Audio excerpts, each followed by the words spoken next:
Hello, hello, hello, everyone. I hope everyone's having a good day.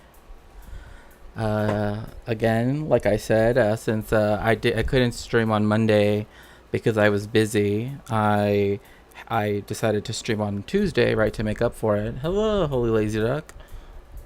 Welcome in. It's always a pleasure to see you. Um, so I streamed on Tuesday. Actually, streamed a lot longer than I expected to. I thought, oh, it's probably going to be a short stream, but I know we went on our usual tangents. And also for today, but some of them were fun tangents, I would say. So for today, we're going to go into discussing the the Six-Day War, otherwise known as the June War of 1967. So again, trying to deconstruct kind of the Zionist mythology that exists surrounding that particular event, right? Especially since Israel likes to pretend and likes to sell itself as always, it's always in a fight for its, its very existence, right? It's only fought defensive wars, which is not true at all. We might go a little bit into Tantura, but only if we hit the sub goal, the sub goal for today. So we have 6 sub points that we need to reach, or if we can get the book fully funded. So either one, we can start Tantura and actually go into proof, right? That I can cite chapter. I literally have the books with me right today because I wanted to delve into it on today's stream. So, so yeah, we're going to be doing a lot of that, going over the sort of historiography of the state of Israel, right? And also, I want to just remind chat, remember, until 1967, right? So when the June War happened, right?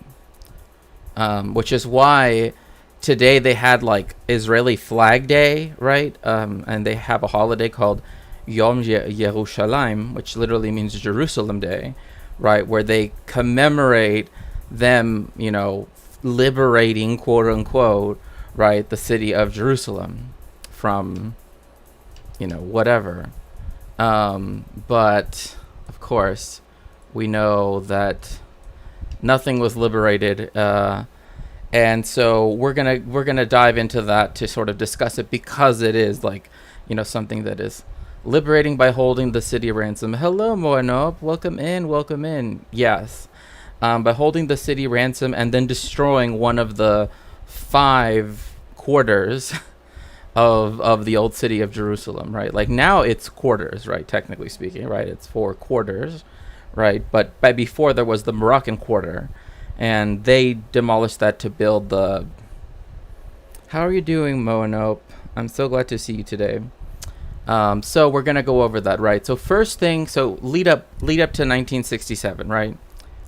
I was mentioning this in another chat last night because there were people still trying to justify, because I think Irene was watching a debate, I guess, of Brianna Joy Gray against just a completely hostile audience and hostile, just in every way, a group of people, and they literally were just essentially the official Zionist historiography, right? That is to say, the official government Zionist narrative that was unchallenged until the 30 years had passed. Hello, Peganox. Welcome in. It's so nice to see you.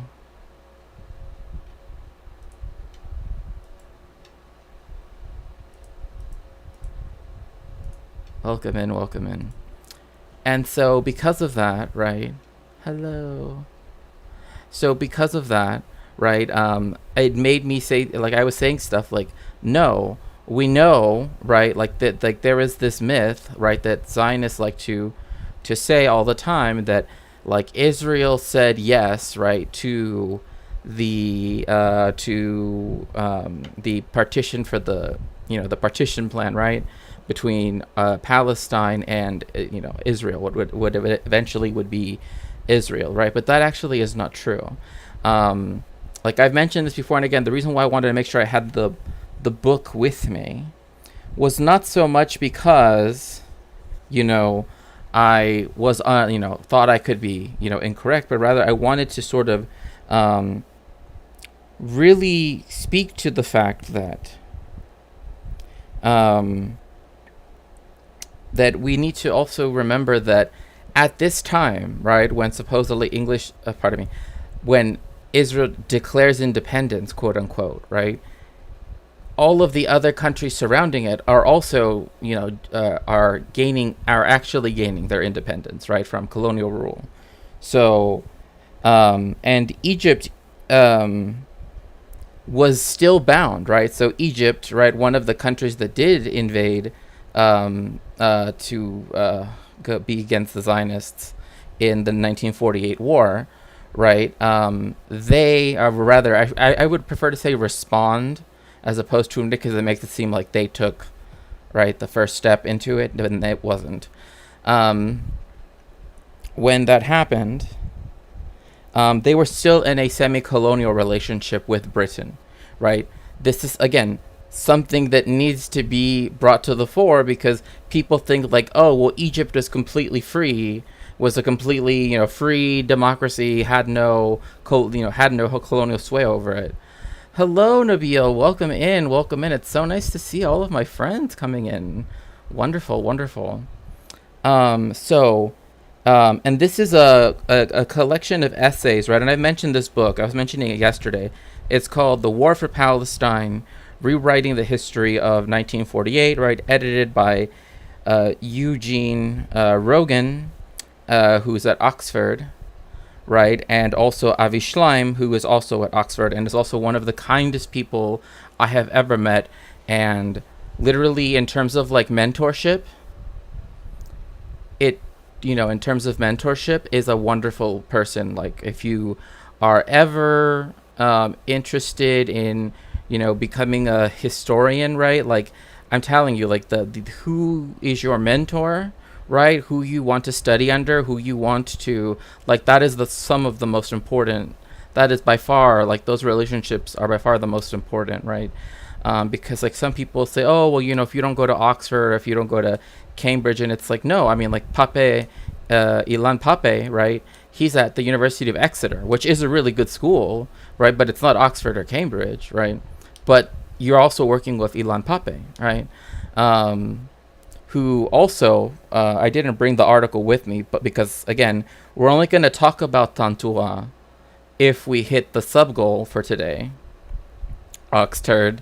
I mean, you're not wrong. You're not wrong. If we hit the sub-goal for today, or we hit the fully funding for the book that I need for my research. So, anyway, as I was saying, funny how the same Balfour Declaration that created, right, Israel also created a settler colonial state of New. Yes, that's one thing I've always found so funny too, is that like people forget that it was a separate, like, country essentially. I mean, right, because it was under the dominion. It was like considered like under direct control of the crown, right, as opposed to under the viceroy, right, or the governor general, whatever they wanted to call it. I mean, like, to me, I've heard so many different ways of saying the same concept, like governor general or high commissioner or viceroy, that I'm just like, they're all the same thing. I mean, but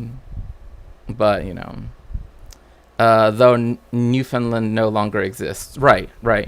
But again, I mean, there still were a lot of people who were very much against, right, it being admitted into the Commonwealth of Canada, right? Like, like, I found that very, very interesting. The grand missionary of douchebaggery. I mean, hey, come in. And yes, if you'd like to help my research, you can always go to my throne. Again, during the summer, this is my job, right? Like, this is why like I do talk about deep dives into history and stuff, because besides my research, hugs, um, um, this is me teaching, right? Or at least, again, I can't say it for like 100%, right? Obviously, because it's mediated in a certain way, but it's definitely it's a way of teaching, right? It's a way of at least activating myself to discuss my research and as well as other things, right? So, one thing to also remember from the 1948 war is, one, it only lasted 20 months, right? Yeah, you're in summer school, right? I hope that people aren't upset though. That's the reason why sometimes I feel bad streaming on the weekends, because I'm like, oh great, people get to listen to me, lecture about history. So, in 1948, right? Egypt, Syria, and Lebanon are the countries that suffered outright defeat, right? And that this is for many reasons. One of the main reasons why Egypt, which had the most powerful army, suffered defeat was because they essentially got routed and got kettled, right, by the Haganah. But one big reason why is that the UN brokered a truce, and because of that truce, the Arab armies, right, could not get weapons from, like, say, the United States, but Israel was able to purchase weapons from then Czechoslovakia, right? So that also, worked in their favor. Iraq has never signed an armistice deal with a ceasefire deal, an armistice deal with the state of Israel, so technically they are still at war. Transjordan, they had already, and actually Avi Schleim's book goes into this. Those damn Czechs, right? It's like,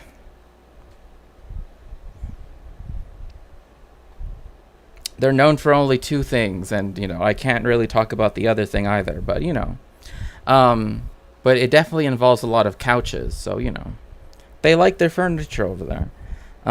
So with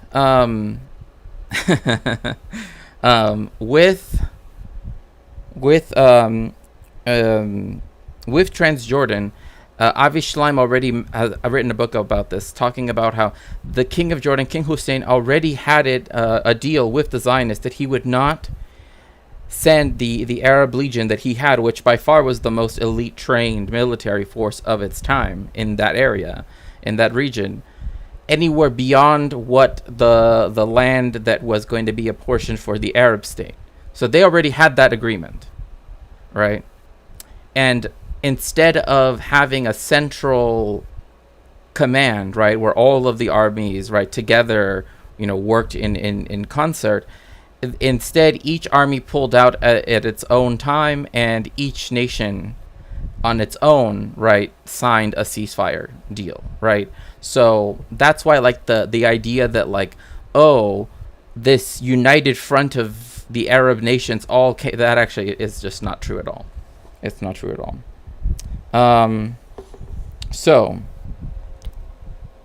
But again, Egypt was still bound to Britain in a semi-colonial relationship because of a treaty. Oh, thank you so much for subscribing, Looney Tunes. Thank you. Transjordan's 1946 treaty gave Britain such an extensive control over the state military and finances that the international community would not recognize its independence. Right? This is something that they never mention. They never mentioned that they were so the problem is that under, like, the liberal conception, right, of how sovereignty, right, and how nations work, you either are sovereign or you're not, right? They don't like the concept of suzerainty, right, which is something that has existed in history, which is where a country controls, right, like the finances, the foreign affairs, etc., of another country, right? But that other country is still, in a sense, independent, right? And this was common with like particularly the various kingdoms in Korea vis-a-vis the different dynasties in China, where they were a distinct unit, right? They had their own, but when it came to their their foreign relations and I guess what we would now call foreign relations and their military, right? All of that was still done via the Chinese, the different imperial powers, right? But this one even did so, right? This even controlled their finances. So even the finances to take, to give the monarchy its funds, right? All of this stuff, all of everything that was needed to be done was all controlled by Britain. All the accountants were British. All of the generals, all of the admirals, all of the the highest, and even until the very end, right? Even after independence was given, right? An independence that was recognized by the international community, Jordan's Arab Legion was still headed by British dudes, right? So there's that. It was only in January of 1948 where that changed. So literally within the year that the 1948 war started, in November, essentially 10 months, it essentially had been in a truly independent country 10 months. And yet it's the one that had the most elite fighting force, right, at the time. Well, why did it have that? Well, because it was British trained and British armed and blah, blah, blah, right? So, okay. Lebanon and Syria had been given their independence in 1943 and 1946, respectively. Iraq, I'm not going to go super in depth about that. But what I do want to go into is that in the 1980s, right, when the Israel's rule, and pretty much every country has some rules similar to this. This isn't but it's not every country, right? It's not every country, right? Where after a certain amount of years, right, they have to declassify documents, right? I think in the United States it's 50 years, I want to say, but or it can be up to 50 years depending on what classification it is. But I don't know if that's if that's formal, right? Because I do know that some of these rules are informal, but the formal is every so Israel has it every 30 years. They will declassify all of these documents, right? They will open up the archives. So that's why in the 1980s, these new historians that include Ilan Pape, that include Shlomo Sand, that include, even Benny Morris, right? Even, etc., right? Many other historians, right? They began to challenge the narrative of the 1948, the beginning of the state of Israel, right? This sounds like a modernized version of Native American U.S. Oh yeah, it is 100%, right? It's we own everything, right? Essentially, it's they get to be an upper caste, right, so to speak, right? And it's yes, you have a monarch that has these powers, but at the end of the day, they made it very clear that how dare you not want us to hold all of the highest positions, right? So what ends up happening is that for example, let me just tell you how deranged some of the ideas were from the Zionist movement from the get-go.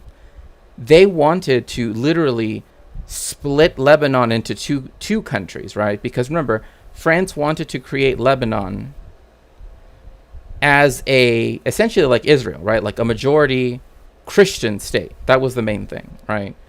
So instead of a majority Jewish state, it would be a majority Christian state, because there are a lot of Maronite Christians and also Orthodox Christians as well. But the French decided to give it more hinterland, right? So then that way it could, be more sustainable.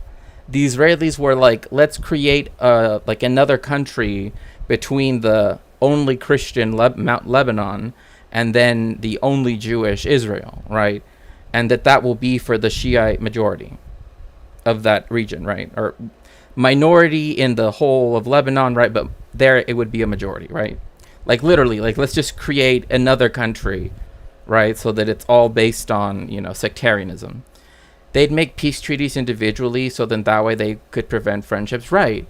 Right, and that is something that, I mean, even like, for example, like that's the reason why even in Mexico, like in the northern parts of Mexico, which are the most white parts of Mexico, you had like deals, treaties, etc., right, that were signed by individual groups, right, whether it represented a whole nation or some other, because it because I mean, as people should know, right, like not everything is a tribe, right? There are many different other names for things along the way up. I always have disliked how when it comes to North American indigenous, or as it's often called, American Indian studies, etc., like when people try to engage with that, they immediately go down to using the word tribe for everything, when it's like, no, like the Pahan Confederation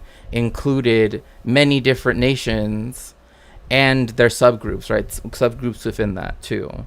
And so that also is true in the case of Mexico, right? Where they would go to, sometimes it would be a tribe, right? Sometimes it would be something larger, a collection of communities, make the peace treaty with them. And then when the groups that never signed didn't even know that such a thing happened, right, then they would say, well, now we're going to hold you all collectively responsible, even those of you that, the Wabanaki Confederacy, which is basically all of New England, New Brunswick, part of Quebec, and Nova Scotia, has been torn apart via colonization by the UK, Canada, and the US. Oh, yeah. I mean, like there is actually this really heartbreaking video that's like it shows, right, because I think I've mentioned this before on stream, that there is an indigenous tribe, I believe they're in Arizona, and their nation is literally cut in half. Well, it's technically cut in thirds, but in half, right, at least for the purpose of this example, where half of their like land, right, is in the United States, right? Hola, Demal, welcome in, bienvenide. And the other half is in Mexico. And because of all the border wall BS, right, that's been going on, they not only destroyed the sacred mountain that for them, which is held to be sacred, right? Literally the place where their own deities, right? Oh yeah, Abenaki, Penobscot. Okay, yeah, Mi'kmaq. Okay, right. And again, like that's always one of the things too, right? Where it's like people forget that there were like complex government structures that involved many different people groups that were not all interrelated, right? Like that's one of the other orientalizing, right?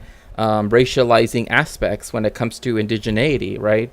Which is why whiteness is in contrast to indigeneity, right? Like that's how whiteness is constructed, is that it's where it's what is not indigenous.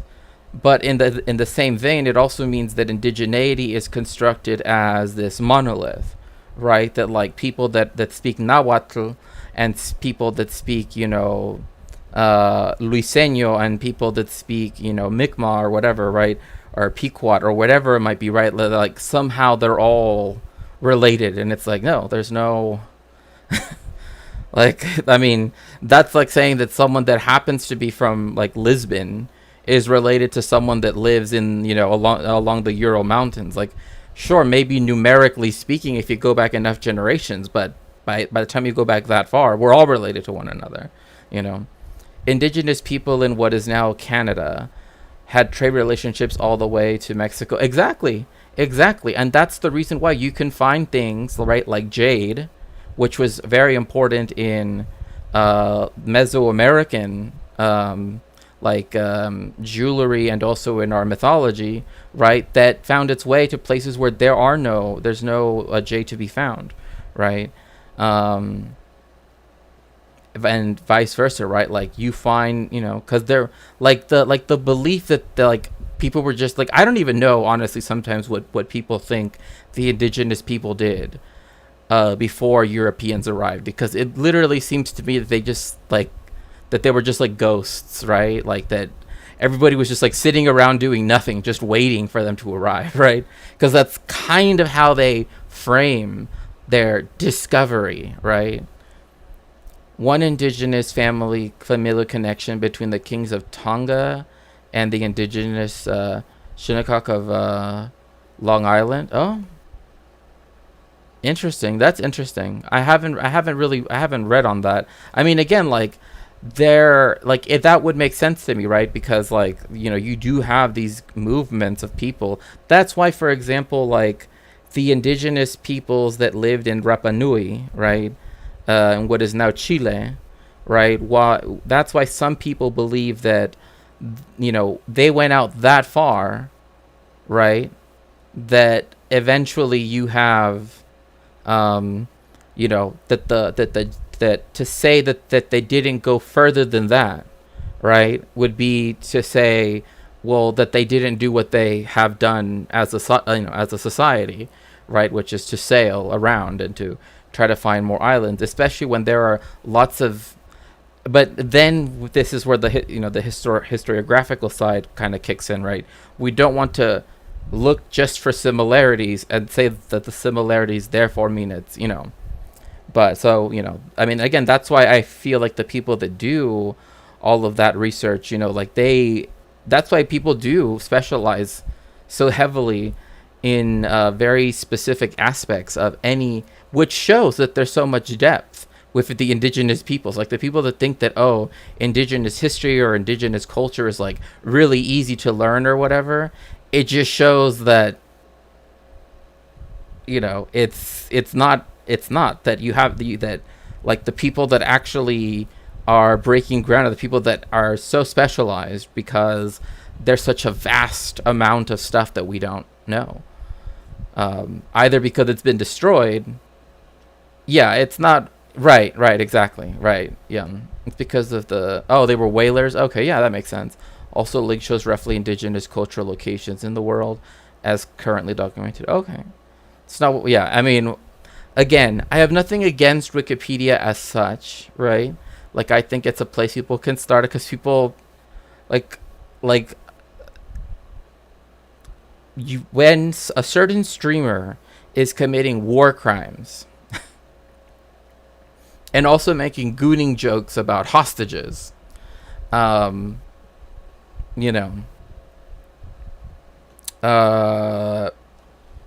like the only thing I have nothing right, yeah, well,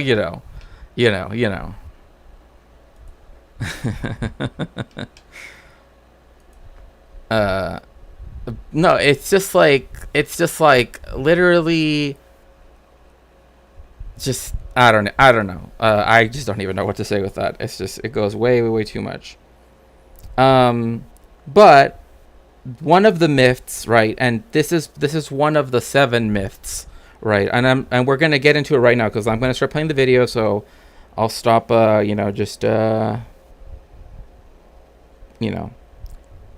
One of the 7 myths about the foundation of the state of Israel in 1948, and this was brought down, right. This was theorized by Simcha Flapan, right, who's literally an Israeli historian, is that one, and this is very important for people to know, that the Zionists accepted the UN partition resolution and planned for peace, and that the Arabs rejected the partition and launched the war.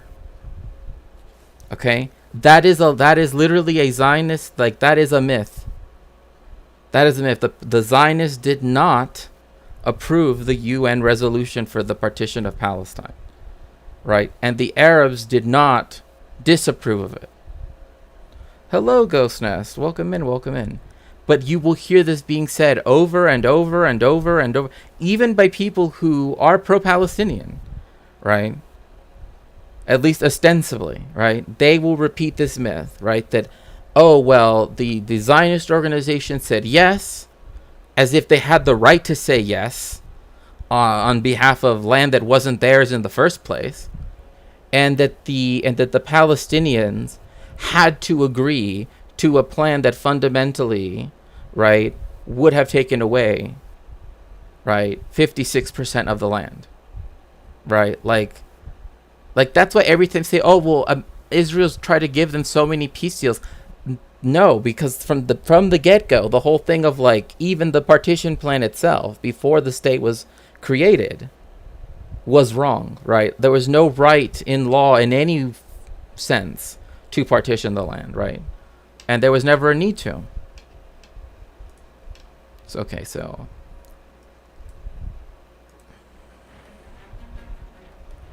15th of May, 1967. A parade of military might to celebrate 19 years since the founding of the State of Israel. Let's see what. I've heard pro-Palestine people stumble into Zionist propaganda because of just how strong it is, right? And also because of how,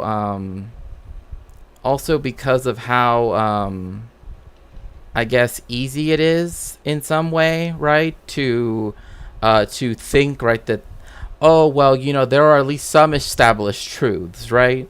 And that's just not the case, right? Like, oh, it's not common ground, right? They're literally lying to your face.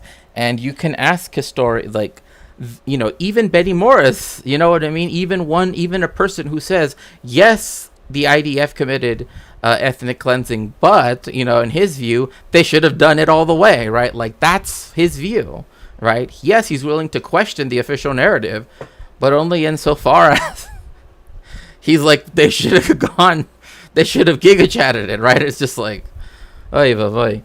Yes, the Zionists do research to trap people in the exact area where their ambiguity or cognitive burnout might be, right? Hello, Cherry Bab. Welcome in. Welcome in. It's so good to see you. But yeah, I mean, Zionist propaganda is very strong. And again, even in American history books, when they do mention, like, oh, like even how we're taught about the Middle East, right? Like if you live in the Western world, right, quote unquote, right, and the global North, they always want to say, oh, look at how like it, like the whole like unending cycle of violence, which is also a lie, right? Like who has been cooing, causing all of these, you know, problems? All like who got rid of the Shah of Iran in 1943, right? Who killed Mossadegh in 1953, right? Who, you know what I mean? Who installed? It's insidious. I can't really shame. Right. I'm not saying that it's bad, right? But what I'm saying is that that's why I believe that the best way to do it is precisely like as you're saying, right? Like that's why I do it as a teaching, right? Like, and instead critique the fact that the people that, you know, uphold this stuff, right, ideologically, right, like the Zionists themselves, they want to spread this misinformation, right? But there are entire books, right, like this one, The War for Palestine, right, which even just in the introduction, right, you know, goes super in depth about, you know, the seven, you know, and indeed Ilan Pape, I believe he wrote the book 10 myths about Israel or something like that, right? So yes, so education and counter propaganda, completely agree. But this public display of power took place under a dark shadow. The previous day, Egyptian President Gamal Abdel Nasser had ordered his forces to take up positions along the borders with Israel. But, okay, this is what people will use to justify, right, Israel starting the 6-Day War, right? People say, oh, look, Egypt started moving troops within its own borders, by the way, which, again, any country can do, right? I mean, like, technically speaking, if you wanted to be like, why does the United States have so many military bases, right? Like, right along the U.S. Mexico border, right? Does that mean therefore Mexico can preemptively strike the, like, no, obviously not, right? But this is taken, this is decontextualized, right? Why did Gamal Abdel Nasser, right? Why did he move, right, the armed forces into just the Sinai Peninsula, right? It's not like they're acting like, oh, they were lining up along the border itself. No, just to cross the Suez Canal into the Sinai. Why? Because days prior, in fact, I believe it was a few days prior, Israel started to amass its army, the IDF, on Syria's border. And Egypt did not, right, was not going to let, right, Israel invade, right, in one of its neighbors, right, over some, false flag type of incident or whatever, who knows, right? But Israel quite literally amassed their armed forces at the Syrian border well before Gamal Abdel Nasser did this, right? So, like, everybody tries to say, oh, Israel did everything to defend itself. It didn't. It literally was going to invade Syria. We know this because that's why they amassed their the armed forces at the Syrian border, because they wanted to take over the Golan Heights, right? Because they did not want the demilitarized zone, right, to be the border anymore. They wanted to control the Golan Heights, right? And which is what ended up happening after this war, right? Because it was a multi-front war. So Gamal Abdel Nasser, right, moving parts of the Egyptian military into the Sinai, right, as a way to try to stop Israel from invading a neighboring country, because it had mobilized the IDF along Syria's border, right, is the reason why Gamal Abdel Nasser did this in the first place. So when they try to say, oh, well, the preemptive strike was blah, blah, blah, Israel literally started mobilizing its troops against one of the countries it fought against, right, like Syria, right? It literally did that first. So no more of this. I want to hear none of this. Oh, well, it was all for that is not a defensive war. If you were just about to invade Syria, then it wasn't defensive, right? So just want to put that out there. اللي كنا واثقين منه الموضوع هيحصل وانها تقوم معركة بسيطة ضعيفة ضد عدو ضعيف بسرعة جدا هيكون في تل أبيب. 3 weeks later, on the 5th of June, 1967. So you see why I chose today to really talk about this topic, because it literally happened today, right? Find Israel, run command, right to defend itself. You're such a boomer.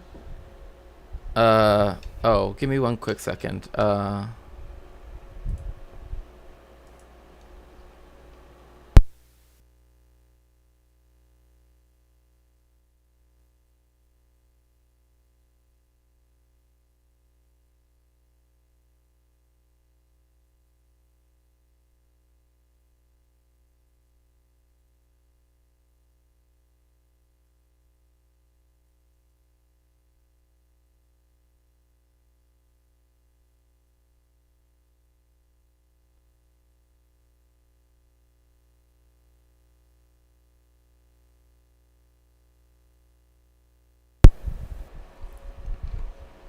And also, we're all boomers. It's okay.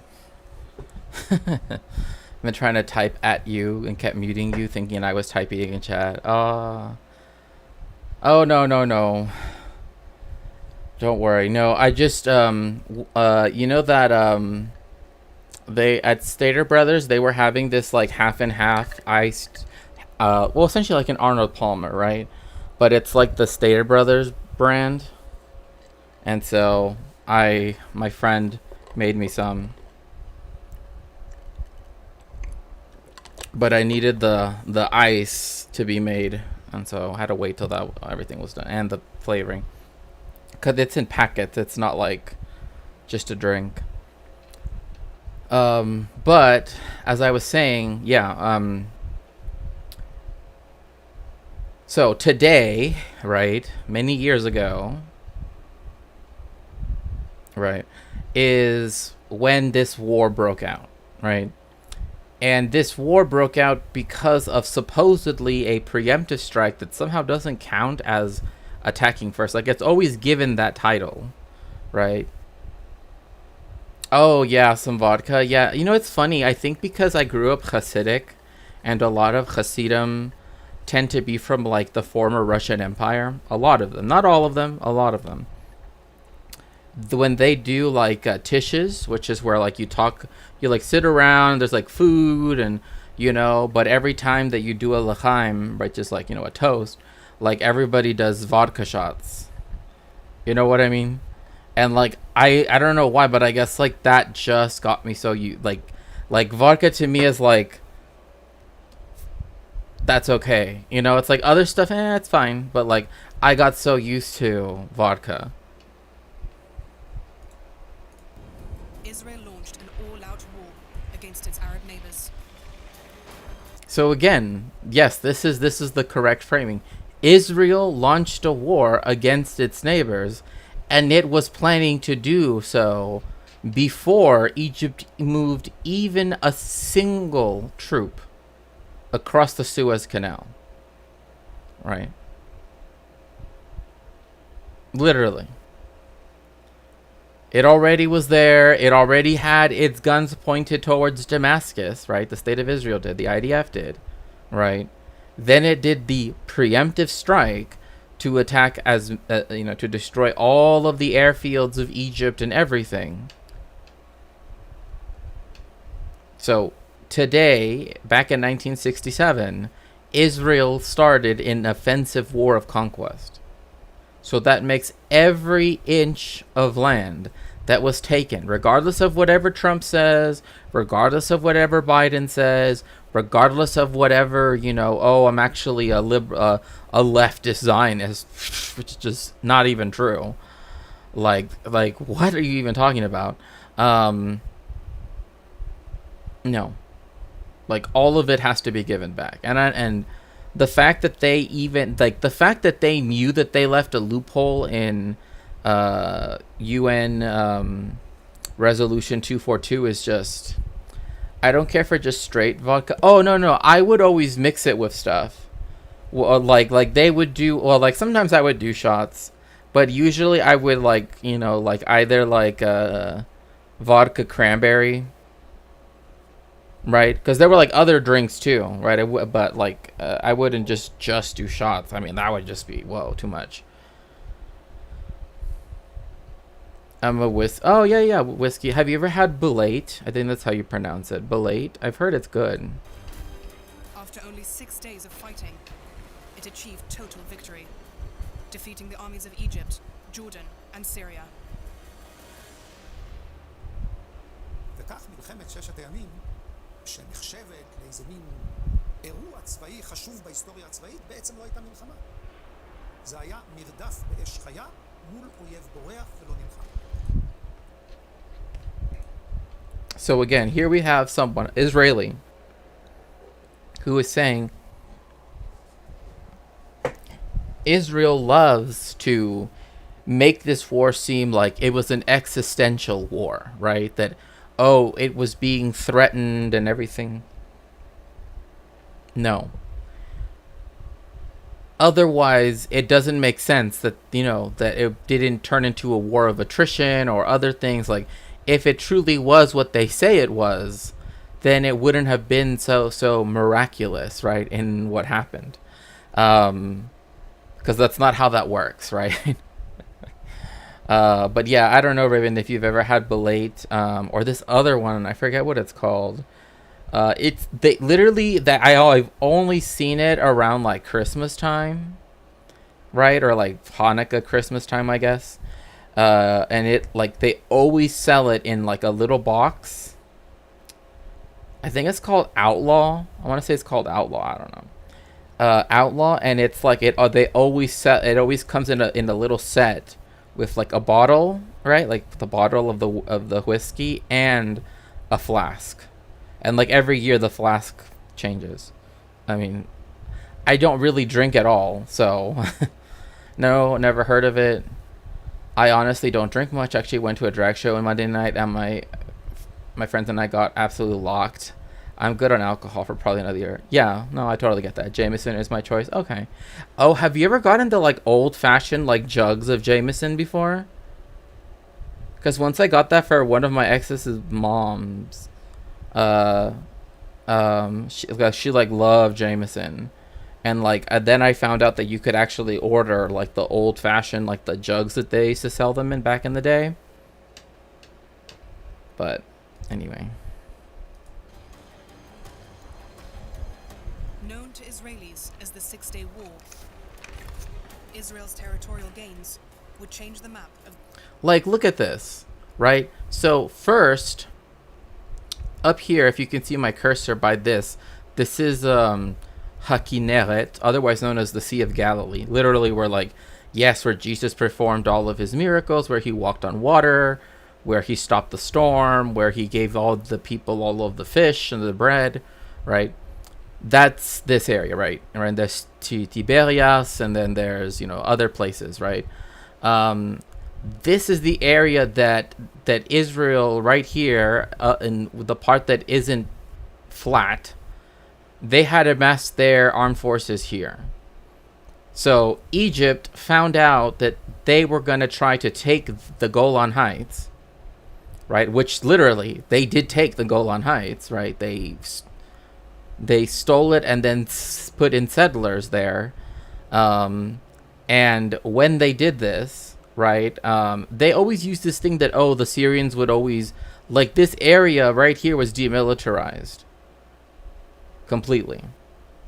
So this whole thing that, Israeli farmers were suffering, it doesn't even make most sense, because most of the farming in this area actually happens south of the Sea of Galilee and here in the central part. Like, this is the Jezreel Valley. Like, this is where most farms are. Like, very few of them are right along what was, and what, legally speaking, is the Syrian border. But they wanted the Golan Heights, right? Because they didn't want to have a river valley, right, to be their border with Syria. So, right? This is also the war that, again, involved them, occupying Gaza, occupying the West Bank, which hitherto had been part of the, Hashemite kingdom of Jordan, right? Because yes, at this point, before this was Transjordan, this is Cisjordan, right? In Spanish, the way how you say the West Bank is Cisjordania, right? Cisjordan. And then the Sinai, again. So, Gamal Abdel Nasser, here in Al-Qahira, in Cairo, right, learned that what the Israelis are doing here, and sent as a deterrence, right, to tell Israel, don't do this. Like, don't attack Syria, because otherwise, right, like, don't start another conflict, right? We don't want conflict. Then it was the Israelis that then began the entire conflict, so... The Middle East. To this day, Israeli occupation of these lands is the main bar to peace in this turbulent region. See, this is why I like Al Jazeera, right? They say exactly... yes. Literally, if the occupation ended today, right, things would only get better. And I mean that full stop. Like, no, blah, blah, blah. No. Remove all of the settlers, right? Because trust me, if you can pay to move people from anywhere in the world that are Jewish, then you have enough money to build housing stock, right, for those settlers, right? If you want to visit those holy sites, right, like the Cave of the Patriarchs, you have a passport, You can apply for a visa just like everybody else has to. And go like, and literally behave like you, like, even if you were to go back to the pre-1967 borders, right? Like, it's so easy in one sense, right? But of course, they'll always whine and complain and be like, oh, but this place is special. I mean, what about the Samaritans? Like, literally the other group that has their own Torah, right? Their own Torah, their own tradition, that believes that the Holy Temple wasn't on Har Moriah, which is often called Har Tzion, right? They believe it was on Har Gerizim, right? In what is now the northern West Bank, right? Often called Samaria, because that's where the Samaritans were from, right? Like, like the story of the Good Samaritan, right? Like their religion is like literally like the fraternal twin of Judaism, and yet even they get oppressed by the Israelis. They get oppressed by the Israelis. Literally, the people whose religion is literally like, like a slight difference, right? Like where they have their own Pentateuch, they have their own, but pretty much everything else is the same. They even discriminate against them by having them only live in certain areas of the West Bank, because as much as they love to call it Samaria, right, which is the place where most Samaritans live, I mean, that still live in Palestine, that is, even they are even they are maltreated. So this whole thing that, biblical, blah, blah, blah, they don't care, because literally the people who have the closest religion, right, to ours are also being dispossessed, are also being, denied citizenship, are also being denied their equal rights, right? So that's why Zionism is, on many levels, right, a supremacist movement. And it goes to show that they don't care, even for people that, again, have done nothing against them, and who instead are again, like I said, culturally speaking, in terms of so many things, right? They even speak a similar, so. This huge territory which the Israeli army had conquered, it completely intoxicated. Everybody was intoxicated. No one could even think straight. But the story of this war is much longer than the 6 days of fighting. Oh, so yesterday I was talking about how, like, Israel has its, like, Iwo Jima picture, right? That's like, ooh, this picture shows how, like, this is that picture. Literally, some blonde guy. Zionism is ultimately about one question: how does Jewish sovereignty exist in an Arab country? The answer to that is always going to be colonialism. Right. Even when speaking about people who historically have not identified themselves as being ethnically Arab, right? Literally the Samaritans, who, were mentioned even back in Jesus' times. You know what I mean? Like, even the people that even, like, you know what I mean? Like, that's, where, like, literally the so much of the theology is essentially the same, the five, slightly different Torah, and yet they still are like, no, we have to treat you like, you can only live in this specific area of the West Bank, just outside of Nablus. Like, that's just disgusting, right? It's like, it's disgusting on every level, right? Because then who are the people that they wish that they could, and I'm not even joking, replace them with? Evangelical anti-Semitic Christians.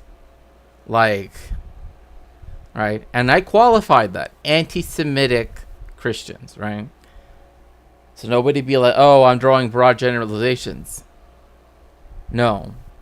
Right? Because this is something that even Norman Finkelstein in the book Beyond Chutzpah talks about, that, like, literally some of the people that are the most offended by the Zionist organizations of particularly in the United States, those who are absolved of their anti-Semitism, right, are literally some of the most rampant anti-Semites in the world, right? And they also just happen to be, some of them also happen to be evangelical Christians. So, but yeah, this is apparently like their Iwo Jima picture, right? Because this is when they first, quote unquote, retook the Western Wall. I'm like, that before you started your, ethno-state, Jews could come here all the time. You know why? Because the area where Jews live in the walled city of Jerusalem is behind them. Like, it's literally over here. And because of their, because of their decision to have an ethno-state, all of the Palestinian Jews so many of them were then removed and forced to live in Israel, whether they wanted to or not, because they demanded it so. Its roots lay years earlier, 2 decades before the 5th of June, 1967.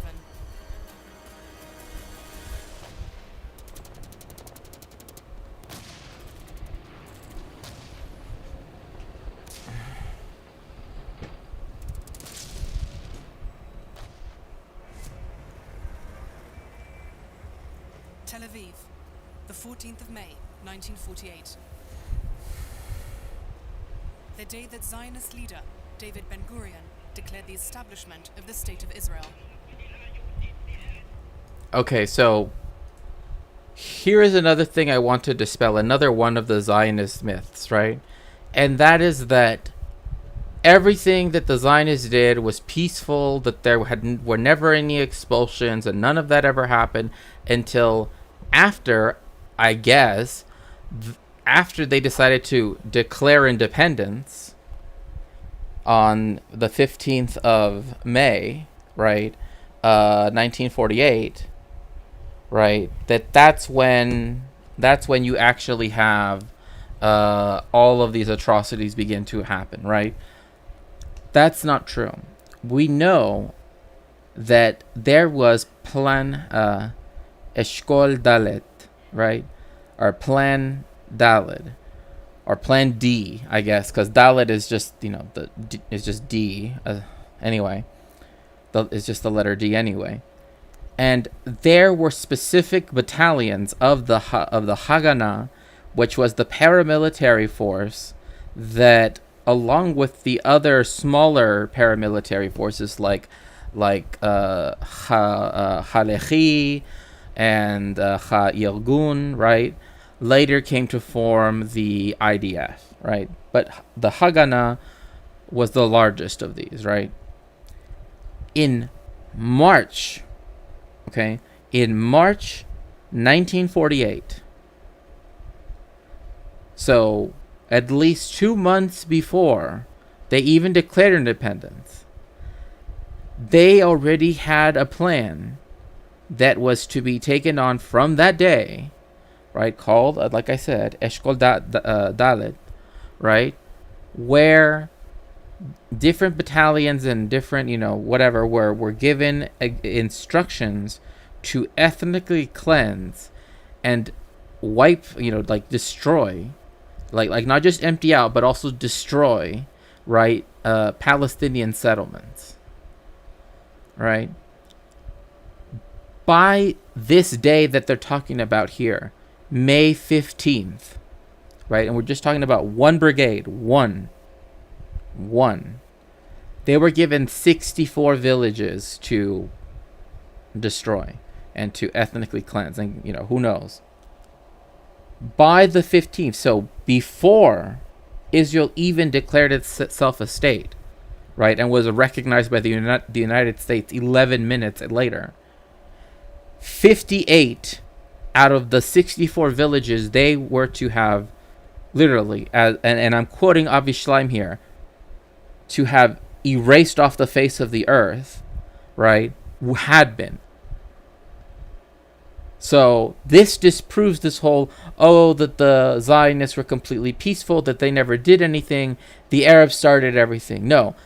even in March 1948, they already had the plans, and they had already started, telling different battalions, particularly the Alexandroni Brigade, right, where they wanted to Judaize, right, as the word, at least the word that they would use at the time, right, the area, and this is the Alexandroni Brigade particular, they were to do so in the area between Haifa, which is, in the northern part of Israel, all the way down to, the northern outskirts of Tel Aviv. That was their area. Out of the 64 Arab population centers there, 58 of them had been liquidated by May 15th. So the vast majority. And if people want to do the math, you can tell me, right? Because what percentage is 58 out of 64, right? What is that percentage? Because that is how much ethnic cleansing of just one brigade was done before the whole independence thing even happened, before they were even recognized as a state, before they even declared themselves a state. They had already gotten rid of 58 out of the 64 Arab population centers that they were told to do so under Eshkol Dalet in 90%. 90%. Thank you so much, Raven. 90% before Israel even declared its independence. Hello, Bundle of Richards. Welcome in. Welcome in. It's so good to see you.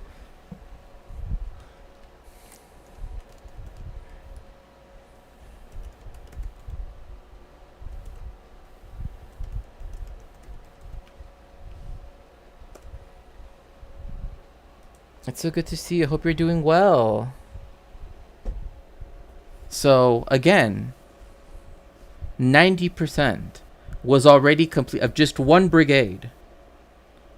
And one of the places, again, as I said, if we can hit the sub goal for today, right, which is over here. Oh, wait, actually, no, we don't have the sub goal on this. I should probably add it, huh? But here on the chat, right here. It's right here. If we need a few more, 6 more, right? Or we finish, getting the book. Was lurking for a minute, not trying to interrupt your flow. Oh, no. I'm more than happy to say hello to a friend. So again, before May 15th, 1960, 90% of one of the most densely populated parts of Palestine was ethnically cleansed by the 15th of May 1948. So everything that the Arabs started it, blah blah blah. Not a single army, not a single soldier had even set foot in the land that was already going to be apportioned, right, to the state of Israel. So, just so we're clear. On the day after the declaration, 5 Arab armies entered Palestine. The Lebanese attacked from the north, the Syrians, Iraqis, and Jordanians from the east. But the most serious threat came from the south. So again, initially there were a lot of expectations. However, as I explained prior, right, the Jordanian king was friends actually with a lot of the Zionist leaders. In fact, there's a story that that is very famous about Golda Meir, right, who literally grew up in Milwaukee. Sorry about that. Who grew up in Milwaukee, right, and later on became the prime minister of the state of Israel. A few decades later.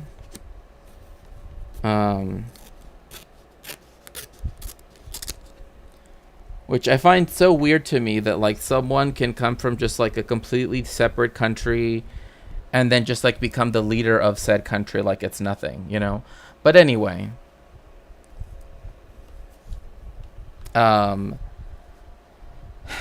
that Golda Meir dressed up as an Arab woman. This is literally how the story goes, right?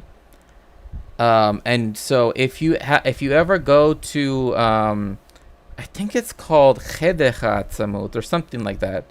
It essentially means like the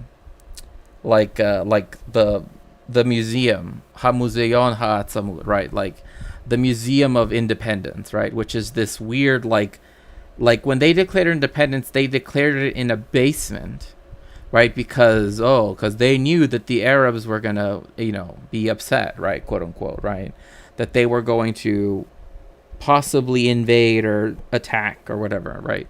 That's how the story goes. But in this basement, they saw someone come in, right, dressed again as a Arab woman, and it was actually Golda Meir with a message from the king of Jordan saying that if because it like that they know that they're going to declare independence, that King Hussein has his hands tied, right? He has to also join in the fight.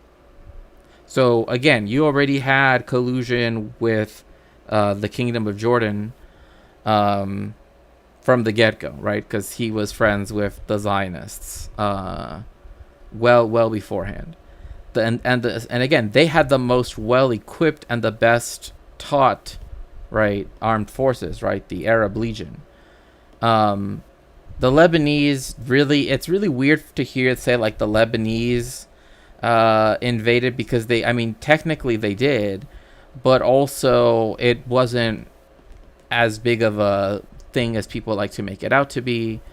The Syrians, but like I said before, one of the main issues is that besides Egypt's, just overarching, strength in military capability, right? None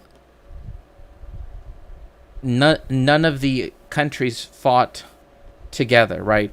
And this was because Syrians refused to serve, right, to fight under Jordanian generals or under the Jordanian flag, right? Like they all did not want to maneuver with one another, right? Each country wanted to on their own, right, take whatever military choices that they wanted. Yeah. When it comes to Israel, international, even some federal law seems to get thrown out the window. It's the same thing with like immigration, right? It's like this whole time, right? They somehow can find loopholes to like literally commit international break international law by saying that now they're not going to allow even asylum seekers, etc., right, across the border to like now if you're an asylum seeker and you reach the US border, they're not going to take you in, right? Like that's just, there's an invasion of the woke mind, late stage feminism virus. Yeah. But they're able to do it when it's finding ways to get weapons to Israel, or finding a way to militarize the border or demonize refugees by calling them illegal immigrants or whatever, right? And it's like, no, they're not illegal immigrants. They're refugees from the imperialism that the United States has done, and they should all be allowed into the United States. Like, if you don't, stop imperializing, you know what I mean? Republicans were trying to impeach Ilhan Omar with a law that technically could be used to expel Israel. Oh, yeah, of course not. Oh, especially not AIPAC. Like, under no circumstances. Like, literally, like, Biden is, like, one of the most highly paid people ever by AIPAC. But, like I think the second most highly paid is Tom Cotton. You know what I mean? Who is a person that's like, I hate... If there's one thing I hate in this world, it's that woke mind virus Biden. He's over there in his basement, like... Honestly, when I went to Israel, it wasn't worth all of this, referring to the war.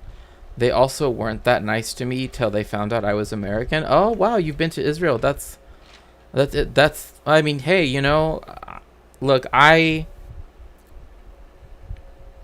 grandparents always wanted to go, but they couldn't, right? They said, we've, for many reasons, right?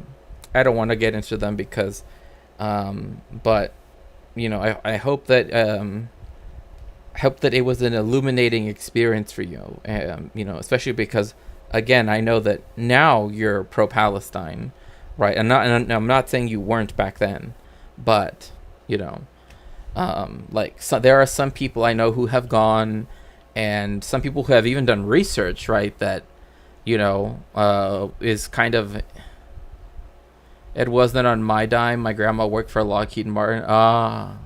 Well, there you go. Yeah, that'll, yeah. Yeah, that's a whole different story right there. Or in Biden's case, leaning further to the right because on the issues in some vain attempt for... Yeah, at this point, I mean, he's not even going for, like, moderate Republicans. I mean, he's literally going for, like, the most right-wing Republicans. Like, at this point, he's like, yes, I want fascism too, but fascism with an ice cream cone, right?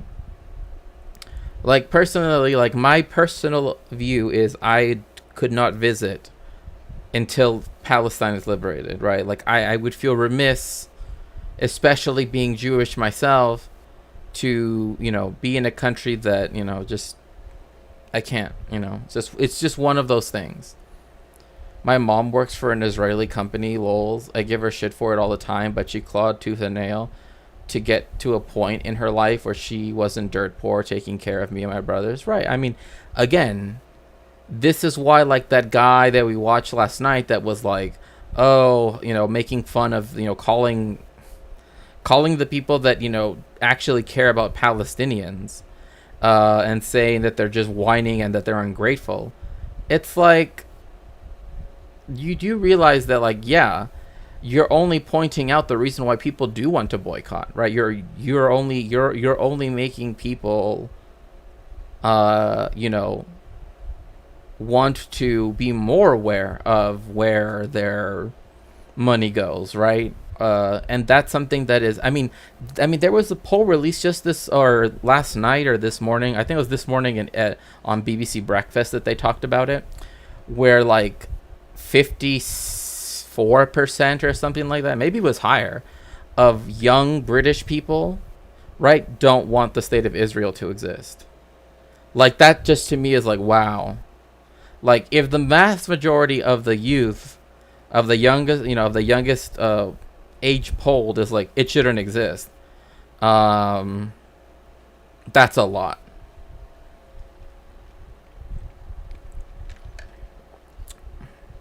Like, to educate her on Israel-Palestine, though, because she's one of the people that just doesn't know.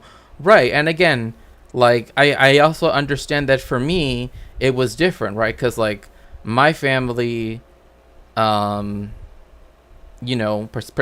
specifically because of, the fact that we were discriminated against, and because my family has always been living in, like, say, proletarian neighborhoods, and has always been, also, et cetera, right? I never really got the whole, like, five towns type of mentality, right? Like, where either I don't know or I do know and I approve it, right? It's just, no. People learn not to feel their complicity out of a necessity created by the same superstructure defending genocide. Right. And then there are the people who, like, are proud of their complicity, right? Like certain streamers that literally make gooning jokes at an installation by the Tel Aviv Museum of Art, saying that, it's counting down the world's longest goon session, apparently.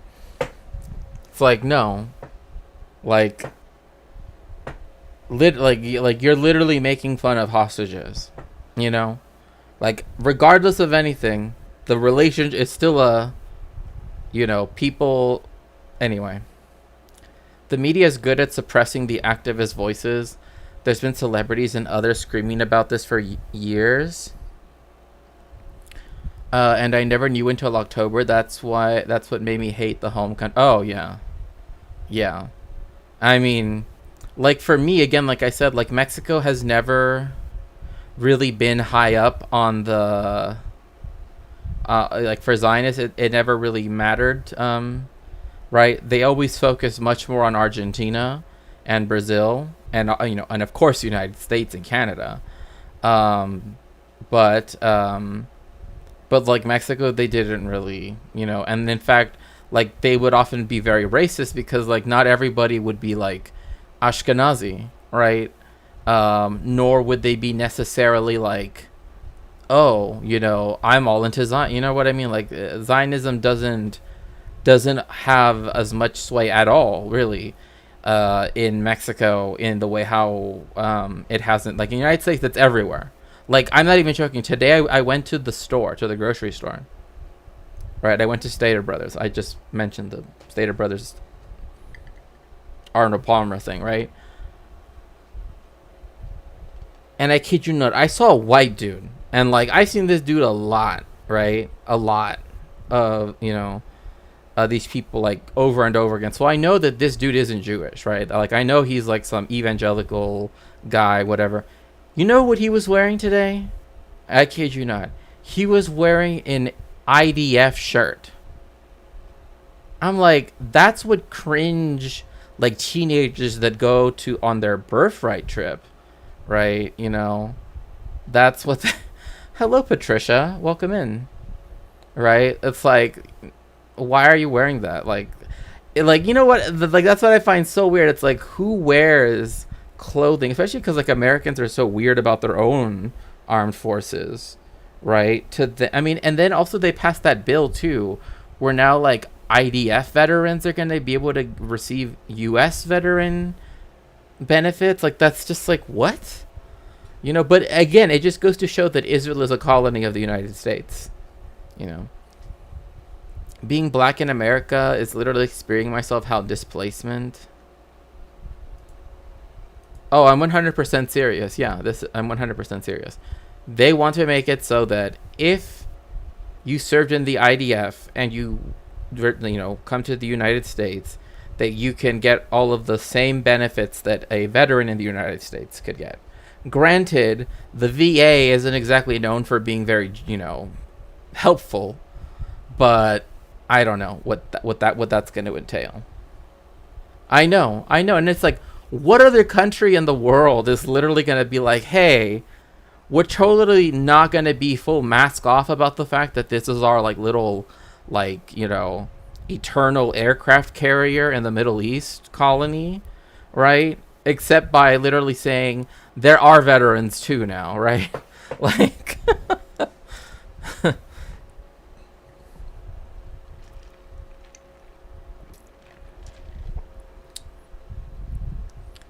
you're doing Judaism wrong. Oh yeah, I mean, oh my gosh, there's this cringe. Oh, it's really cringe though. Of Benjamin Netanyahu, who again is completely secular, which is totally fine. Like, you can be Jewish and totally secular. That's okay, right? Like you don't have to go to shul, every other day during the week, right? For when the Torah has to be opened at least every other day or so. Plus Shabbat, right, services or whatever, keep code. You don't have to do all of that. But the fact that he actually recorded kind of like a music video type, like, it felt like a music video of him doing a prayer in a synagogue, and he just looks so out of place. It's like, maybe, again, like, if we can get something going, like some subs or something, maybe I'll pull it up for, like, just like a something. I don't know. Oh god, that's probably why they went for Argentina. Argentina sort of manufactured their white majority. Well, I mean, the thing is like, whiteness is not, I mean, all whiteness is manufactured, right? Like, it's like it only cares about skin color in certain instances. It doesn't in others, right? Because like whiteness in Mexico is very different from well, I would say that it in a way it kind of functions as both, right? But I do like it's a puppet, but then that also gives it that also like I don't want to remove agency from the Israelis, right? Like obviously what they're doing in Gaza, what they did before the United States, right? Really cared about the state of Israel and really took that cause on in the 60s, in the late 60s. Was also, their own doing, right? But yeah. A similar thing I've seen with wearing an El Che shirt, especially considering the shirt is probably made with near slave labor. It's just a little too ironic. Same with evangelicals wearing it. Yeah. No, I mean, like, this is why, like, when people, like, it's different. Like, I guess I view it to me in this way, right? Like, if people, like,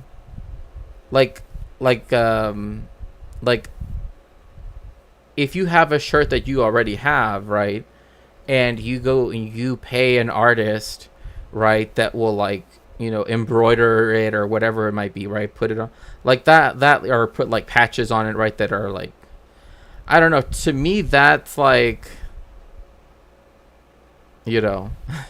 like slightly different. But I do see your point. But of course then you could say, well, the patches are, but I get what you're saying. Honestly, I see there's an American empire. Yeah, oh, for sure. I mean, it's not even a question. I mean, America might call them territories, or the Commonwealth of Puerto Rico, but like the Puerto Ricans are literally a colonized people, right? Same thing with, the indigenous peoples of the Americas, with Mexico, Chicanes, right, in the United States, right? Like, they are people who live in a colonial relationship to the American empire. It's just people don't view, right, everything that has been conquered, right, and stolen by the United States after a certain point, especially because they made it a point to make an Anglo majority in all of the states, right? So yeah, I mean, yeah, I think we're on the same page though. Millet actually keeps doing these conferences that are supposed to be about economics. But he just plays songs with his band. Oh my gosh.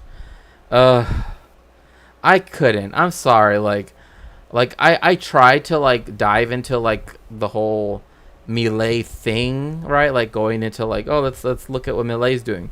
But everything is just so bad. Like, it's literally just like he literally thinks that he's playing Dune, but like ANCAP Dune, right? I don't know.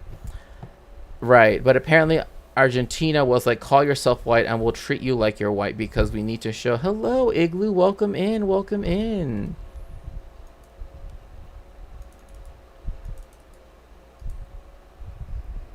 A lot of people don't know that Puerto Rico was once made a state.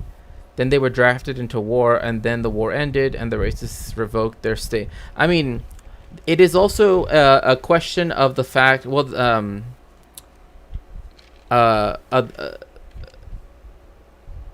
it went from being a Spanish colony, right, to America using its liberation struggle to then make it an American colony, right? Regardless of whatever status the United States put it.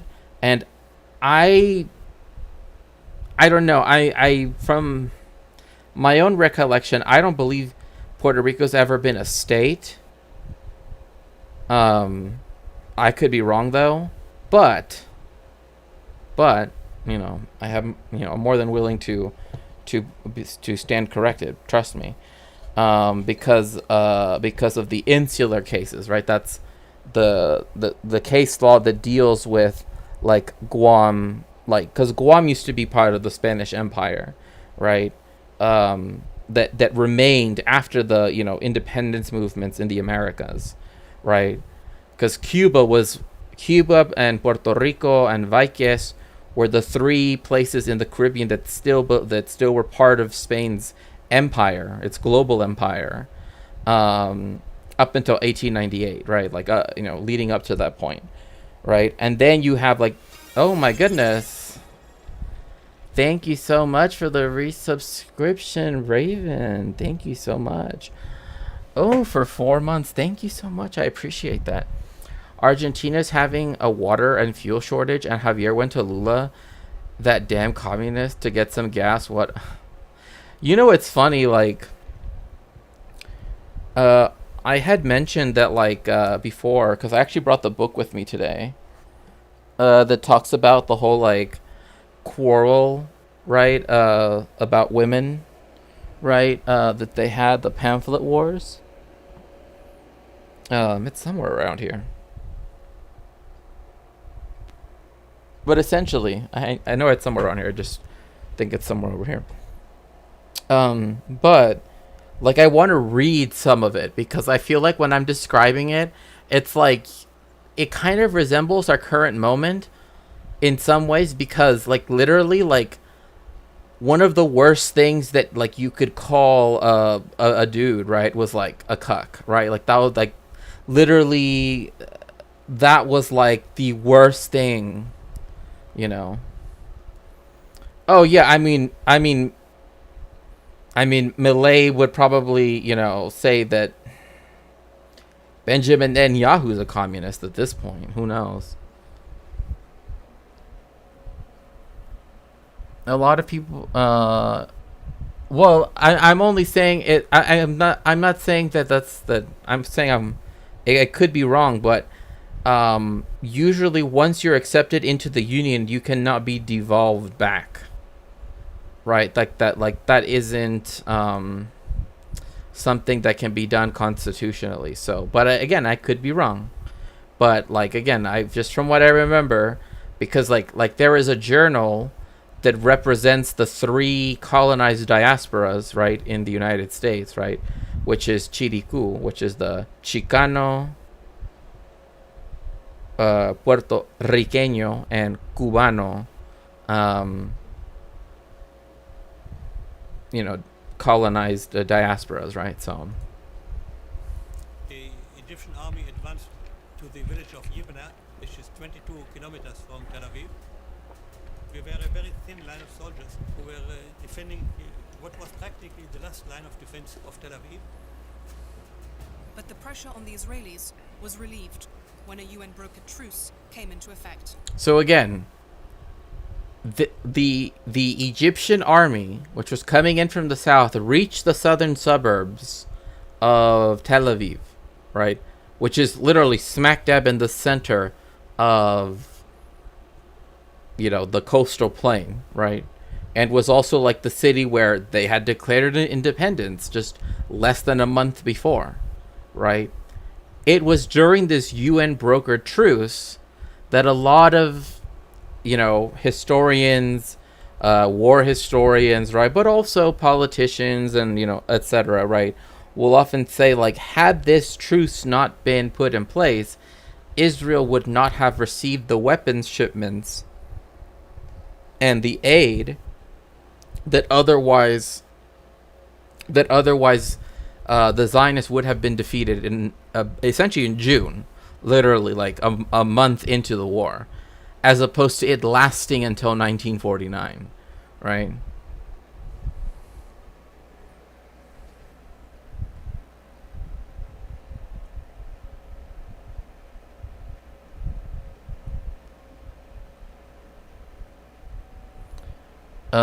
The video is very low on the video. Let's see here. Okay. Yeah, I don't know why I've been having some like weird sound issues. Let me see. Okay, then.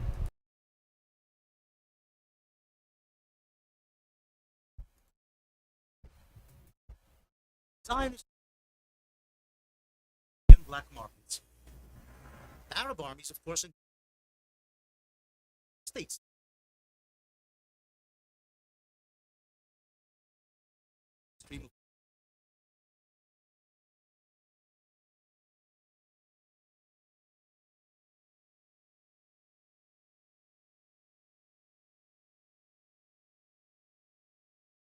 ran out.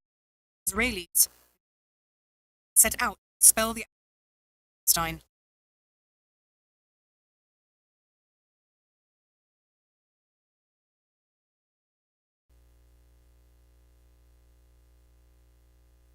So again, like I was saying, right? Oh, good. You can hear it now. Okay, good. Yeah, it's just because like it's two different audio things, and so like when I talk, I need to use this one. When I'm not talking, I need to use the other one. So I just need to remember that. But like again, this is why many people say had the United Nations, which remember at this point was mostly colonial powers, right? And yes, it had the Soviet Union, yes, it had China, etc., but they did not have the power and influence, obviously, that they have now, right? But essentially, this is essentially what gave them the capacity, the ability to then, right, be able to fight far longer than they would have. Like, essentially, they could have been defeated within a month. But because they were forced into the truce, right, the Arab armies were forced into a truce because the United Nations said there had to be a truce. That's what allowed for the arms shipments from Czechoslovakia, right, to enter into Israel, as well as, just black market stuff, too, that also came. So... العسكريين لهم خطرا كبيرا. الجبهة المصرية كانت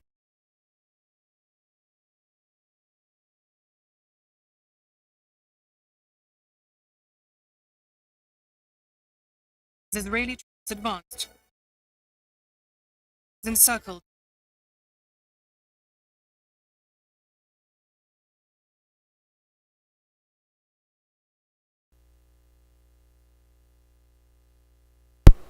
So this is, I think Malay also said something about AMLO. Yeah, like I wish he was a communist, but he's not. And neither is Claudio Scheinbaum, Like this here is what is the biggest, like, L that ever happened, right? Like, well, not that ever happened, but like because this one part of the Egyptian army got caught, on all sides. And I think I said that they were kettled, but regardless, where they got essentially surrounded on all sides, right? This is what broke all of the troops on this other side from, right, the troops that, going down into Gaza, right, and then Egypt, right, were at. And the other armies didn't necessarily help one another, right? That's why, like, the myth that they were all working towards a similar goal and that they all were, working in tandem is not true, right? That's been a huge problem, right?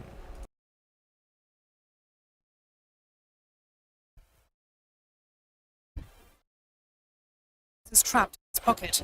The young major, the man, said. He's locked in a stalemate. An Israeli delegation on the island of Rhodes. The sponsorship.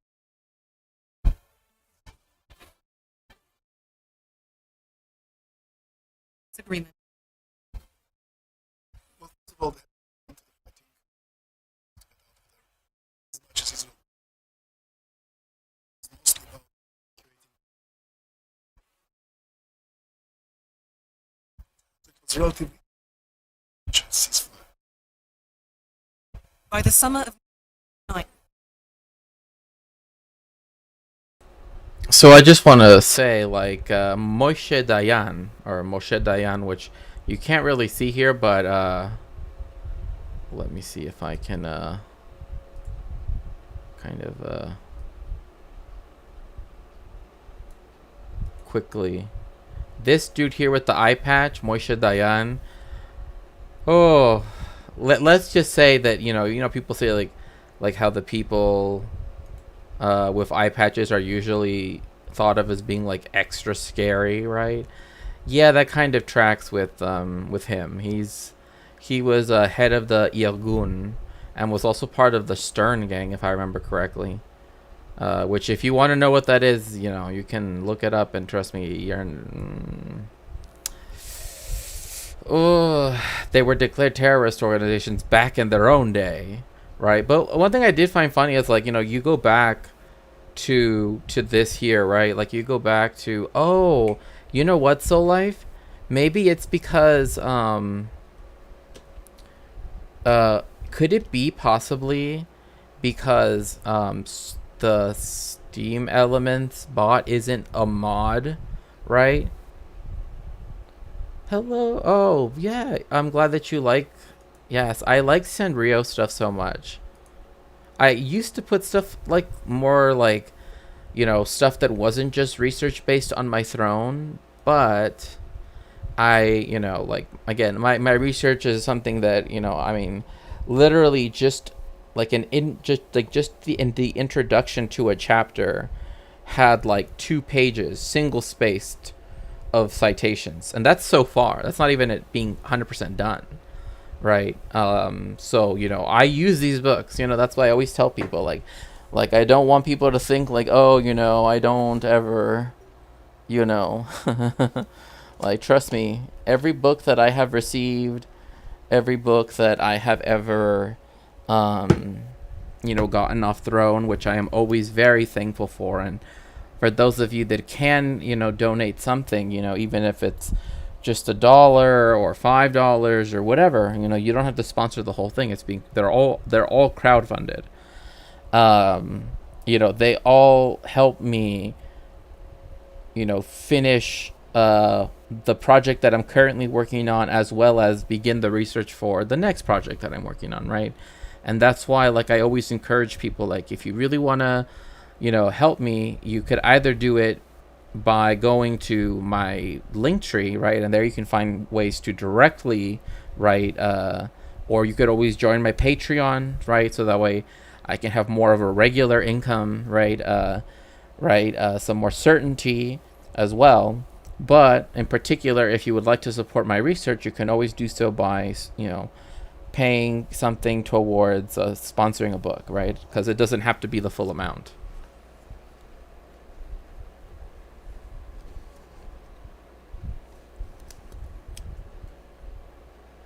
Oh, and what I meant to say, Soul Life, was that I think that Stream Elements needs to be added in as a mod, doesn't it? Right? So again, like, if you want to help me off my research,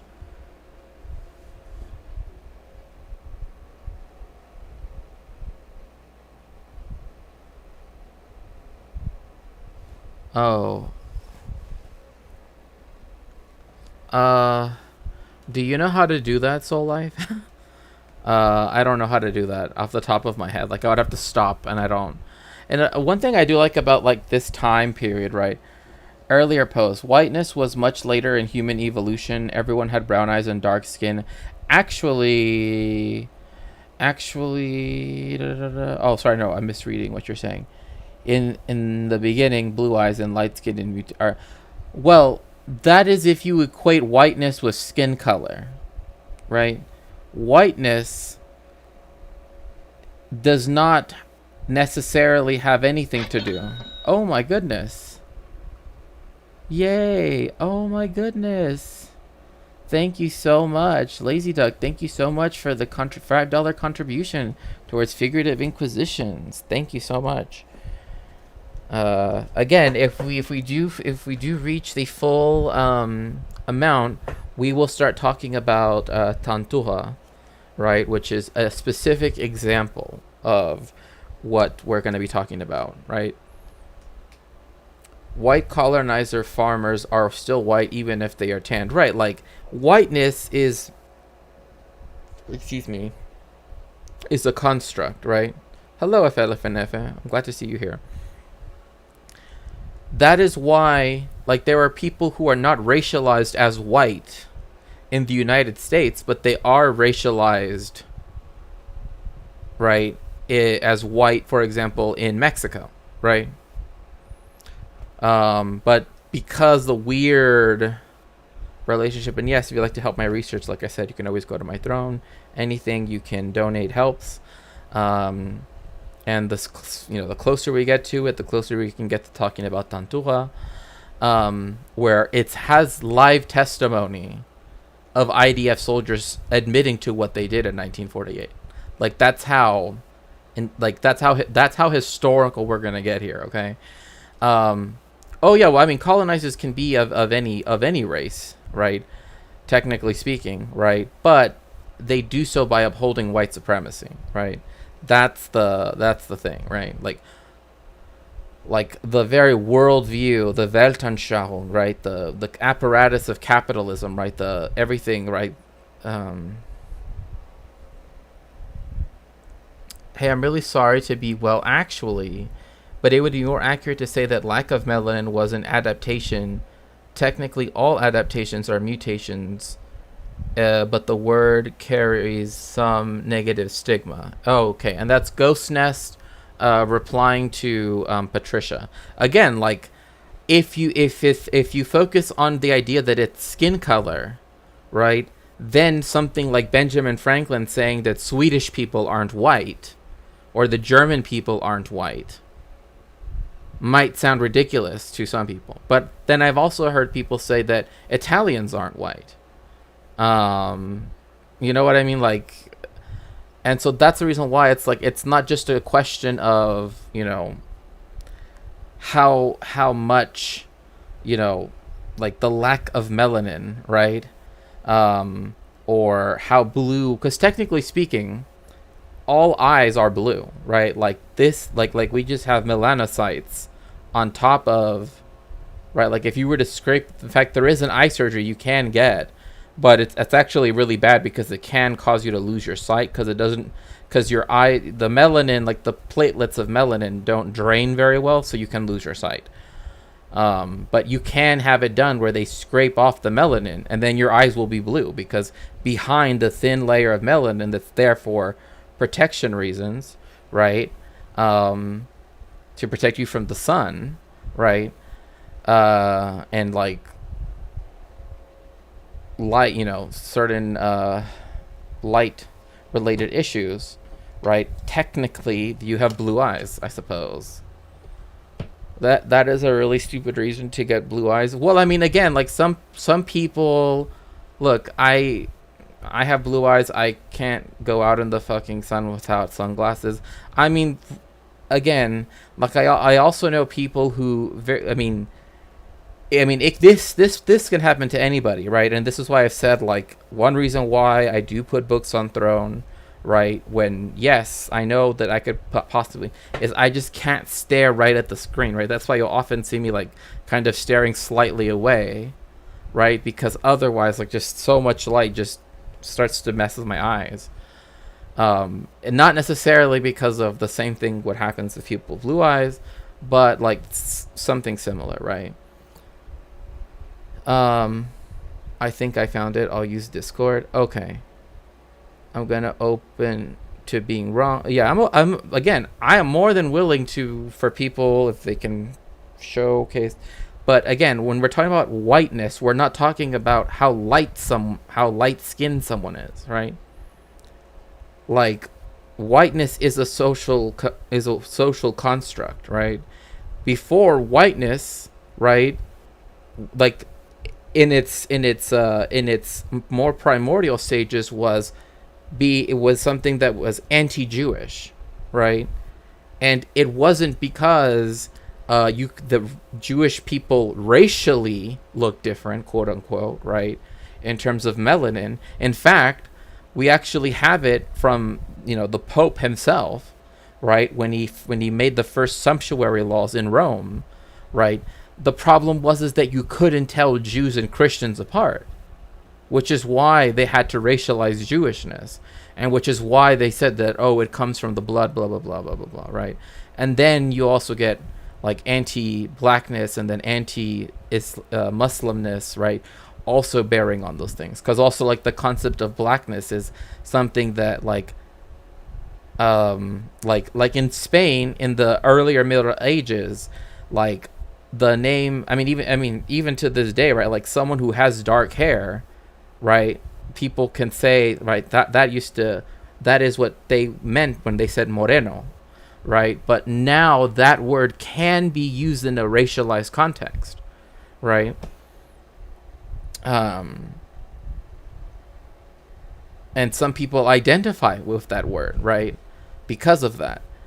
But again, and if you go back to when it was first used, it was used, it's kind of like the Black Prince, right, in medieval history. The reason why he had that title was not because he was actually, what we would consider, right, but because his mother was partially Moorish, right, that she was mixed with, like her family had some Moorish ancestor, right, that is to say from like northwestern Africa, right, particularly Morocco. And because of that, he was called the Black Prince, right, as if that is the group that we think about when we think about blackness, right? But it's because blackness and Islam early on were often conflated for some things, right? And again, this is why I always tell people Geraldine Hang's book, The Invention of Race in the Middle Ages, is a must read, right? Because race isn't as it isn't as categorized, as walled in as people like to think it is, right? Like, oh, yes, there are some people that we can recognize as fitting into such and such category, but that's because it's the hegemonic category, right, wherever in this, right, social space, right, whether that is in the United States, right, Australia, right, in the Anglophone countries, or in the Caribbean or in Latin America, right? So not all mutations are adaptations. That said, okay, I'm done. Yeah, well, no, I'm just trying to say that, like, whiteness does not have to do with skin color unless it's expedient for whiteness, right? Like, that's the right? So it can have to deal with skin color, but it historically has not always had to deal with skin color. Yeah, that's really my point, right? Yeah. Lebanon, Jordan, and Syria had also signed armistice agreements with Israel. The Jewish state now extended over almost the whole of Palestine. Arab territory was reduced to just a few small enclaves. So again, now we're going back to what I had mentioned earlier, that the Zionists said yes to the partition plan, and that the Palestinians said no.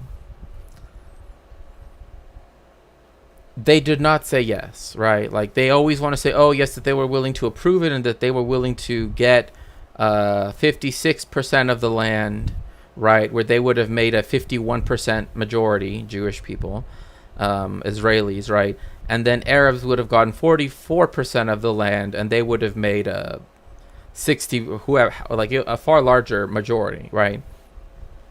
That is not true. Again, like I said, even before they declared themselves as a state, the state of Israel, they already had launched Eshkol Dalet, right?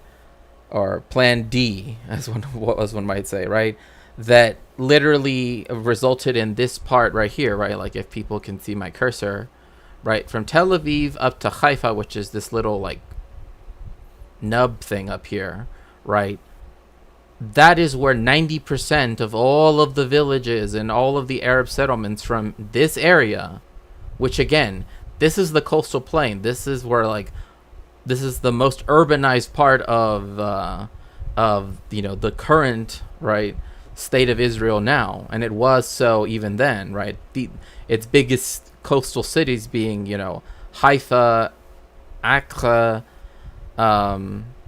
Tel Aviv, Jaffa, Isdud, Ascalon, right? And then here you have Gaza, Khan Yunis, right? And then Rafah, right? So this whole stretch, which is like half of the whatever, was 90% liquidated by before they even declared themselves as a state, So that's the reason why the people that want to claim that, oh, well, Israel was defending itself, it wasn't, right? Hi, FLFNF. Welcome in. Also, Patricia, I hope that I explained myself in a way that made sense. I know I felt like I went kind of about it in a roundabout way, but I hope that I clarified. So, the reason why the Zionists didn't take the deal is because, one, they would not get Jerusalem, right? Zionists have always wanted to take back, quote unquote, as they like to say, Jerusalem, right? And this is why a lot of the rhetoric, a lot of the Hasbara, right? And again, like I've said before, yes, Hasbara can be translated, well, is often translated as, also, hello, Powerful Finger, welcome in. Can be translated as quote unquote explanation, but that's not really what it is, right? It's like the office for like foreign diplomacy, right? Includes the word Hasbara, right? Like the office of public relations also has the word Hasbara, right? So that's why, again, like I said, like it's not so easy to like define what Hasbara is if we don't take. Oh, yes, remember to like the stream and have fun. Hoot night. Buenas noches. Damn. Also, since we did get a subscription, let's see here. We're gonna open up a pack of Pokemon cards. We have a cloth, which I like the fact that one of the moves is Adrenaline Hammer, because sometimes, like if you have ADHD, sometimes you need like, well, I don't know if it's adrenaline, but you know what I mean. Right, you need something to like. Then we have this little guy here, Citadel, which he kind of looks like a why not, but like, I don't know. Buenas noches, yeah. And then, oh, this one's so cute. Tandemels. Oh, they're always together. They look so cute. And then Kilowattrel. Right, is that how you pronounce it? Or is it Kilowattrel? Yeah, I think it's Kilowattrel. Anyway, so going back to the June War, which started again today, like a long time ago. Eastern Jerusalem and the West Bank were placed under Jordanian control. So again, like, and here's another thing too, is like when the Zionists did, we're trying to, and also here, let me ask a quick question, chat. One in chat, if you've ever heard of like a summer camp or some like military camp or something like that, right? Called like Fort Latrun. I know that includes a word, but it's spelt Latrun.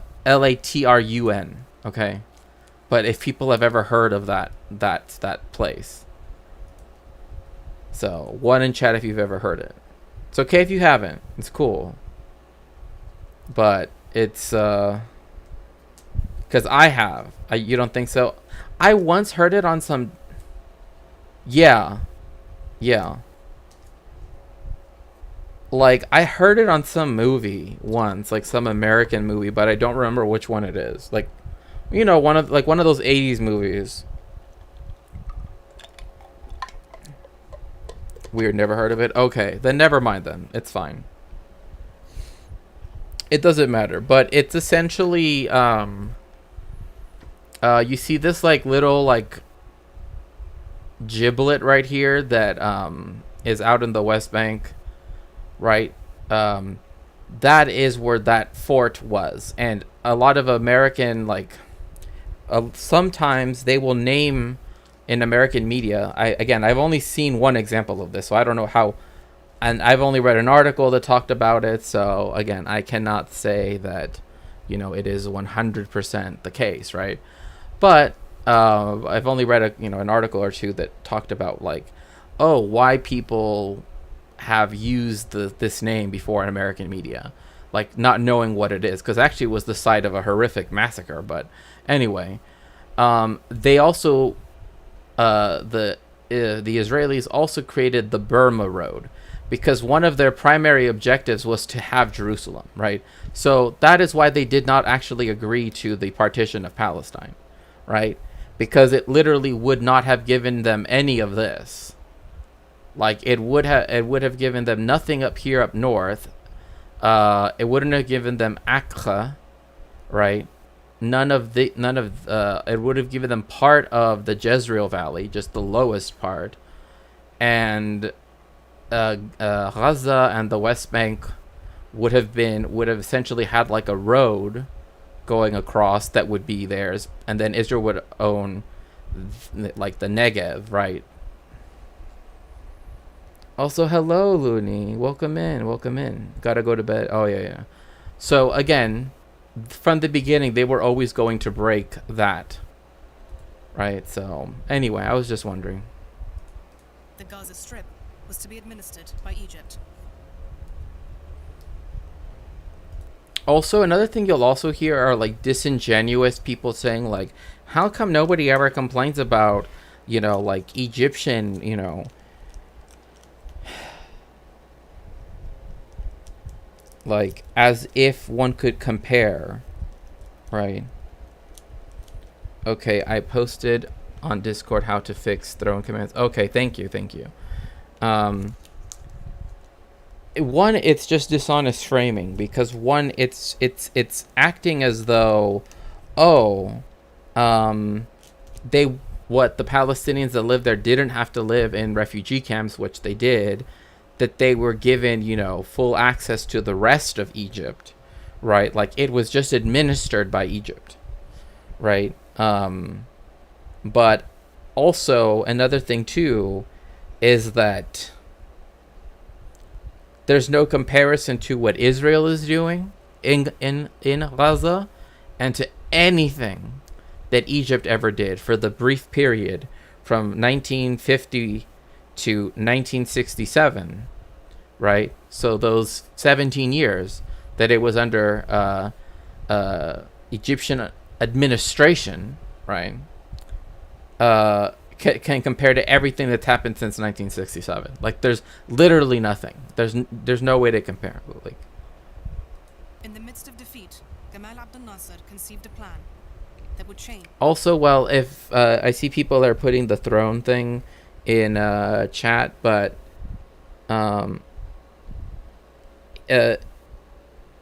if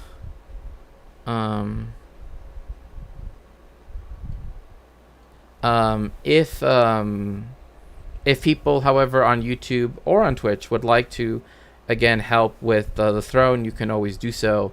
If we hit either the sub goal or the book goal, the book sponsorship goal, then we will also start to do the deep dive on Tantura. So the future of Egypt,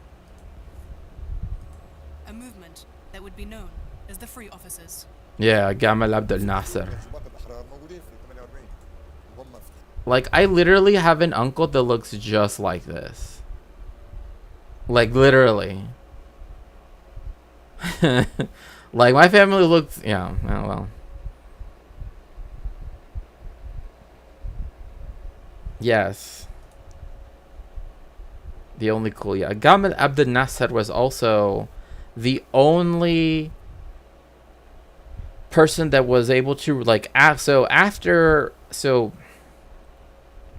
Because of the partitions, right, that the Sykes-Picot Agreement did, right, by creating Lebanon, Syria, Iraq, right, Jordan, etc., right, Jordan, etc., and then Masr, right, Egypt. Well, I mean, that actually wasn't part of the Sykes-Picot Agreement, but you know what I mean, right?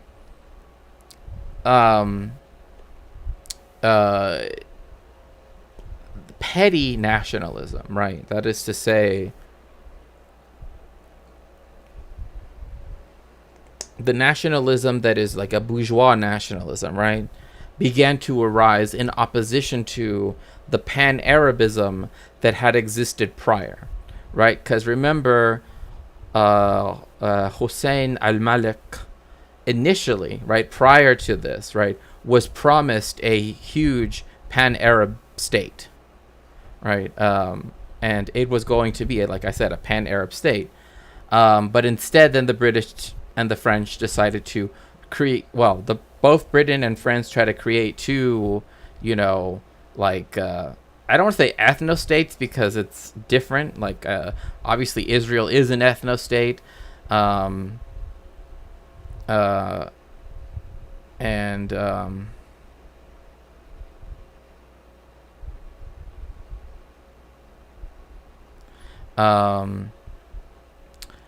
Let's see here. I'm sorry, I lost my train of thought. Oh yes.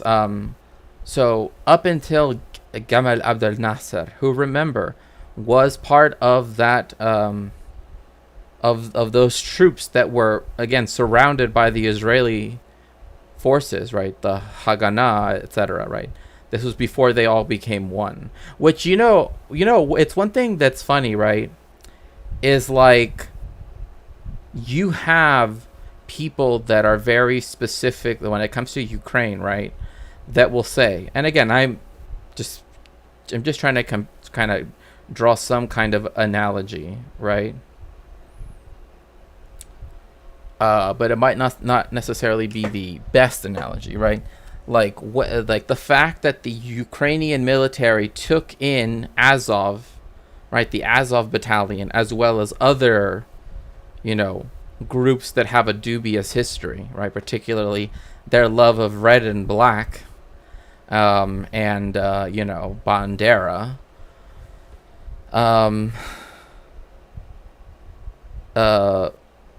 Means that that, like, somehow, because they were willing to absorb them pretty, right away, and people are willing to make excuses for it, and et cetera, right? I don't want to get, again, this isn't about Azov and Ukraine, right? But the IDF quite literally were, paramilitary groups, most of which were considered terrorist organizations, right? Racist, supremacist terrorist organizations by, even the United States, but particularly by Britain, right? And yet somehow to call them out on that is like, how dare you? Learning about the red and black thing in Ukraine is so, I know, right? Because in Latin America it has a completely different thing, right? Like in Mexico, like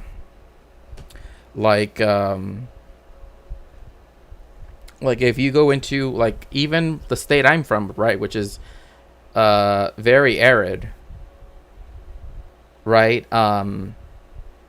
If you go to the places like San Pedro de Martir, right, which is a national park, we have an observatory up there. Like, you will see some indigenous communities that oftentimes they will, like, either embroider, or they will, like, get like a patch or whatever of like an indigenous, pertaining to their nation group, right, of on a flag, right, that's particularly anti-statist, right, like an anarchist, and I've always found that very fascinating.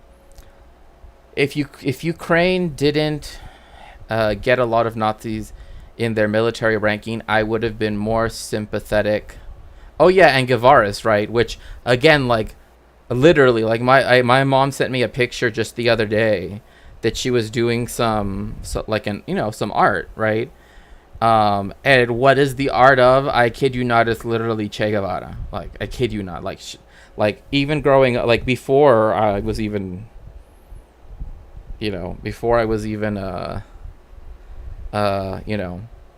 Also, Looney Tunes, can you also make a thing for my own Twitch? Because I don't think I have a Twitch command for YouTube, but I do have a YouTube command for Twitch. But yeah. I don't fall for the multipolar world bros are saying how Russia's anti-imperialist, views as being a proxy war. I can see the good in a multipolar world. I definitely don't agree that that means any of the poles would be some kind of anti-imperialist thing. Well, I mean, again, like the way in like when people say multipolar, right? Like, and this is like again, this is an anarchist but also Maoist, like Marxist-Leninist Maoist, but not MLM-PM, not principally Maoist, but an MLM, right? Viewpoint, right? That it's like neither Washington nor Moscow nor Beijing, right? That like if that obviously the no, the 0% interest loans and the low political interference that China's imperialist policies is preferable, right? Or I shouldn't say preferable, right? But I guess kind of along the lines of what you're saying, Raven, right? As opposed to the United States that like immediately, right? Like with Lebanon, right? For example, like immediately they want to give it like 50 different IMF loans, and they have to pay it back in dollars, and you know what I mean? Like obviously there's a huge difference between those two things, right? Thank you so much, Looney. I appreciate it. حرب أدركوا اللعبة اللي اتلعبت دي، أدركوا إن دخولهم المعركة كان على غير استعداد، وأن هذه المسألة ارتكبت في. Oh yeah, remember that guy? Oh yeah, remember when we were watching that video? Many people call themselves rojinegros when they've been members of such organizations. I just imagine being from the Anglosphere and being used to that, meaning ethno-nationalism, and reading that, right? Because like in Mexico, like red and black, still has its like anarchist. I mean, we also have El Movimiento el 23 de... Oh, gosh, why am I forgetting it? Like we have, like you have the... I'm forgetting it off the top of my head, but it's like... Right, exactly. Thank you so much, Powerful Finger. Right, exactly. Like that's the thing. Like, yes, people can say that like the fact that China gives things with less strings attached, let's say, than the IMF and the Western imperialist, but we shouldn't be so keen to be like, oh well, a multipolar world is good in and of itself, which is definitely not what Raven is saying, right? Is that, yeah, because it's three imperialist powers, right? And we have to have revolutionary defeatism. We don't want any of them to win, right? We don't want an inter-imperialist war, right? Because that's what World War I and World War II were. And they were disastrous, right? Like, literally the British caused the second Bengal famine that, caused the death of at least 2 to 3 million people. So...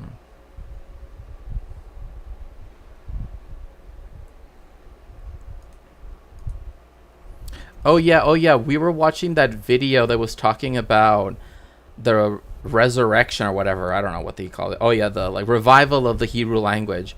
Remember like in order to like signify that now Eliezer ben Yehuda, who like literally abused his kids, anyway, Eliezer ben Yehuda, right, what now lived in Palestine, was by having him wear a fez. I'm like, I don't, like, Zionists didn't tend to wear things that were associated with, like, the Ottomans or, you know what I mean? Yeah, exactly. Yeah, and that's why, like, I kind of got that you weren't saying, as such, right? Like, as such, right? Yeah, I definitely don't agree with multipolarism. I can see why some people do, though, especially people in the global south who are outside. Right, like, again, like I said, it's like, only having one yeah oh yeah, I mean Germany, as we went over the Namibia stuff the other day, and we still have to finish that, right?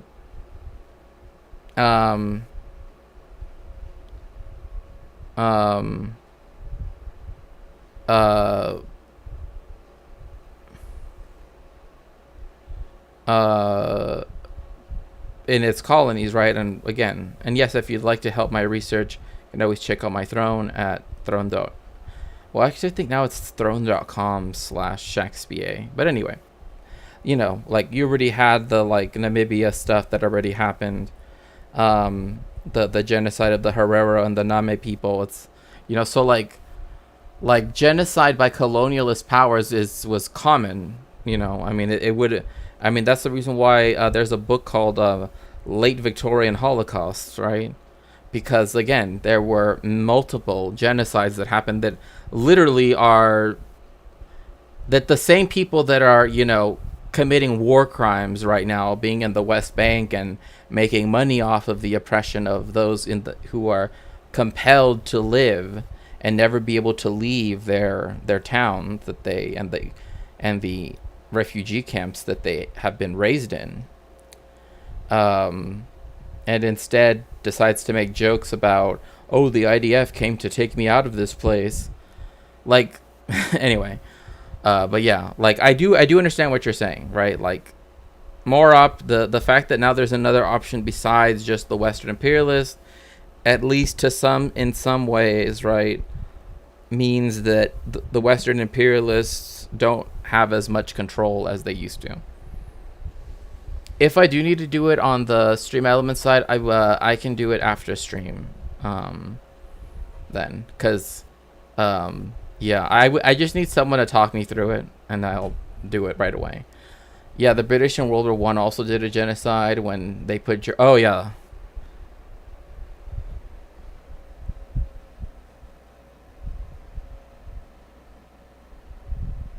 Okay. And again, if we can reach to get the book fully funded, or you know, we can hit the sub goal for today, right? Then we will start the deep dive into Tantua, which is again direct testimony from IDF members, right? From Haganah members, right? And what they did to this poor historian when he was writing his master's thesis. Like, it's horrific what they did to Beni Katz. السياسية المصرية، وعشان كده هم قرروا أن يقفوا ضد الاستعمار والقوى المساندة له وفي مقدمتها السرايا. 3 years after the end of the war, the free officers struck. In July 1952, they launched a coup d'etat. Egypt's King Farouk was dethroned and sent into exile. Lieutenant Colonel Gamal Abdel Nasser, the mastermind behind what was now called the July Revolution, quickly rose to be the country's de facto leader.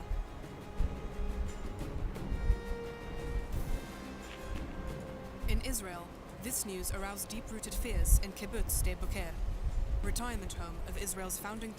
Oh yeah, also Moanop, I know that Streamlord came in here yesterday and said that if I was in streamer mode or something like that, that it would put out an alert that I'm live. I don't know if you could either know what he meant or figure out what I have to do, because I don't think that the announcement went out. So Prime Minister David Ben-Gurion. You know, it's funny because Sde Boker, right, is like one of those cities that's, or is a town that's in the middle of the Negev. And they love, like, literally, like, when I was told by some colleagues of mine, that said, you know, like, you know, the BDS has a list for you to ethically visit Israel, right? Occupied Palestine, etc. And I'm like, I don't think you understand that, like, I just don't want to go. You know, like, on some level, too, it's like, I literally just don't want to go. Like, I don't want to be in a country, right, that literally like, you know, like, and again, if we hit the book goal or the sub goal, you know, today, we will begin talking about a specific case, right, that has the testimony and everything. Like, it's, you know, It also has, historians like Ilan Pape weighing in. And anyway, not that that matters, but in effect, what this means is that it would literally, me being in a society, right, being in a country that is already racist to BIPOC Jews, right, but still uses them as a cudgel against the Palestinians, right, and let alone being queer, which is, again, used to be used as a cudgel, right, against the Palestinians, right. It's always a loss. It's always a loss. So I just can't.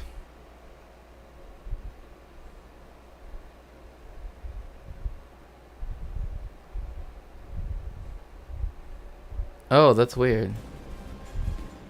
Ben Gurion all the time feared that one day a new Kemal Ataturk would rise in the Arab world and will unite the entire Arab world against Israel. And that fear, that apprehension, was enhanced when Nasser took power in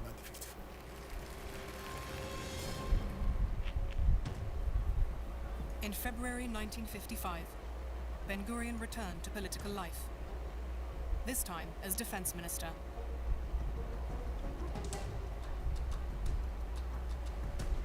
Just a week after Ben Gurion took up the post, 150 Israeli paratroopers, led by Major Ariel Sharon, were sent to attack an Egyptian army base near the city of Gaza. 40 Egyptian soldiers were killed, and many more injured.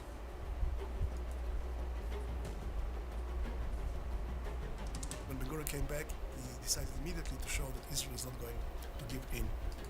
This time, from the Egyptian border, the provocations and the attacks by infiltrators were on the rise.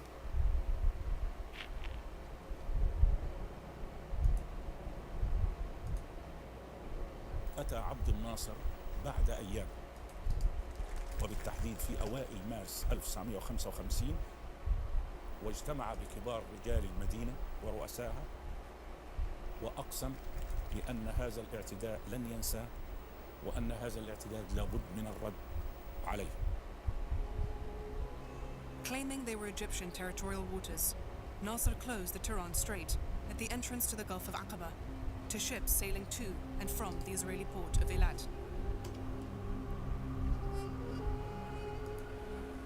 To strengthen his army, Nasser sought more weapons from the west, but this time to no avail. So then what did they have to do? So in a surprise move, he turned east. Russia's new foreign minister, Mr. Shapilov. What I've always disliked, right, is that they always like to make this sound like, Egypt was playing both sides. No. Obviously not.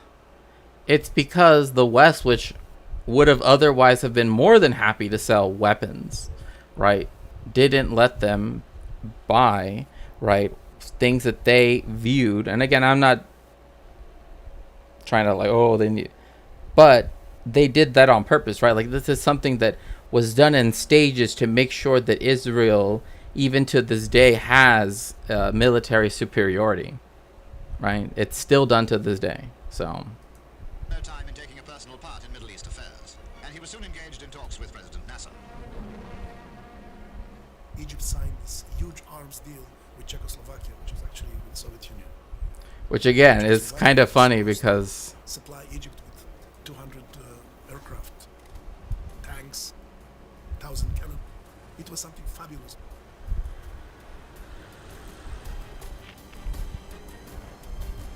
In November 1955, Ben Gurion began a second term as Israel's prime minister.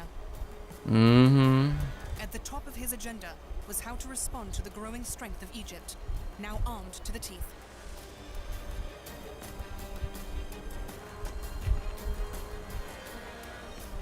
Eight months later, the opportunity came when Nasser announced the nationalization of the Suez Canal.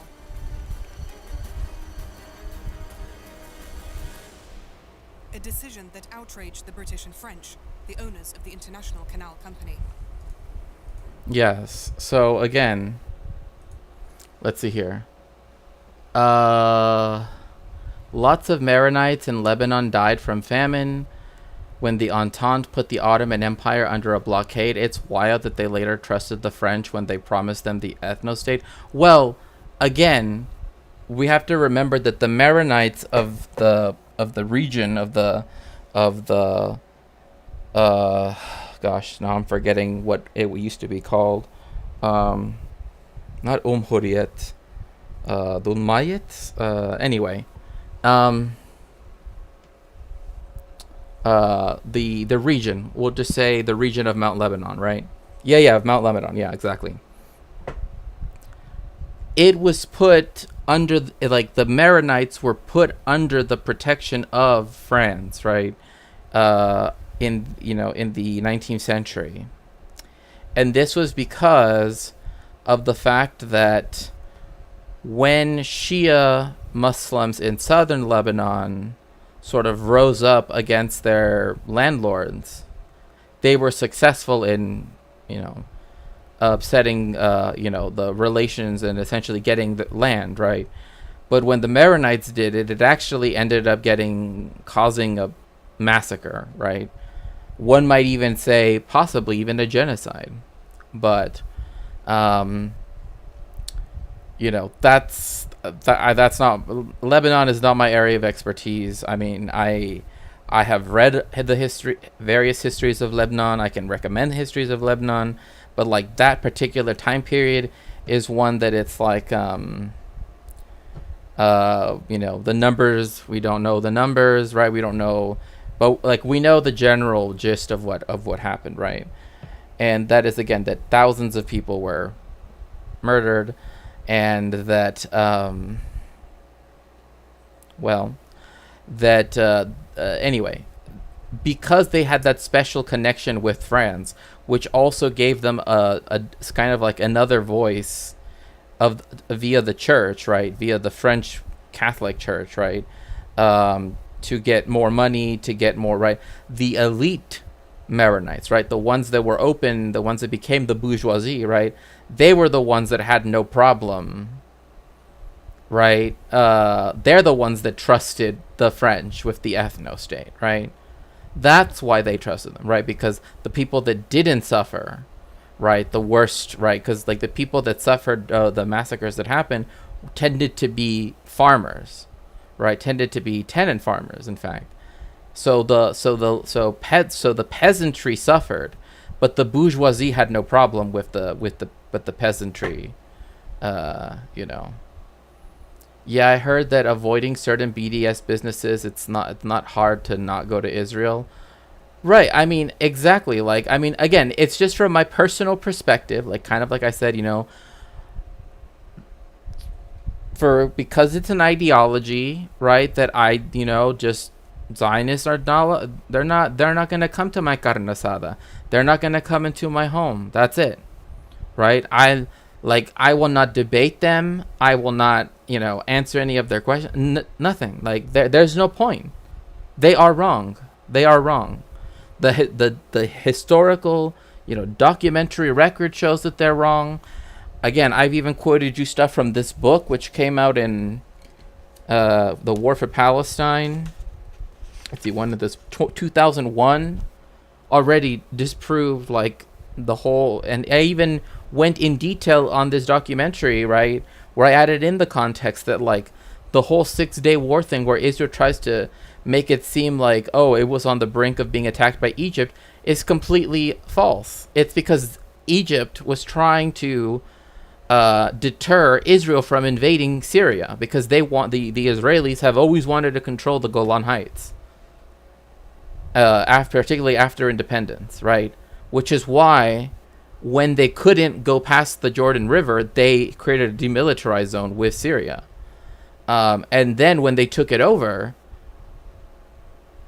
Beirut pre-Civil War, easily my favorite. Oh, I mean, like I've mentioned that I've been to the Middle East, right? I've been to Syria, I've been to Jordan, and honestly, there are just some places, like sometimes I'm like, I wish I could be back there, right, to do like archival research and just help in some way, you know. I don't even know in what way that would be, you know, even if it was teaching, even if it was, you know, I'd probably still be streaming too, but regardless, because, but I'll just never forget Damascus, you know. But you're right, like Beirut was beautiful. I mean, you know, and I've always wanted to really visit the city, like actually get to know it, right? Go to West Beirut, East Beirut, right? And also visit the memorial that they were planning to put. I don't know if they did install it already, because they were gonna, I think they just had a plaque before or something, but that they were gonna make like a monument to the victims of Sabra Veshatila, you know, and also try to, you know, visit some of the old sites, like where the like the Jewish community that the PLO defended, right? Because the IDF wanted to actually destroy the Jewish community in Lebanon to force them to move to Israel, because that's literally what the Zionists have done. Like that's what they did in Iraq. That's what they did in other places. And not only that, also, can I mention one other quick thing that is also proof that they committed genocide? Is that they also, well, people might contend me on this fact, but they literally stole babies from Yehudim Temanim, right, from Yemenite Jews, right, because they, you know, and they even called it Operation Magic Carpet, again, because they saw Arab Jews and Yemenite Jews as being lesser than Ashkenazi Jews, right? Because there's this weird internal racism, right, that exists within the, well, there's this racism that exists even in the Jewish world, right? And so you had tons of babies that were taken away from their mothers when they were essentially living in camps, right? Because when they were brought to the state of Israel as it was founded, right? Yes, free Palestine. Yeah, I actually have a command here on, you know, free Palestine from the river to the sea. Palestine will be free, because it will be free. And it's far sooner than we think, honestly. It could be tomorrow, right? Like it's like we honestly are living in a time when we honestly just, we have, you know, I try to have some revolutionary optimism, and Palestine and doing research and streaming, doing these teach-ins and everything about it, you know, is one of those things that really does contribute to my sort of conviction, right, that it, you know, Bezras Hashem, we will see the liberation of Palestine speedily within our days, you know. We live in a time when days are like years in terms of Palestine. Oh yeah, like for the people that grew up like in, that were like, you know, kids in the early 90s, right? Like they saw, like I can see why so many of them are so cynical. Because to them, they have been taught to think like, oh, this always happens, right? I'm not saying every person thinks that, but I have met a lot of people that do think in that way. And it's like, no, we literally live in a time that we're around the world, things have changed in a way that we can't go back to the old anymore, right? Like, so anyway.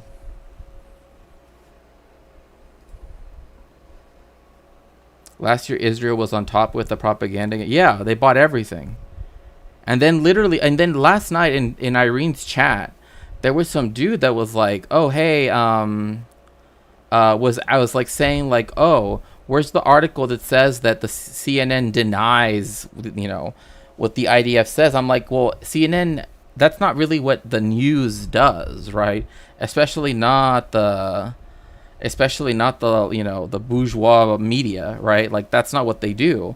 But the fact that they were, that the Zionist narrative about the Al Shifa hospital was so bad, right, that where even they said, oh, it was evident that the IDF had moved things around, right? Even that, he's like, oh, but they don't outright say that they, like, the IDF doesn't say that they moved it. CNN doesn't say that they know for absolute fact. It's like, well, when you see the video and you see that at some point these guns, which are all brand new, by the way, they're brand new guns made in Israel only, right? And they put it next to an MRI machine. I think some skepticism, even from the most mainstream of mainstream media, is just watermelon. Oh yeah. Oh yay! The TCT TV worked. Yes. And yeah, like, I mean, like, I don't read the bourgeois, like, I will read it into, like, look at it in terms of, like, headlines and, you know, some things, right? But, I mean, I honestly have no time to, yay. This is a matter of life and death to us all. Our quarrel is not with Egypt, still less for the Arab world. It is with Colonel Nasser. He has shown he's not a man who can be trusted to keep an agreement. Yes, because the British are the most trusted when it comes to agreements. Like, literally never trust, you know, a colonialist power, parasitic colonialist power. Britain and France were convinced that military intervention would be needed to recapture the canal. Yes. And bring down the upstart Nasser. But a pretext was needed. فرنسا على لسان بينو وزير الخارجية اقترح انه اسرائيل تدخل معهم كعامل مساعد لاعطائهم الذريعة للتدخل على اساس انهم هيطلبوا من كلا الطرفين المتحاربين التحرك لمسافة 10 اميال على جانبي قناة السويس. اسرائيل بالقطع كانت هتقبل ومصر سترفض. So again, this was planned by the French and the British because they were, you know, hyper mad, right? That Egypt said, why don't we nationalize the Suez Canal? Why do we have to constantly, right, have it belong to, right, even though it's called the International Suez Canal Company, right? It's literally just putting money in the pockets of, right, like all of the fees that the Suez Canal charges, right, now go into the, right, that are being used or were being used, especially under Gamal Abdel Nasser, right? Yes, for those of you who don't know what the Transcend TTV network is, it's a network of trans Twitch streamers who stream on YouTube as well as, well, yeah. I think I'm the only one who currently streams on YouTube. Everybody else streams on Twitch. In fact, let me actually put that.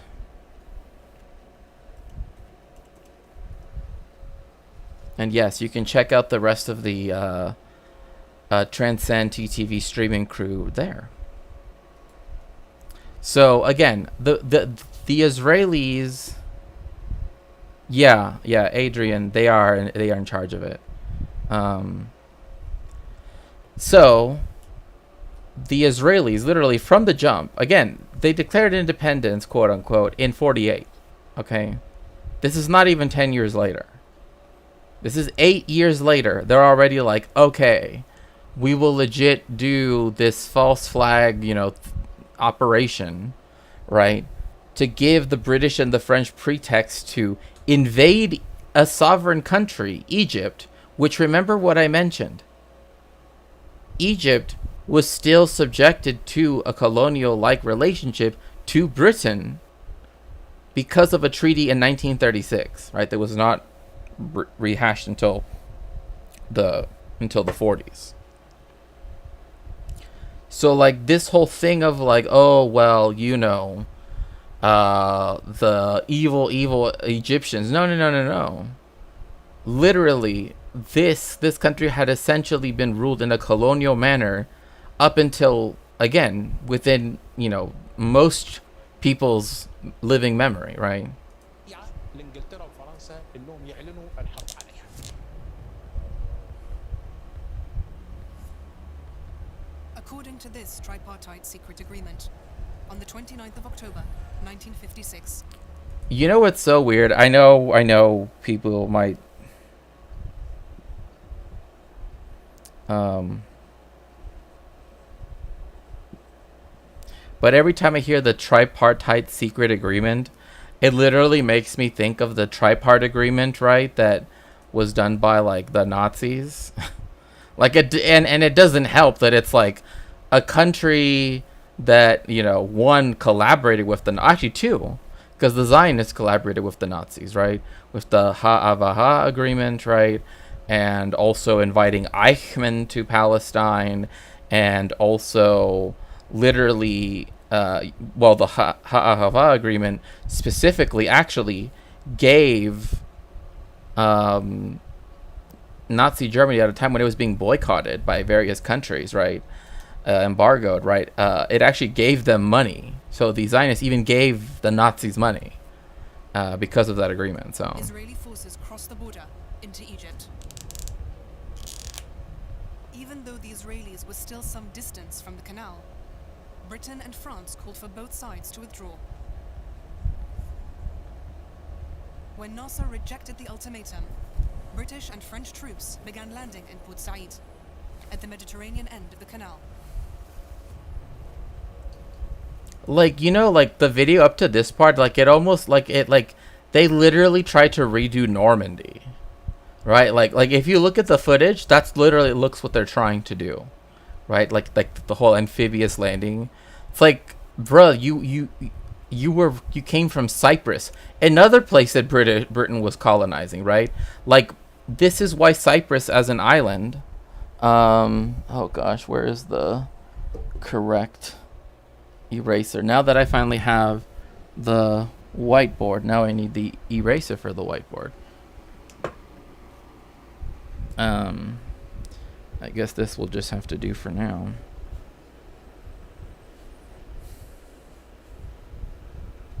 Okay, so let me just draw it out first. And it's just going to be very simplistic.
Like, the reason why I find it kind of funny the way how it's framed typically is that it kind of ignores the fact that, like, this is the situation in the Mediterranean, right? So obviously this weird thing here, right? This is Israel at the time, right? This is Gaza under Egyptian administration, right? You have Syria, Lebanon, but Cyprus, right? This country, this huge island, right? That is just underneath the quote unquote belly of Turkey, right? As a famous writer once put it, right? This was a UK territory. Not only that, but even when they were having their civil war, the United Kingdom carved out for itself, right, land that is essentially its property. It literally made bases there, right? And that is so that it would always have access to the Suez Canal, because this is what connected it to, India, to the other colonies, right, to the East African colonies, etc., right? So this is where yes, they're French and British troops, but this essentially was the British military base, right? Their own aircraft carrier in the Mediterranean, right? And then this has become the American one, right? That's essentially how that's a big ass island. Yeah, I know. I kind of, I just drew it off the top of my head, but it's tiny in reality. It's not that. Not consulted in any way about any phase of these actions, nor were we informed of them in advance.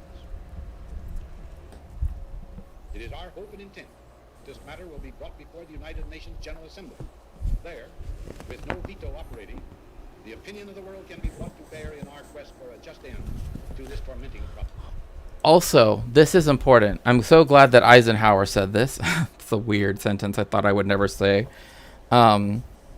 Yes, when resolutions are put forward, right, that are to be decided solely by the General Assembly, right? Like for example, let's say the decision to expel Israel, right, from the United Nations, right? I know.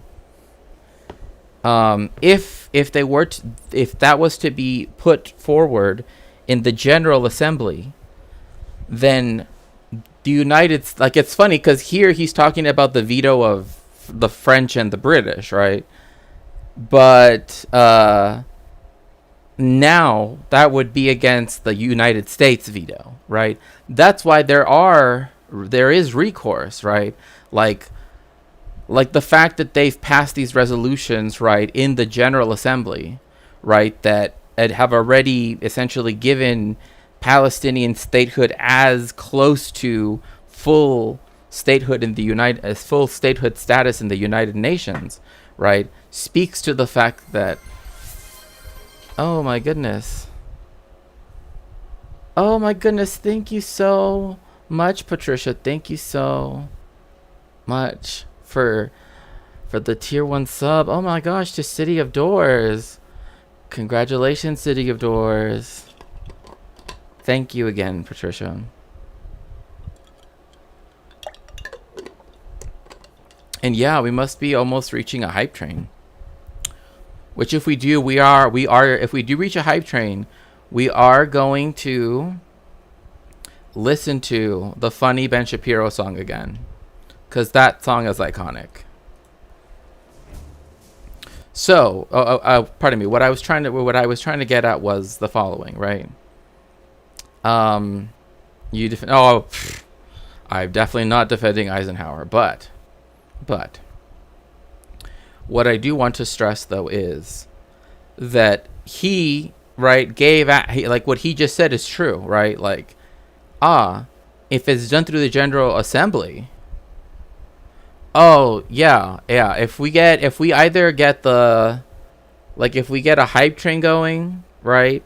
So that would be based on this. We have 3 more. Well, I think 2 more until the hype train starts. But if we could get this filled up, we'll also start going into a case study, right? A historical case study of Israeli history.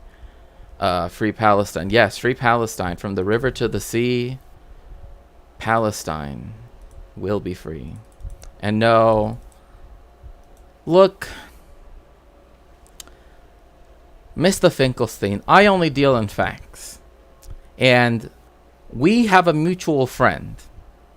And when he brought up that his friend, meaning yourself, of course, said that it would be better for us to use the phrase from the river to the sea, Palestinians will be free. I recognized that was from you. I recognized it. I still thought it sounded absolutely ridiculous.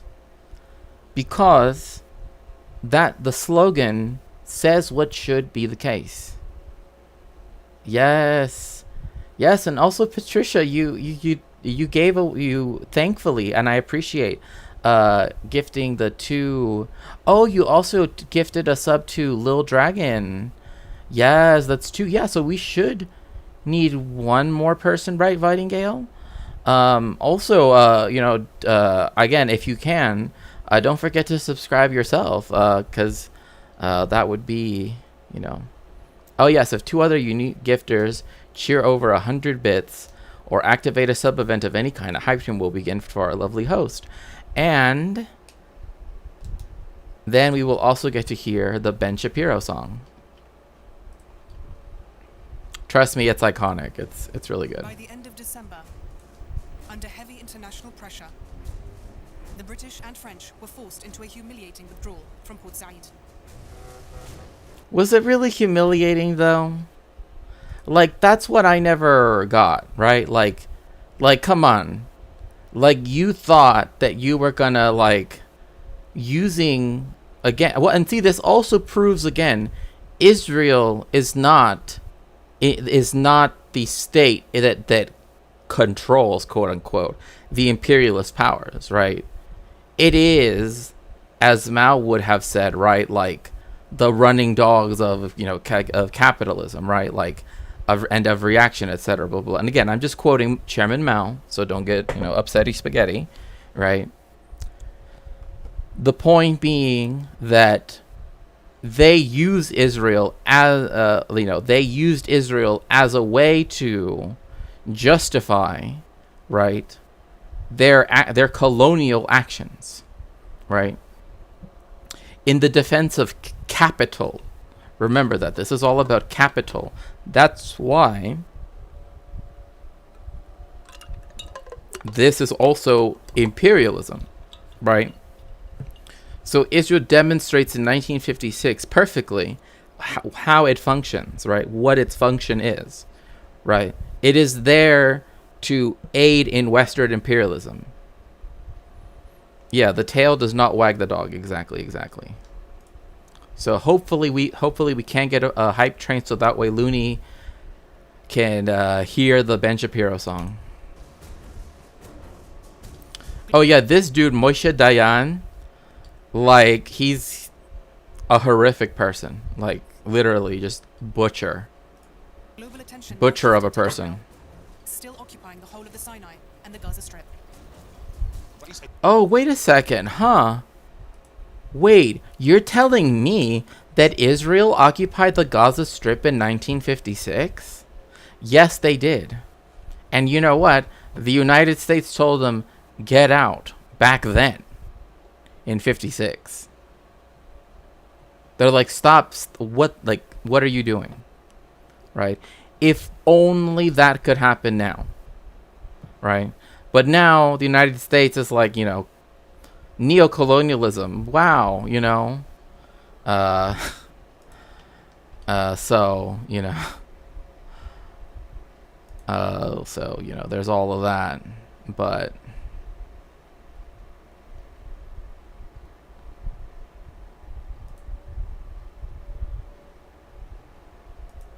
you know, so that's the reason why all we get are just lots of things going like,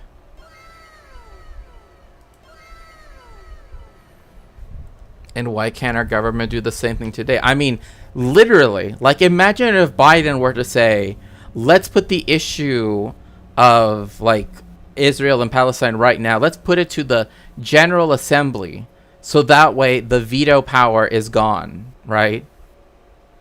Like, and, like, the fact that the United States literally had that as a policy at one time is, like, honestly, it's just, I don't know.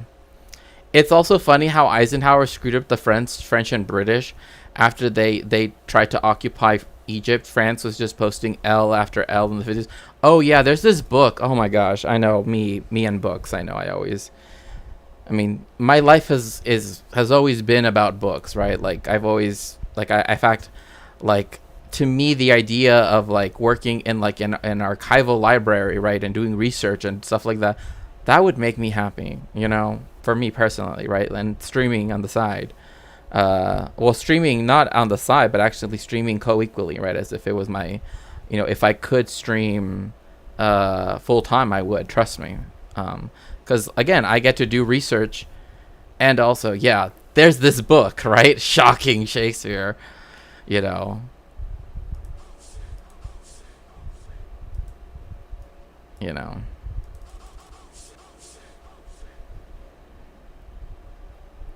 But yeah. So after the Americans used France and Britain and Korea, they didn't return back the favor. I guess they saved the UK from losing Greece. Hello, DJ. Welcome in.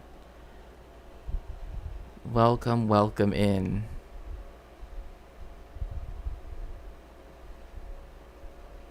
We literally have demons descending on us right now. Real. إذا هو اتصل ببن-غوريون وقال له انسحب من سيناء. فكان الرد Like, look, Eisenhower legit called up Ben-Gurion, right? This person who's given, like, you know, he's literally, like, viewed as, like, George Washington, but, like, Israeli, right? Which doesn't even make sense because, like, it's kind of weird, you know? But, yes, he's kind of treated like a George Washington figure, right? Same thing with Theodore Herzl, which is so weird, too, because his novel, Alt Neuland, is it's such a bad novel. Such a bad novel. Like, literally, just why? Anyway, you see, it took one phone call. He's like, stop, withdraw. And what did he have to do? He had to stop and withdraw.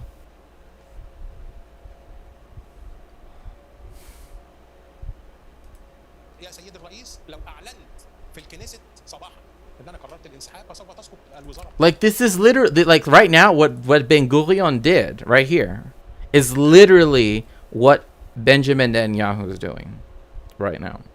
Literally. Oh, but if I do this, then the government will collapse. So what? That's kind of not important right now, especially if you actually care about the hostages. Unlike this one streamer who thinks that, you know, highlighting a PDF a couple of times means that, you know, they've essentially, you know, gotten like 100 doctoral degrees.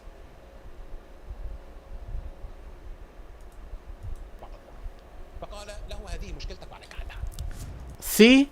That's your problem. Solve it. Imagine if Biden did that. Biden can literally do that. Could literally do that. Sorry. Hi, Namuni. Do you know any good videos on why white privilege exists? Videos. Let me think about that. I don't know about videos off the top of my head. There is a book that comes to mind that's literally titled like The Origins of Whiteness or something, right? And yes, if you're on YouTube, yes, you need it for a friend. Yeah, you're in the Discord, right? Aren't you?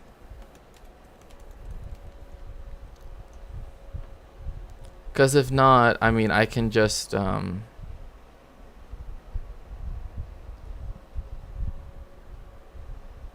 yeah. Okay. Yeah, join the Discord, and then I will put it where it says like library or something like that. So just join there, and then I will link the video there. Okay. So just look for it in the library, in the Discord. Yeah, of course, no problem. In March 1957, Ben-Gurion finally ordered the Israeli army to withdraw to the pre-war borders. Like, look, like, imagine if, oops, no, I did not mean to, pin your comment. I meant to respond, but, oh, no, accidentally, I'm sorry, that was, I messed it all up, but yes, thank you so much, I appreciate it, and yeah, I'm always glad to help. Like, if people ever want, you know, to chat about something or some subject or anything, like, oftentimes I'm literally sitting in general VC and like nobody shows up, right? And I'm like, oh, you know, probably like people don't ever come into my Discord or whatever, which is, you know, fine. But, you know, like, sometimes I'm just sitting there while I'm working because it's like I have nothing else to do, right? Um, yes. Oh, I'm so glad to hear that at least that one is the throne one. Yes, if you'd like to help out my research. I'm VC shy. Oh no, that's not fine. Like I don't mind people chatting in the VC, right? Like if you want to just chat in the bubble chat, that's fine. I even have it so where we have a bot that will read it out if if you don't want to talk, right? So then that way, other people can respond to. Like, let's see. Okay, so yeah, by all means.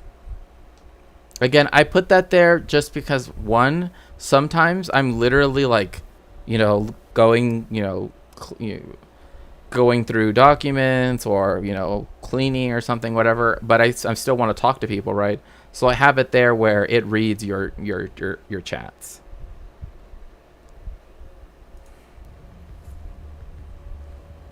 However, he had secured two major gains. The stationing of UN troops along the borders with Egypt and Gaza put an end to the Palestinian Fedayeen's raids inside Israeli territories. And Israel was... Isn't it like kind of like how like the Israelis... Oh, I think Patricia has a suggestion here for you, Numini. Also, Patricia, again, I'm not saying you have to, but like, thank you so much for the gifted subs. But if you want, you could also get one for yourself, so that way you won't have to deal with the ad break, because it's 3 minutes and such. That's a fantastic bot idea. Yeah, because I know like some people, like sometimes I can't be like right at my desk, but I'm like just over here, right? Like at my bookshelf, right? Sometimes like, oh, there's a book, I'll I'm looking through the bibliography, I just need to find a couple of sources that I need to look up, right? Or whatever, right? But I also another thing too is that I also made it so that for people that don't necessarily want to like talk, right, but still want to be heard, right, so to speak, right, that don't want to, if you don't want to have to be going back and chat, right, I got that bot for that reason. And I also have a music bot too that plays like any song that you can find.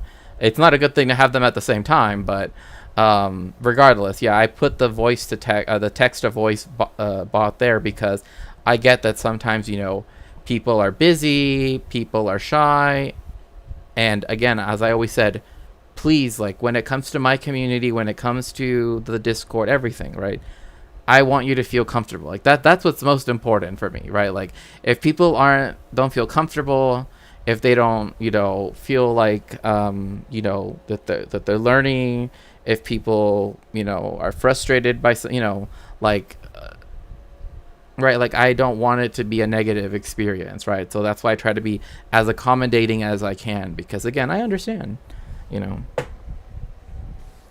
So Life is working on the throne command yesterday. When he gets back, I'll ask him about it. Okay. Guaranteed free passage of her shipping through the Tiran Strait. The Sinai campaign gave Israel actually about 10 years of unsigned peace. On the Egyptian border between 1957 and 1967, there was a total calm. But the fragile peace on the borders masked continuing hostility. Also, look at how the border used to be. Okay. Hello on this side. I know I saw you earlier, Vitingale, but I just saw that you edited the Shakespeare emote. Yes. Like look at the way how the border used to look. YouTube has a whole bunch of videos on white supremacy. Right. And I think Ibram X Kendi has a video about white privilege, if I'm not mistaken. Right? And definitely I would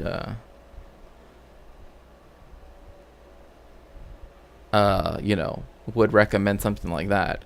Another thing would be to what would be interesting if you went to Google Scholar Eager Mexico candy? What do you mean?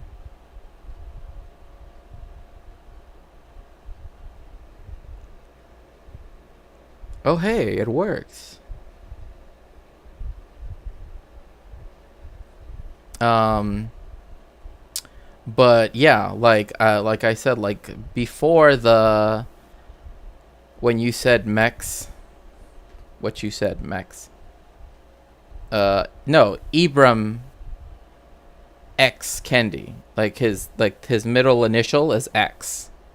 His name is Ibram, like kind of like Abram but with an I, right? Like as like in Arabic, Ibram, and then X is the middle initial, and then Kendi, Kendi. Here, let me. I feel like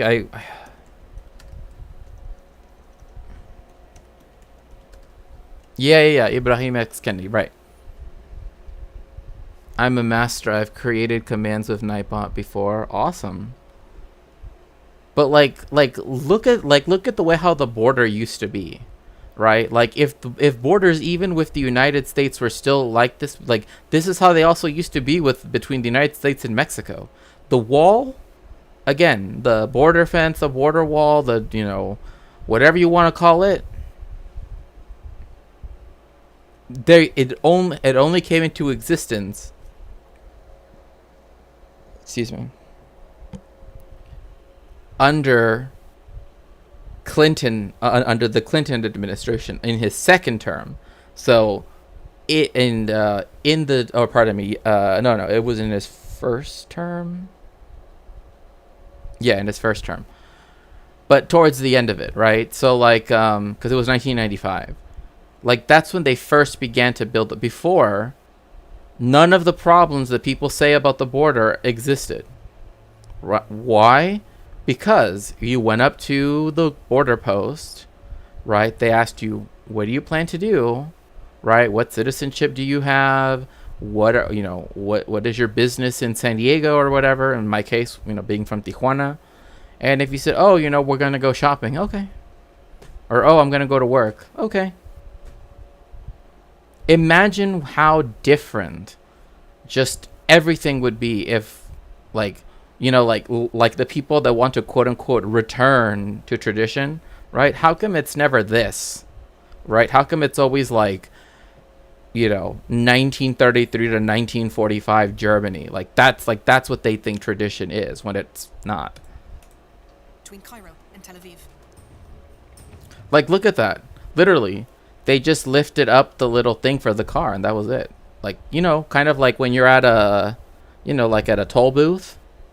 That used to be the border. There's no reason why it shouldn't be like that. Right? Like why it shouldn't be as easy as possible. Because that's actually a fundamental liberal, and I mean this with the capital principle, right? Consent of the governed means that people should be, and this is why the early framers, in both, on the continent, in Europe, but also even in the United States, right? They believed that, like, they were against the idea of passports. They were against the idea of, like, a lot of this because they thought people should be able to freely move and live under whichever kind of rule that they want to, because then that was them consenting to that rule of government, right? Instead, now we have neoliberalism, which literally, is like, how do we make the border have death rays? In Israel, Ezer Weizmann, the commander of the Air Force, was devising a new strategy. Operation Focus. האמת היא שהתאמנו למצוא מוקד שנים לא מעטות לפני הביצוע עצמו. הקונספט היה שאנחנו תוקפים את המסלולים ומוצאים אותם לשימוש, ולאחר מכן מתארגנים לצליפה ויורים על פרוסים הפזורים בשדה. This network would soon face its first major test. Not, though, at the hands of Weizmann's Air Force, but through the bizarre actions of an Israeli peace activist. Even that was a commercial pilot, and as a gimmick for the elections of 1965. I'm sorry, but like like I get that this guy's Israeli, but he looks to me like so like stereotypically like a wealthy, like British dude. You know what I mean? Like he has that like, you know, like I feel like he should have that. Yes, and it was about the year 1957, when of course Lord Fairfax first came to visit me. Right? You know, I don't know. Bought a little airplane, painted it white, and put the name Peace, and said, "If I'm elected to the Knesset, I will fly to Egypt." He was not elected. It's a very small number of people. Also, by the way, like the way how Israeli elections work is that they assign certain letters of the Hebrew alphabet, right? And that stands for the party, right? Like it doesn't say like Democrats or whatever. Instead, it's like these like symbols, because you know sometimes they're like coalitions, right, or other things too, right? And so like because of that, instead for Likud, it's M Chet Lamed. Like, I mean, it only has one of those letters in its name, the Lamed, right, the L. But like people know, like when you see those three letters, that means you're voting for Likud. When you're voting for Shas, right, then you see a different letter, right? It's I don't know. I've always found it a kind of interesting system, but yeah. Voted for him, but by that time he became very serious of this. So one day, without any announcement, he took off with this plane. A.B. Natan landed in Port Said, Egypt, in February 1966. وصل الطريق ازاي؟ ونزل المطار ازاي؟ وفين الدفاع الجوي؟ وفين الرادارات؟ وفين الطيران؟ Egyptians treated him very nicely. They did not let. Oh, look at that. So you mean all of that racist, Islamophobic, right? Both of those things, right? Fear-mongering that people always do. Like, oh, if, you know, Israelis or Jewish people ever went to Egypt, which still has a Jewish community, I might add. Lebanon, which still has a Jewish community, I might add. Etc., right? Like, they always make it seem like, oh, if you went there, right, that it would be like, you know, they were like, well, you know, we didn't, you know, and he's asking these questions because, you know, because of the fact that they had a military plan, right, prior, and that this showed a huge gap, right, in the Egyptians' defensive capabilities, right, that they didn't have a good air defense system, right. So the questions raised at this point, right, were, holy fake country Batman, right, exactly. So the Egyptians, you know, they didn't do the things that, I swear, it's like some weird, I don't even know what to call it. Like the way how they portray the, like, because of the Orientalist Islamophobic view of just Arabs writ large, especially or even just people from the Middle East that are not, you know, Israelis, right, as being like inherently dangerous, quote unquote, blah blah blah. It's like, no, they say because again, they already had an armistice agreement in 1950, and in, you know, so okay. Okay, I think that should be good. Okay, sorry about that. I don't know. That's literally never happened before. My apologies, chat. My apologies. That's literally never happened to me before. So again, yes, thank you for standing by. Thankfully, that was just like very quick. So again, we need 3 more subs to reach today's sub goal. So that way, if you want to talk about Tantuha, right? Or we also have, if people would like to fund, right, to fully fund the Figurative Inquisitions book from my research, that too. But at this point, I think that the sub goal is probably a bit more approachable, right? So we can definitely do that.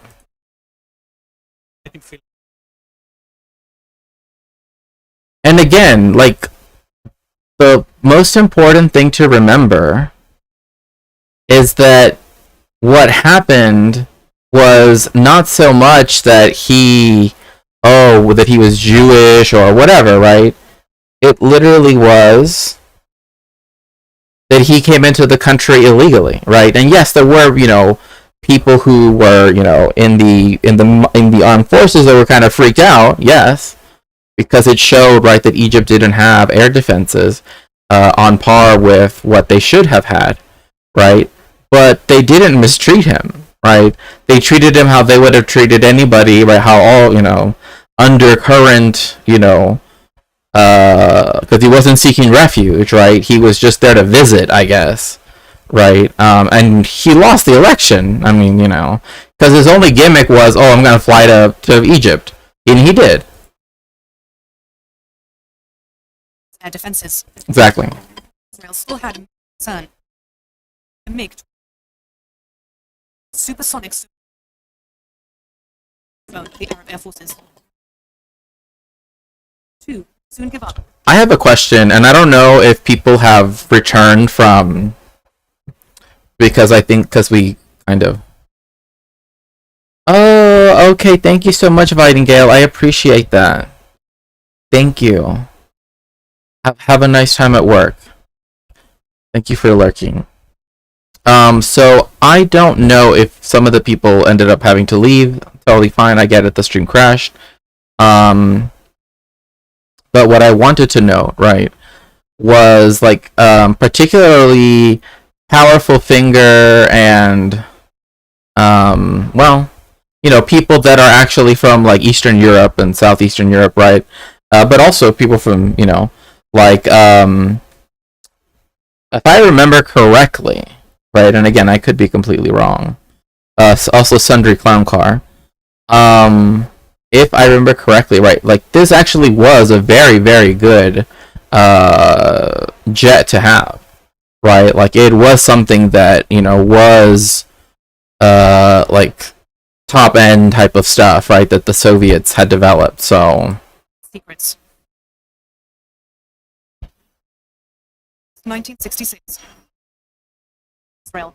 MiG.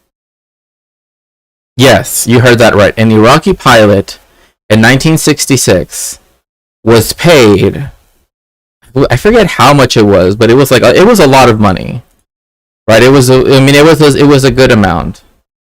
It was a good amount of money, right? But the money was so that then, right, he could fly one of these planes into Israel. Because remember, technically, Iraq and Israel, right before the landing on the moon, right? Into Israel, right? So then that way, essentially, Israel, which was, what I hate is Israelis say negative things about countries that do this now, right? They did this for the MiG-16, right? But they get upset when Russia, oh good, now it's behaving a little bit. But when Palestinians do it, when Iranians do it, when Syrians do it, when anybody else does it, oh, it's a horrible crime, how dare you, but when they did it, of course, oh yes, look at us, bribing people to give us, the technology, right? And so then that way we can find its weaknesses and blah blah blah, right? For them, it's upheld as something, beneficent, but it's, not. Yeah, $1 million, yeah. But it would turn out.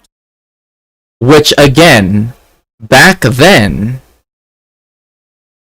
it was a lot of money. In 1966, that's a lot of money. Now that's nothing. I mean, now, that won't even, in LA, I'm not joking. There are some houses that are tiny. Talking about, bungalow-style houses that sell for, 800K. And they're old houses, so you're gonna have to spend a lot of money fixing things, updating things, all of this stuff. But that's just how you know. And yet there are still all of these empty homes all over Southern California, right? I know because like when I drive to one of the universities where one of my good friends works at, right? I have to drive to get that to go through several suburbs of LA, even exurbs, I guess, in some cases, because they teach at multiple institutions. Anyway, that's not relevant. And like there are so many like subdivisions, as they call them, right on the West Coast, that are just like brand new houses. Nobody's bought them, right? Or if they have bought it, it's institutional buyers. And it's like, you know that like, and like now like the governor wants to use AI to resolve like it does not take AI to solve homelessness, right? If people are unhoused, what they need is housing. Literally, that has been the solution everywhere. That's what Cuba did, and again, Cuba's not perfect, but it, with the very little that it has had, it's been able to have, it still is able to do things that apparently the United States needs AI to do. Recent.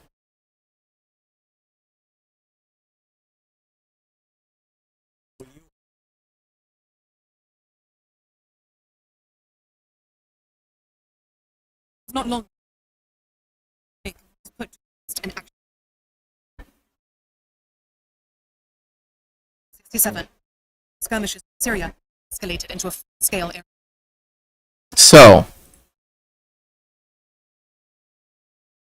you see here, right? Syria.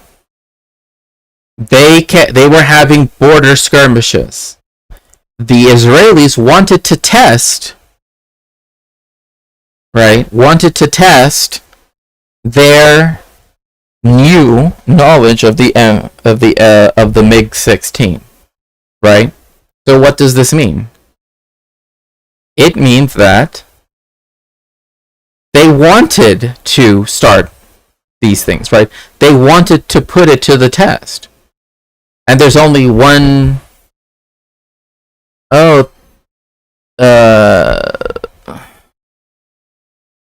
interesting.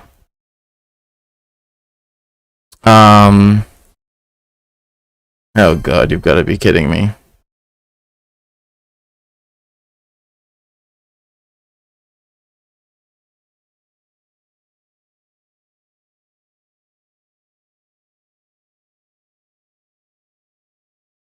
Oh my god. Are you serious? Are you serious?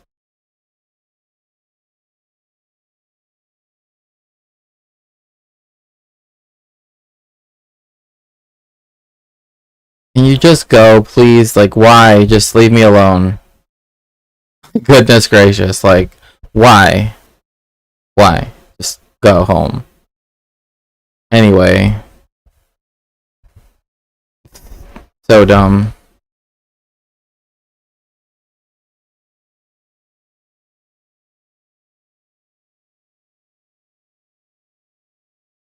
So again, this is not talked about in the context of the Six-Day War, right?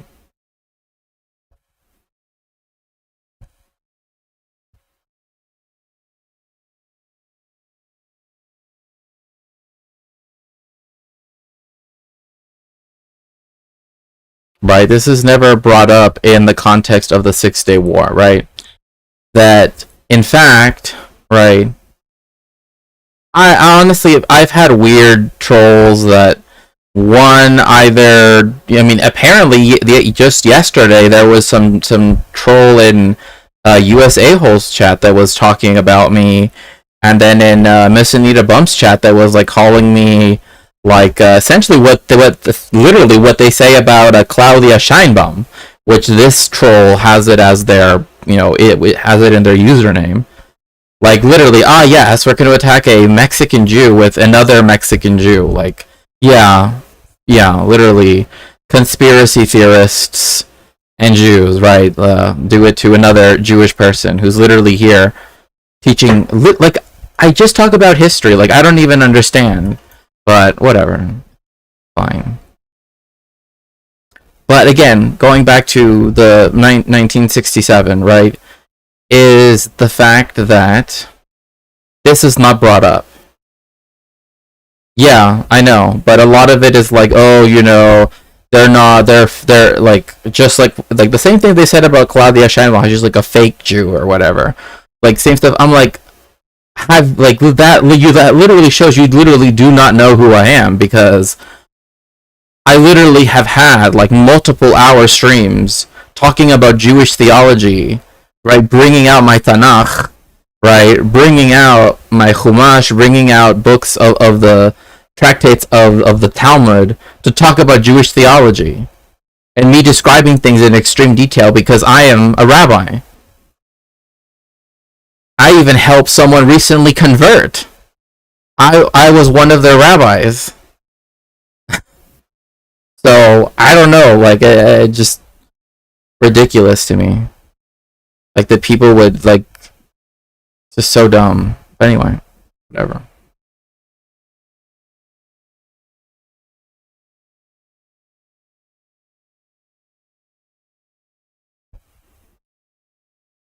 Like, oh yes, me going to getting into one of the top yeshivas in the Jewish world, right? Getting good grades and everything, becoming a rabbi, all of that stuff. Congrats, Claudia Sheinbaum, nueva presidenta, viva Mexico. Yeah.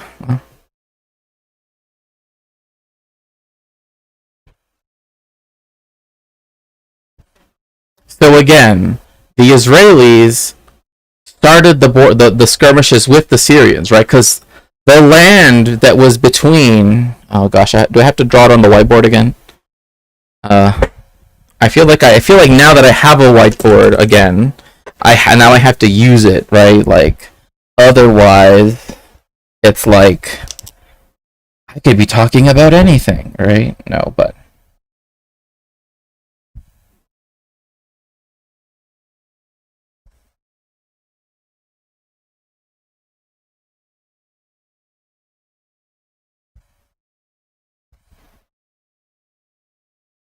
I should have done these in blue. Anyway, it is what it is.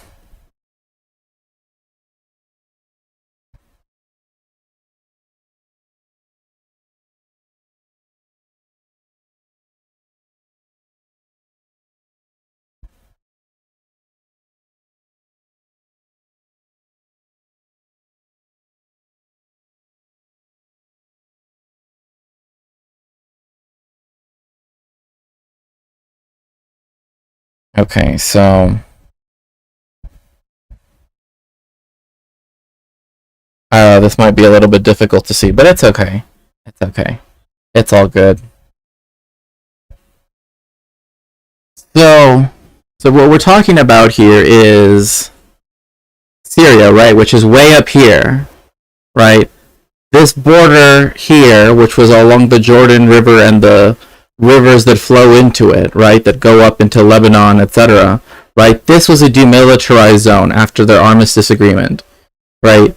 Israel started to fly its planes here to try to instigate, right, border skirmishes with Syria, right? And then eventually it ended up causing like a whole conflagration, right? They wanted to do this because they wanted to test, right, what they had done, right, with the what did Palestine win yet? Oh, it's going to. In the weeks following this battle, possibly Soviet intelligence. Also, we need what is it? Three more subs to make today's sub goal.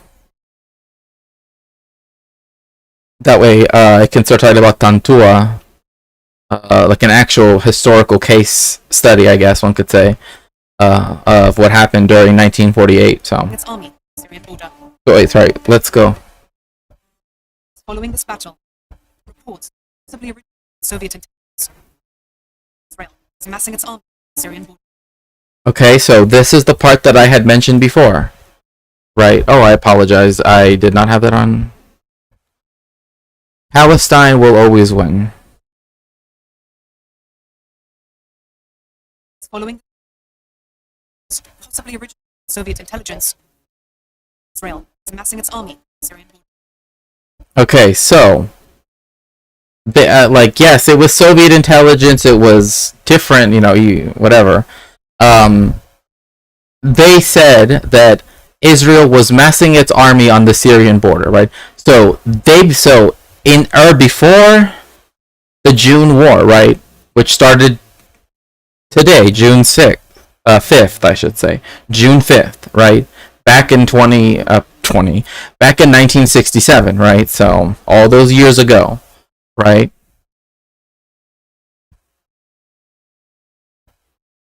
Before that even started up, right? You already had Israel, right, doing, having a full-out conflagration with the Syrian Air Force, right, by going into Syrian airspace, right, and getting into fights with the Syrians, right?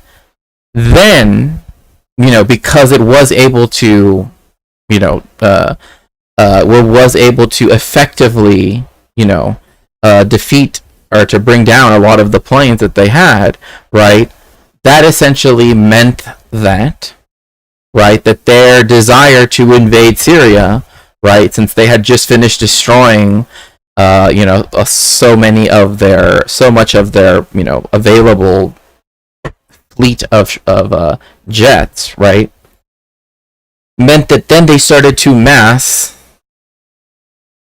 their army, right, which would then have the air support, right, of its planes that can now take down the MiG-16s, right, along the border. So, well before June. This is before Egypt moved any soldier. That's what Israel had already done.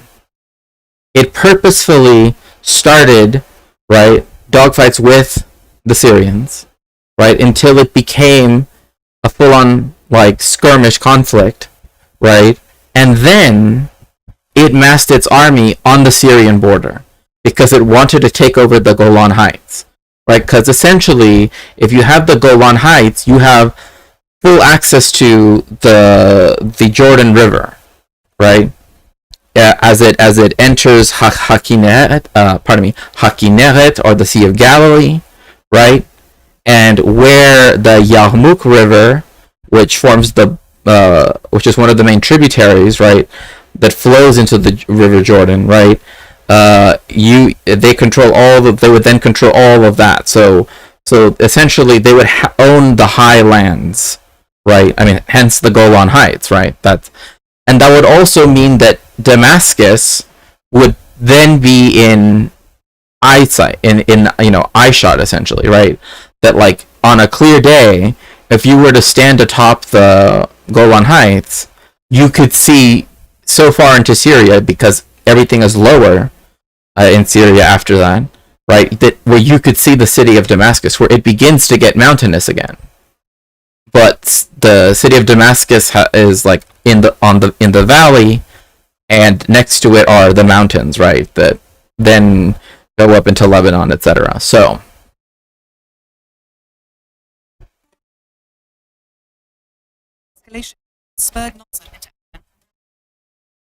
again, it was the Israelis that were escalating things. They're the ones that deployed their troops. They're the ones that were amassing them on the Syrian border. They're the ones that had gotten into air battles with the Syrian Air Force, right?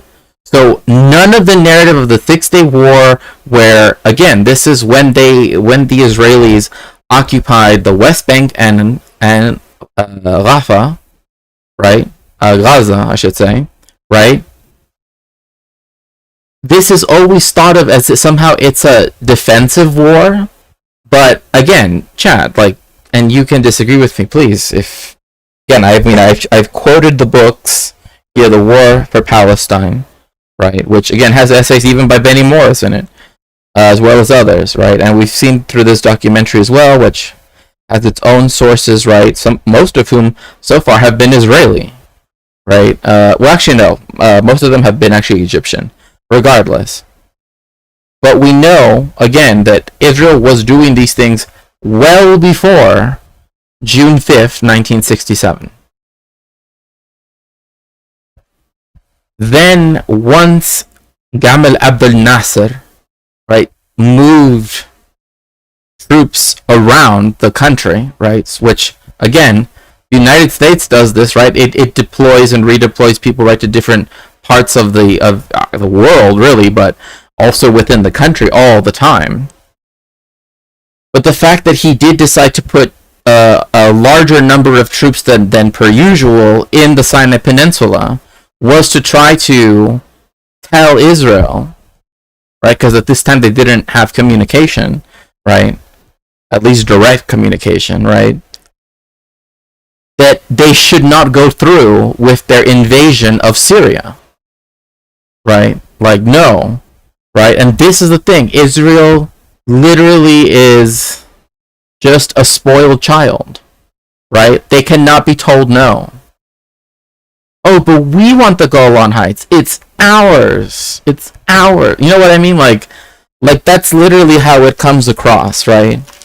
Like, how dare you amass, how dare you, and so all Zionists will completely act like from January to June 4th, right, 1967,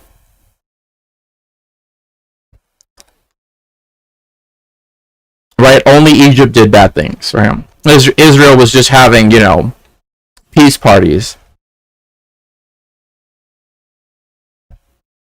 Yeah, stealing land all over the place, it's an offensive war, right, exactly. And not only that, but as we saw, remember, they occupied Gaza, and they occupied the Sinai before. And Eisenhower said, I don't care what you do. You need to leave those places. Right? They're not yours. So we already have a former president being like, get the fuck off, Egyptian territory. Get away from Gaza. And now we have the exact opposite, right? On the 14th of May, 1967, troops into Sinai. Again,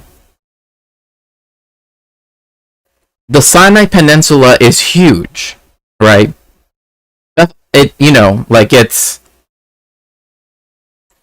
I mean, for some reason I always want to compare it to the size of Ohio, but it's not. But it's big. It's like, I don't know. It's like it's pretty big. It's like New England or whatever. It's like, or at least like Connecticut, Rhode Island, and like Massachusetts as one or something like that. I forget what it's always compared to using the United States. I think it's like Oklahoma or no, Indiana. I think it's compared to Indiana, right? Like, it's not like tiny, right? Like, it's not tiny. And it already has military bases there because they have already fought. Excuse me.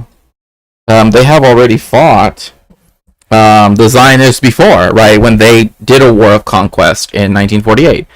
So again, Egypt went into crisis with no intent of attacking. They wanted to deter Israel from attacking Syria, right? Because Syria, Texas, no, it's far smaller than that.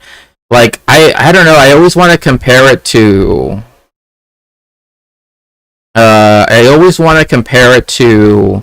South Carolina for some reason, but I still think that that's too big. Like, I don't know, I have to, it's smaller than that, but it's still bigger than what people think, right? Like, it's still a substantial, size. So, like, oh, they put troops in this very large part of their country. I mean, that's like saying, like, why does the United States move troops to Florida, right? Because it can. And especially when the reasoning behind it, even Egypt said, all of its generals said, don't invade Syria, right? That was the main thing. Do not invade Syria, right?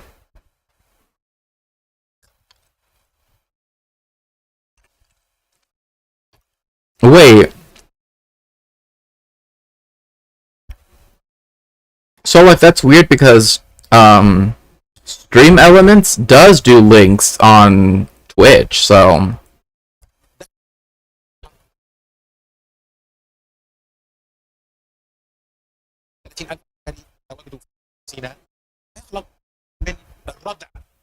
see? Like again,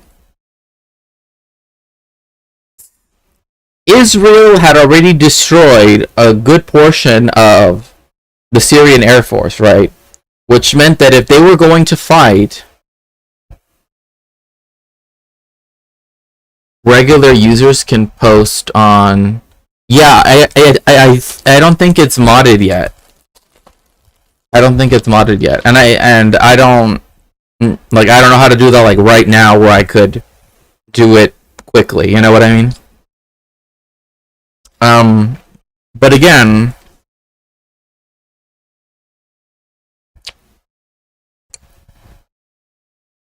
the reason why these 130,000 troops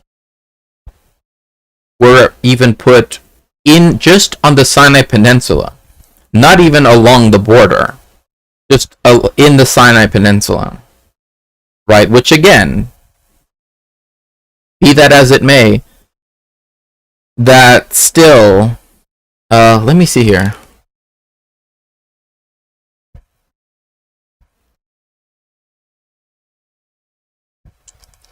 Okay, try it now. I just modded it right now. Let's see what happens.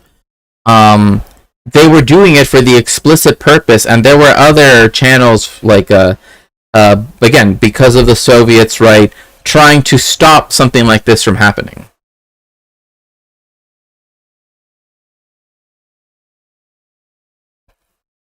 Yeah, it works now.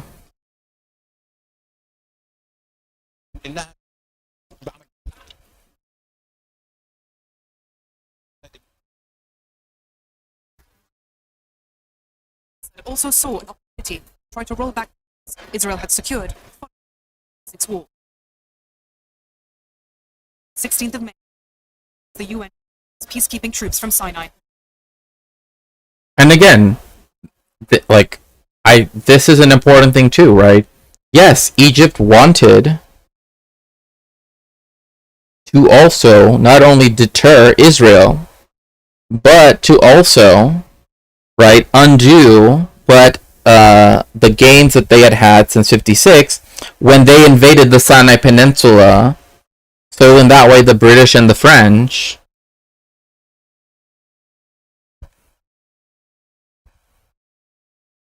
you don't have to mod it. Okay. Well, for now anyway, I'll keep like that. I can always unmod it later. So, like again, this is something that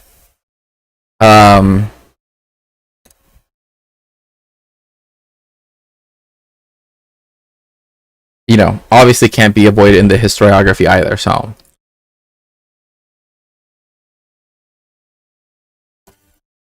A week, so announced Iran's Israeli ship. Right, so yes, this part here is true as well, yes. The gains that Israel had gotten, in particular,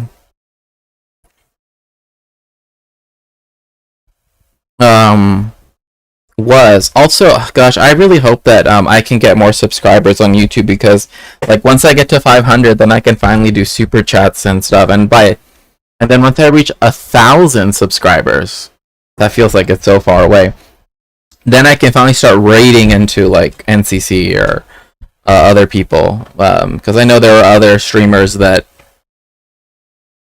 are friends of the YouTube stream as well, so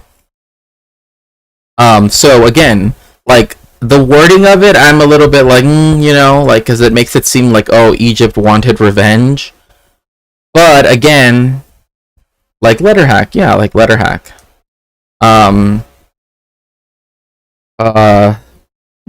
where the fact that this imperialist institution, right, had rewarded, right, Israel, right, with all of these benefits and gave them a peace force, right, that was supposed to defend Israelis. Okay? It wasn't supposed to defend Egyptians or Palestinians. It was there to defend Israelis. Okay? Some people might say, well, they were there to defend everybody. Sure, fine, whatever. That still doesn't say that they weren't defending Israelis as well, right? But one of the things was, one of the ways that one of the things that had been given is that the Straits of Tihan, right, which are like where Saudi Arabia and Egypt get really, really close like this, and there are some islands in the middle,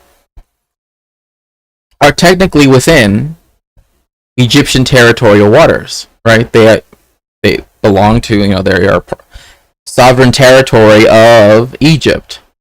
And it did not like that, through the armistice and everything that happened, that it had to consider them as though they were like an international waterway, right? Like essentially give up its sovereign water rights, right?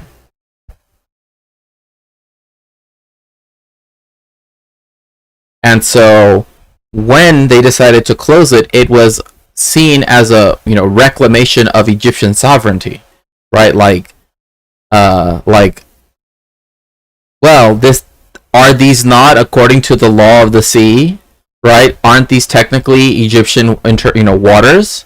Yes, they are. Okay, well then we have the right to say, right? Like they literally tried to do deterrence, right, by showing that they were willing to stand up, not willing to attack, but willing to try to deter, right, via their presence, right, from the Israelis invading Syria, right, as they planned to do and very much wanted to, but also were willing to enforce a blockade, right? Now, there's another country now that is doing the same thing, right? And everything is also being done to demonize those people as well, right? It's not exactly the same, but obviously Ansar Allah, right, in Yemen, right, they have, right, said that the Bab al-Mandab is closed, and especially because if anything comes within Yemeni territorial waters that is headed for Israel, right, etc., is owned by an Israeli company or a company that whatever, right, that they will stop that ship, right? This is very similar to that, right? It's not exactly the same, but this is something that, like, again, this is even, like, this actually cuts off, this means that Israel had no way to connect to everything beyond the Suez Canal, right? Like, so essentially, countries in East Africa, India, even China, right? Like, now they would have had to go all the way around, they would have had to go all the way through the Suez Canal and over to be able to either sell things to the Israeli market or to buy things from the Israeli market, right? And again, that was done to deter them from invading Syria. Nasser's actions. Streets. The Arab.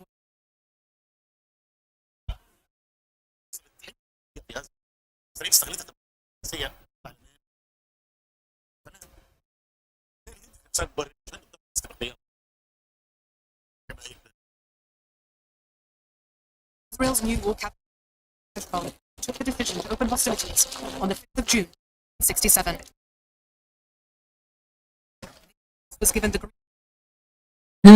Where have we heard this? A war cabinet, Israel opening hostilities.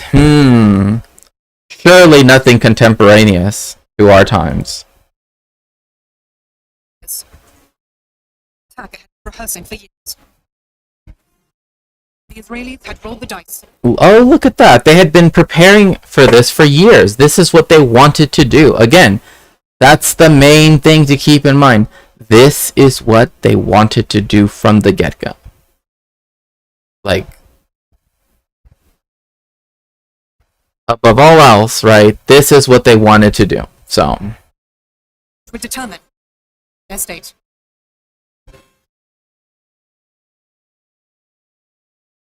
Cairo.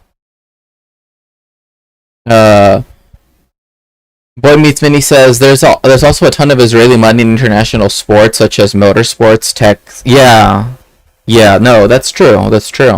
Right? I mean, it's the same reason why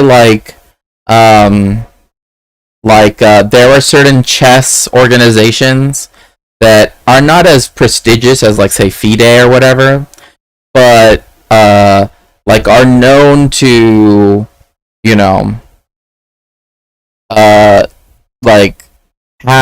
have had their championship matches, right? Their championship games, right, happen in places like Israel, right? And it's not even within the 67 borders. It's oh no, they'll have it in something that's technically in the West Bank, nah, but it's because of the sponsorships from SodaStream or whatever. 67.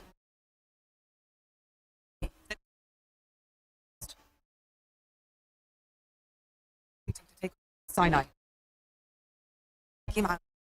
The Supreme is making a visit to troops to Israel. 3 weeks. Egyptian. So U.S. invaded Syria and UAE invaded Yemen later on. Yeah, I mean, yeah, they did.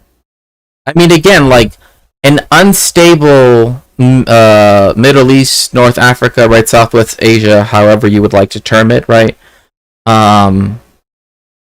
benefits the state of Israel, right? It lets them just have as many excuses as possible for why they have to police, right, the Palestinians, and why they have to do this and why they have to do, right, it's always excuses, right? And also having the United States do those things, and also its allies, right, because of the Abraham Accords, right? It's yeah, Israel was already funding, right,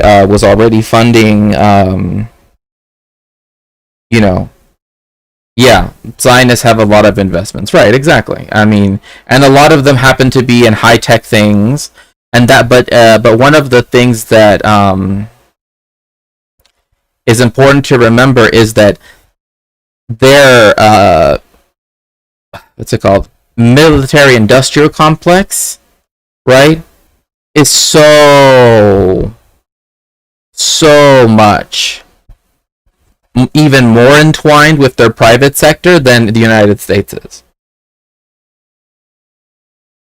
Again, because everybody, right, and even now, they're still trying to force. In fact, I was reading Haaretz last night, because, again, I try to get the news from as many sources as possible, including Hebrew language sources, right? That's why, when I was in Irene's chat and giving the breaking news that, an aide of Binyamin had said, oh, yes, that we will take the deal, and now there's all this weird ambiguity about it, right? Yeah, that's what was said in Hebrew. That's literally what it said. That they had agreed that, they didn't like the deal, but that they were willing to take it on, and, but we need to, blah, blah, blah. And that Hamas, its political bureau in Qatar, right, was also informed, right? They haven't responded yet at the time, right? And now it's already been said that this is literally the deal that Binyamin had shot down prior, right? So, but yes, tech, surveillance, weaponry investments, right? And so that's why, like, when I see people who are like finance bros, like on, because sometimes I'll watch, because like there's like the people I usually bring on. Sometimes we'll watch cringe chud stuff, right? But that's just like this is just something, just like a palate cleanser, I guess. But when we watch like for example like Valuetainment, right? Yeah, exactly. Like Yuri, right? Who is like an academic economist, right? Who taught at the Witwatersrand University in South Africa, right? And he's from the Netherlands, right? Like I tend to stick to things that are like have certain academic or journalistic credentials, right? But one of the reasons why I also do that too is precisely because, like, if you watch the rich white dude that ran for, I'm not even gonna say anything. I don't want to narrow it down. Let's just say rich white kid, because that literally narrows it down to all of them. That literally did real estate, because that again is also all of them. In California, again, literally all of them. Like they will say, well, in terms of returns, right now the best thing to do is to get like Raytheon stock, and it's like, what? Like, do you know why line go up for that thing? Like, no. With strength, it's put to good use by Israeli media. To persuade Israel a threat existence. Where have we heard this before? Where have we heard that the Zionists invoked the Holocaust in a way to drum up, anti-Palestinian, anti-Arab, racist sentiment, to then justify mass atrocities? Where have we heard this before? Because certainly the Zionists have never done this before or since, right? Because literally every single war, again, of which, like, Israel's invasion of Lebanon in 1982, that was not defensive. You do not invade a country defensively, right? Same thing with Gaza. You do not invade, right? I mean, even the fact that it's occupied, you don't invade an occupied space self-defensively, right? That just shows that you are the occupier even more. Like I wish that, like, I don't understand how more clear this could be, right? But it is what it is.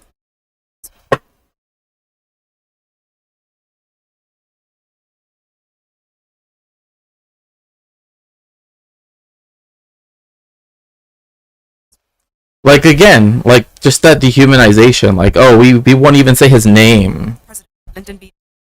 issued a side should start the thinly threat.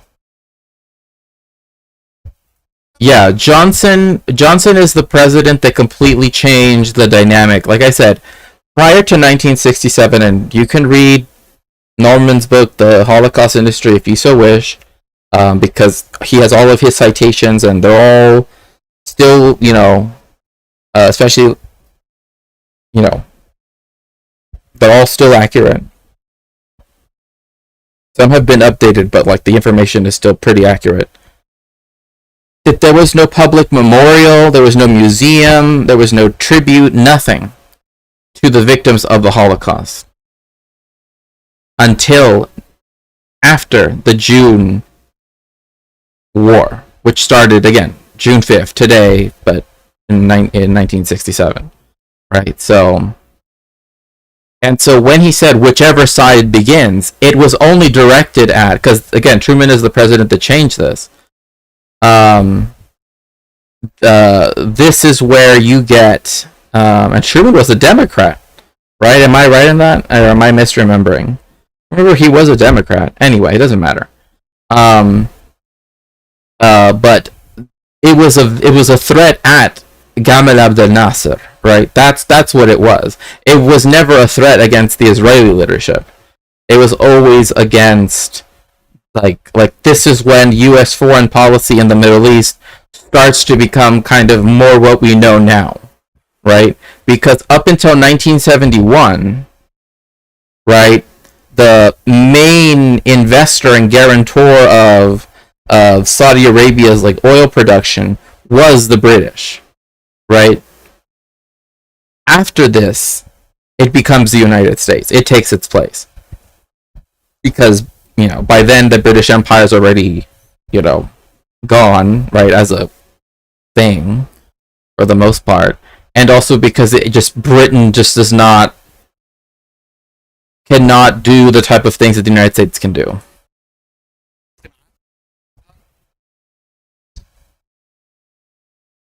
لو سمحنا لاسرائيل انها تضرب فقائد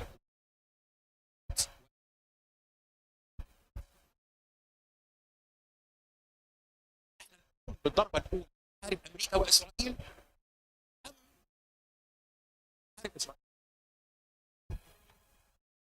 And again, that is the question, right? That is literally the question posed to all people, right? Regardless of everything, right? Like, okay, if you are going to be against the state of Israel, right, and its armed forces, right? Like, I think to me that's a very apt question, right? And it speaks volumes on a fact, right? That if it would have been the Egyptians that started the war, the United States would have intervened on the side of the state of Israel, or would have helped them in a much more substantial way than they did. But because they didn't, that didn't give the United States that ability to do so, right? And especially when Gamal Abdel Nasser and other like Syria, etc., right, were still able to kind of cozy up to the Soviet Union, that didn't work, right? Like with the Soviet Union still being there, it still meant that the United States couldn't just like do it anyway, regardless, right? It still had to play games, right? Apparently, was far more prepared for Arab. I have never thought of Israel as the underdog. I don't know why people think it is, but I've never seen it as that, like, ever. Like, you don't have billionaires and all the people that have titles of aristocracy, right, that found the movement to create a settler colony and be the underdog. That just no.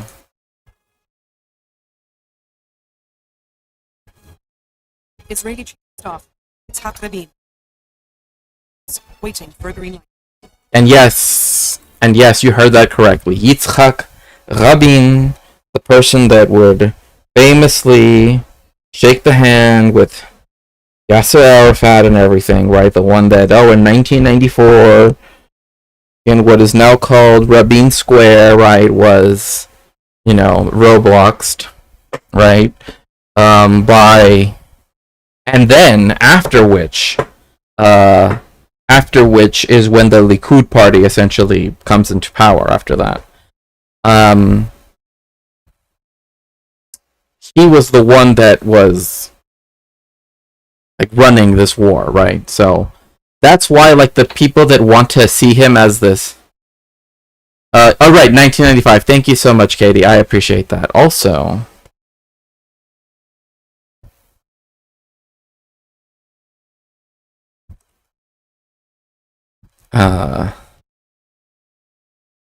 תודה רבה.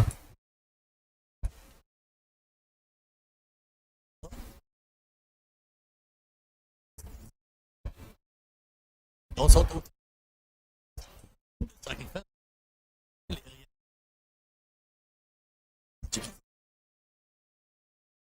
But again, as I said, right, the Egyptians were not aggressing against the Israelis, right, in 1967. Israel had been aggressing against Syria, right, with its air battles that it was doing, right, that became a full-on, conflagration, right, and in fact they were overjoyed by the fact that they were able to down so many of the MiG-16s, right, the ones that were made in the Soviet Union, right, after they paid that guy from Iraq to defect, essentially, and he gave him $1 million, right? But then, because you had such destruction of the Syrian Air Force, that's when you have the army, right, be stationed, right, being moved because they wanted to create a casus belli, essentially. So then that way they could invade Syria and then take the Golan Heights, which, again, in the June War, which started today, June 5th, but back in 1967, they ended up doing, right? Like, they took what they initially planned to do in the first place. So, them framing it as, oh, we're just responding to what the Egyptians did, doesn't make any sense because the Egyptians only moved the troops into the Sinai Peninsula, not even along just the border. Yes, there are some places along the border that were militarized, and they did have troops there, but they had other bases in the Sinai Peninsula, right? And so it's in that context that we have to keep this in mind, right? That, like, Israel literally had started, being the belligerent first, right? It sought out fights with Syria. So then that way, once it had its army amassed on the border, then it could have another casus belli and then invade and then take the Golan Heights, if not more land.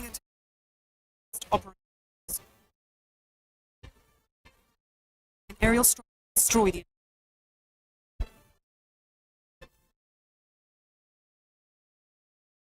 1967. Israeli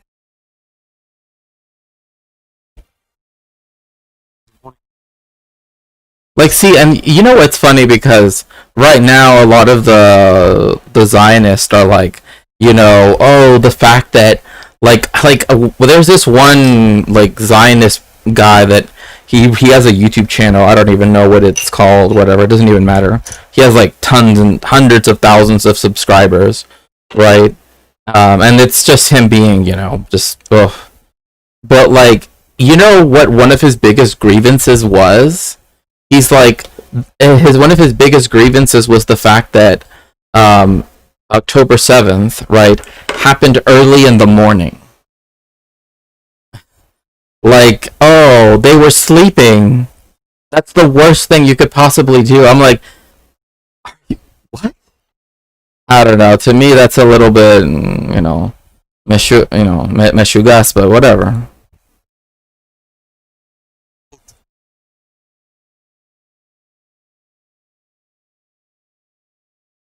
Yet here they are, like, oh, we're gonna do this early because 200 Israeli jets took to the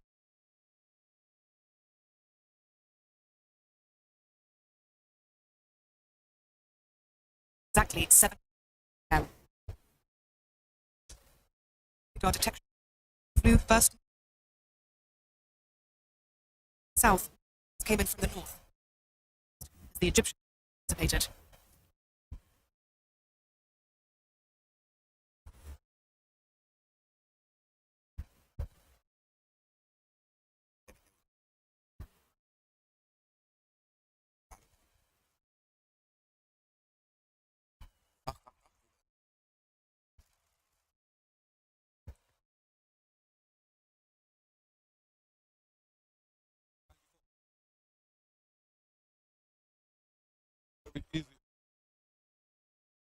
By the way, like, because of the way how Hebrew works, right? Like,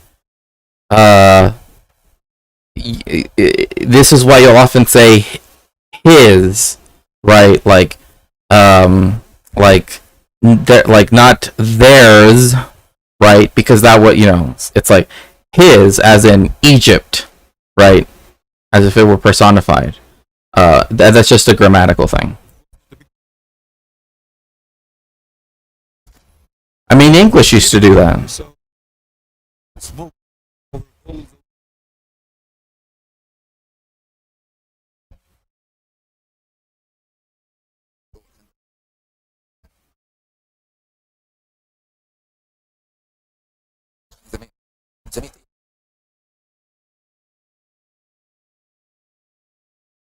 By mid, Israelis had successfully attacked airfields. The Egyptians had lost 80%, within 3 destroyed on the. So again, 80%,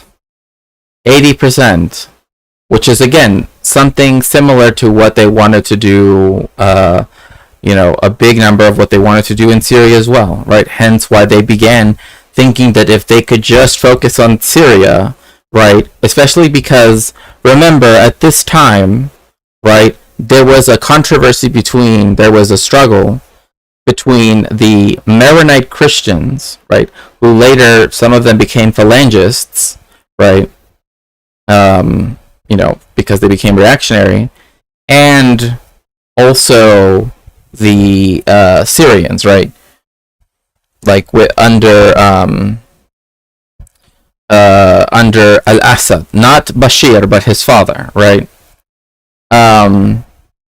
And so what you have, in essence, right, is this entire collusion, right, that goes back, a long while, where the Maronite Christians, because they had a very slight majority using I think that's 1946 census or something like that, right, that they were, like, for every 5 seats in the parliament that went to Muslims, right, they got 6, right? Like, that's how they charted out their constitution. 300 of the, yeah. And so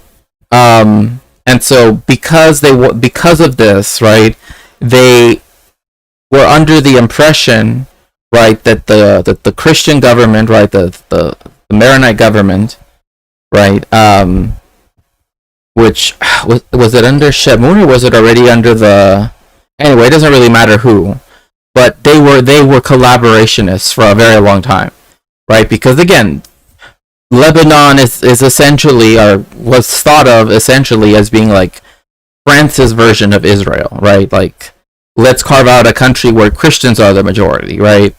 And so, that's what ended up happening. But because they had to include other lands that had Shia minorities, right? Shia minority in southern Lebanon and in northern Lebanon, particularly Alawites, right? Which is why the Al-Bashir family, right? They are Alawites as well. So that's why there's this big connection. What you essentially have, right, is that they thought that they essentially had it under the impression, I was gonna say, yeah, Al-Assad's family is Alawite, right, exactly. And so because of this, they believe that Lebanon would actually either stay neutral, right, and not help Syria, because the whole point is that Lebanon wanted to break free of Syria, right? Syria viewed Lebanon as their, because Lebanon was carved out of what was Syria, right, to make it a separate colony that was majority Christian, right, and later a state that was majority Christian. And so the collusion goes back quite a ways, and because of that, that's why they thought if they attacked Syria, right, that would also give them more aid from Lebanon, right, from Lebanon. And so that's another thing to keep in mind, right? That like Lebanon in the initial part, right? It had some some people that did join in with other armies, but it wasn't one of the major parties of the 1948 war at all. Ground. في المطارات زي مطار مفيش دفاع جوي مفيش ساعتين Was carrying of the Oh gosh, oh that's so sad too. Like imagine being lied to like that. Like, you know, I totally get it, you know, that they want morale to be, you know, good and everything, but I mean, considering what's about to happen. of Egypt's apparent success. Syria. Airstrikes.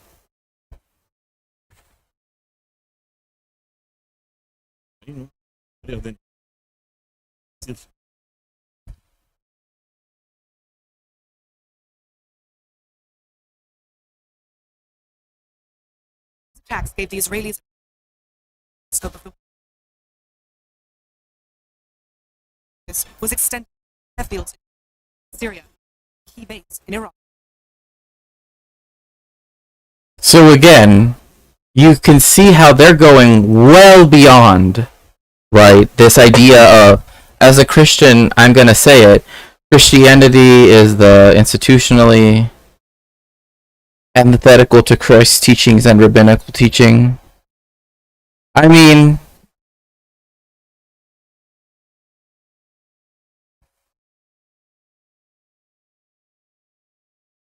yeah, that is a...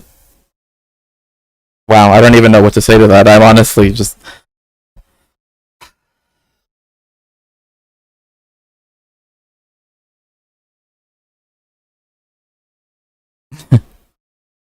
It's a heretical take for sure. I mean, I wouldn't even say heretical. I would say it actually goes back to a tradition of when Christianity was far more critical of itself than, like, you know, during like colonialism and everything, where it kind of like, you know, went into kind of a fortress mode and just said we're always right, you know.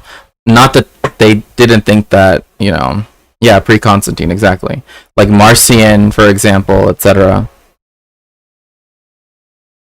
Yeah, I mean, look, I understand what you're saying, Woody, but like that's what I'm trying to say is like that's why it's like if we look at it as just one monolith from its inception to now, then, you know, anyway.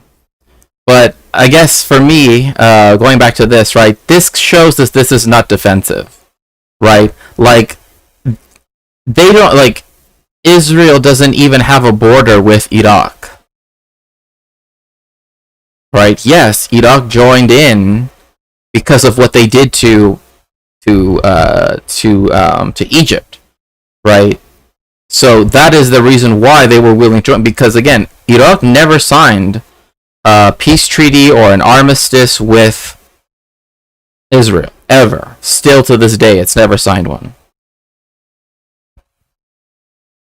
So so the fact that they were willing to go all the way out here and attack again all the way up here deep into Syria again just speaks to the fact that their intentions were, I mean, with Syria, their intention was always to do this, right? They had, like, this was their initial plan, right, to invade Syria and to do this, right? So the fact that it happened to Egypt first,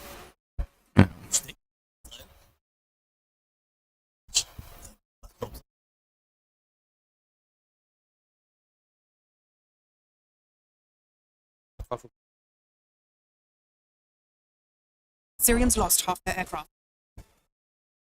In Iraq, the Air Force was totally.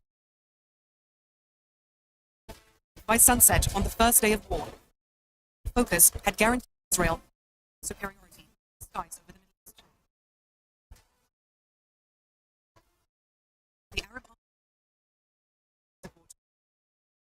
And again, like when it comes to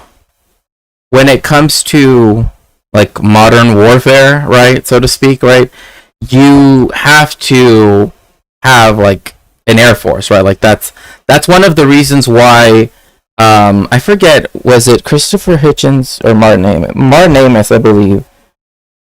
But I think he was quoting someone else.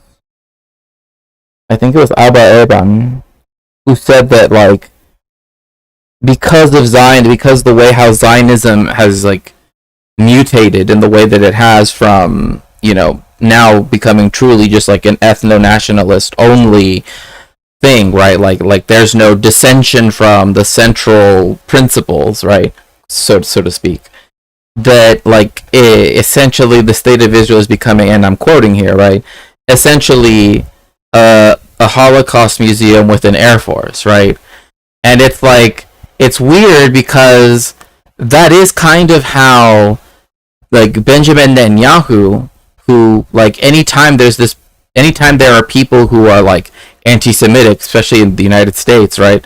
Like it's a lot of times he will literally fly them out to Israel and take them to Yad Vashem, which is like the World Holocaust Memorial, right, and Research Center. Again, like they have archives that I can't access, right? That like even as someone that does work, because I work in interdisciplinary fashion, right? Like I can't access those archives unless they're digitized, right?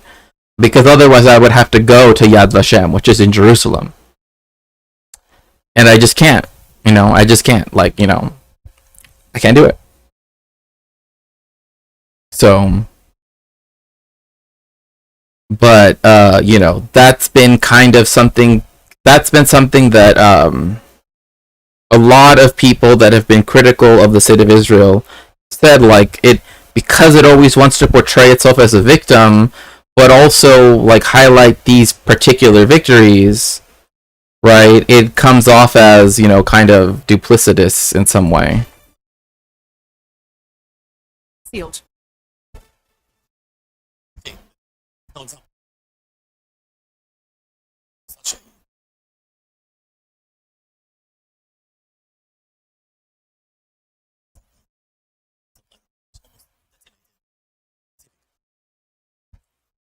I mean, like the fact that he compares it to Pearl Harbor, but it's funny too because, or not funny, but isn't it strange that he compares it to Pearl Harbor, right? But that would make Israel the imperial, the empire of Japan, right? Like, if he's trying to like create that analogy, right? Like that doesn't make you the United States, right? Which that makes you, the other imperialist power, right? The Empire of Japan. So, Egyptian succeeded in Israeli into Sinai.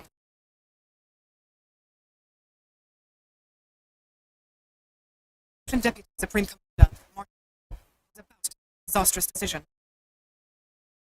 Its roots lay in his attempted visit to the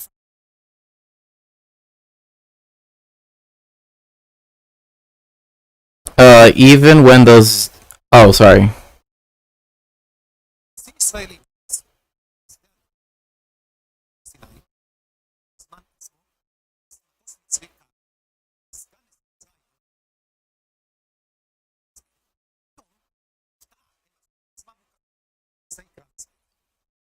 To me, that's just crazy. Like, literally, who would put all of the Air Force commanders and like all of that in a plane, right? Especially after just the day before, right? Your entire Air Force, right? Like, I understand that it's like, oh well, it's a commercial plane, and under international law, like yeah, people can say that all they want, but I mean, Israel is not known for being particularly, you know, being a big follower of international law. And, Katie, can speak to that even like on the ground, right? So yeah, that definitely was not a good move. Not a good move. Was able to return to Cairo. Israel's efficacy firsthand. Like, could you imagine being again like the head of the Air Force, and you've just been told like, yeah, they absolutely just destroyed everything, and you're like, okay, but I want to go see it for myself, right? Like on one hand, I kind of get that, but I also don't, because I would be like, no, like you know what I mean? It's like you're literally going into like a den of like mutated, just like lion monsters, you know what I mean? That are just like literally will never stop, even if you're, whatever happens to you, like they just will never stop, right? It's I don't know. To me, it comes off as like they still think that the Israelis will like behave according to the laws of armed conflict, right? And it's like, bro, they just broke all of those rules, and even to this day, they still claim it was Egypt's fault. And most of the time, when people do talk about the June War, right, which started again, like I said today, back in 1967, they never really bring up the fact that that it was done as a deterrence strategy. The fact that Egypt put its military closer to the border with Israel, right? It was there to stop them from invading Syria, because they had already been fighting with the Syrian Air Force, right? So. From Sinai. Yeah, that was. Which led to the total collapse of the. Yep. That also was a bad move, but.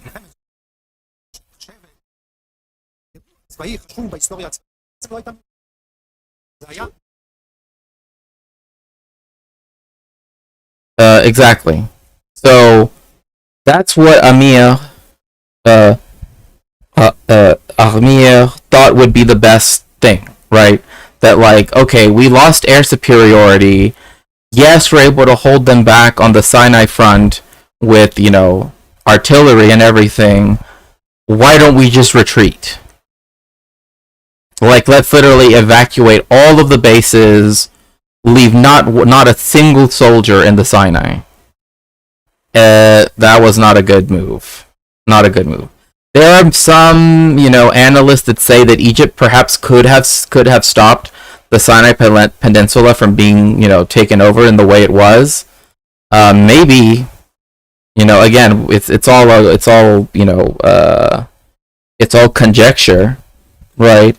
But because they were able to hold back the Israeli assault for so long on the ground, right? That's what allowed them to, that's what actually allowed them to get through a lot of the, attacks that were happening in the beginning. But when you order the full withdrawal, it's too late.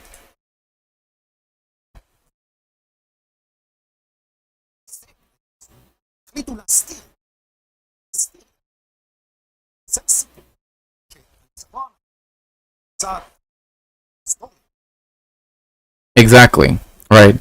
The myth of the 6-Day War, which again, I don't know, Katie, if you're still here, you know,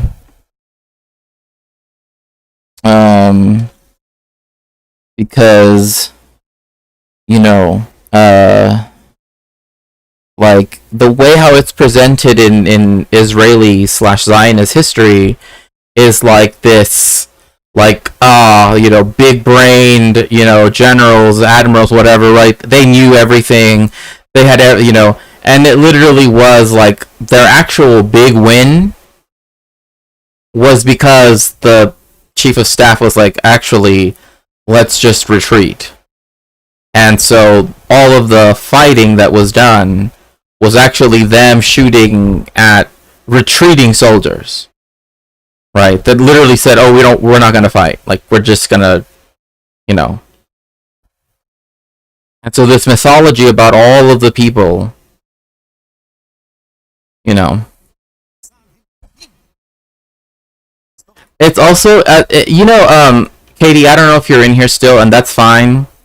If you're not, but בעברית ישראלית, right? Israeli. Do they still do they still use the term like geonim, in that same sense too? Like I don't know. For me, I guess I've only attributed it to the like religious, like hageonim, but it's weird to hear it being used like just for anybody. I don't know. By the fourth day of Israeli troops reached the eastern bank of the Suez Canal. They had occupied the whole of the Sinai Peninsula and the Strip. And it's the Palestinians right now in Gaza. Look, I know that the coverage can sometimes be very hard to watch, and it is disconcerting, right? It is heartbreaking. But look, there are some people that are doing some amazing work out there, trying to report what's going on, especially people who are journalists, even though Israel is, of course, and this is something they've admitted to, right, going after journalists. Even someone that I knew before he passed, Rafat, who was a Shakespearean, an English professor, who wrote that famous poem, If I Must Die, before he was tragically killed. The one that a certain streamer started to make fun of because he died, as if he had anything to do with anything. He literally was just a literature professor, Shakespearean, right? Like to once try to produce a version of like was it the Merchant of Venice? I think it was the Merchant of Venice, but where instead of Jews, right, it was Palestinians, and the Christians in the play were Jews instead, right? Which completely changes the dynamic of that play. But Rafat, may your memory be a blessing. I'm so sorry that that what's happened to your family. May their memories be a blessing as well.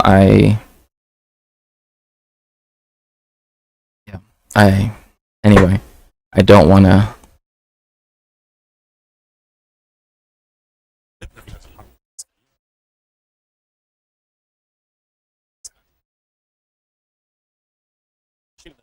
So again, these soldiers were in retreat, right? So people know, generally speaking, Rafat was a wonderful, wonderful person.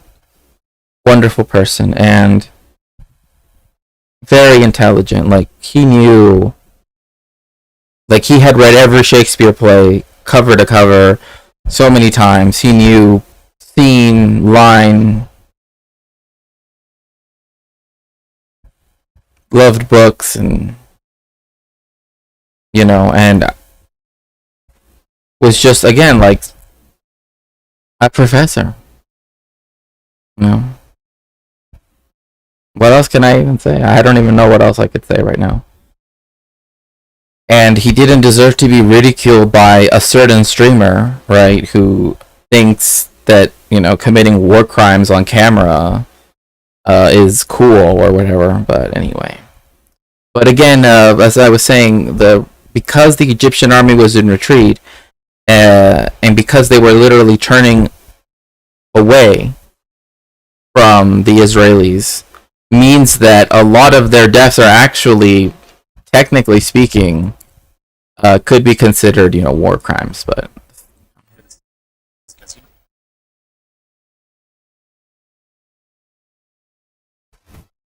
day, Israelis had also tasted success on their eastern front, ending the short-lived war with King Hussein.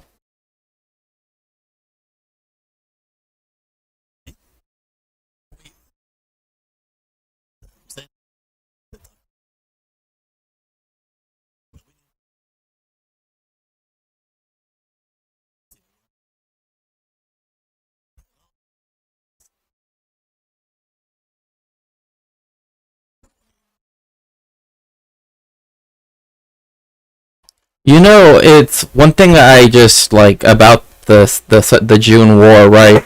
Is that they make it sound like King Hussein, which again, Avishalaim.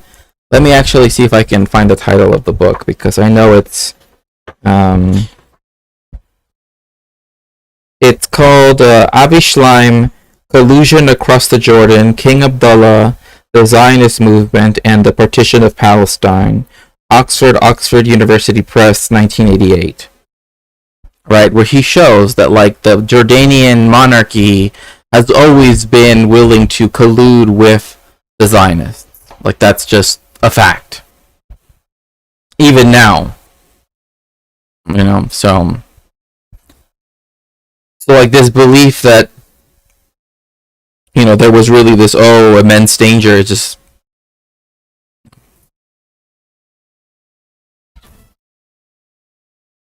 yeah, I wonder which streamer would say that. Israelis with the Jordanians soon escalated.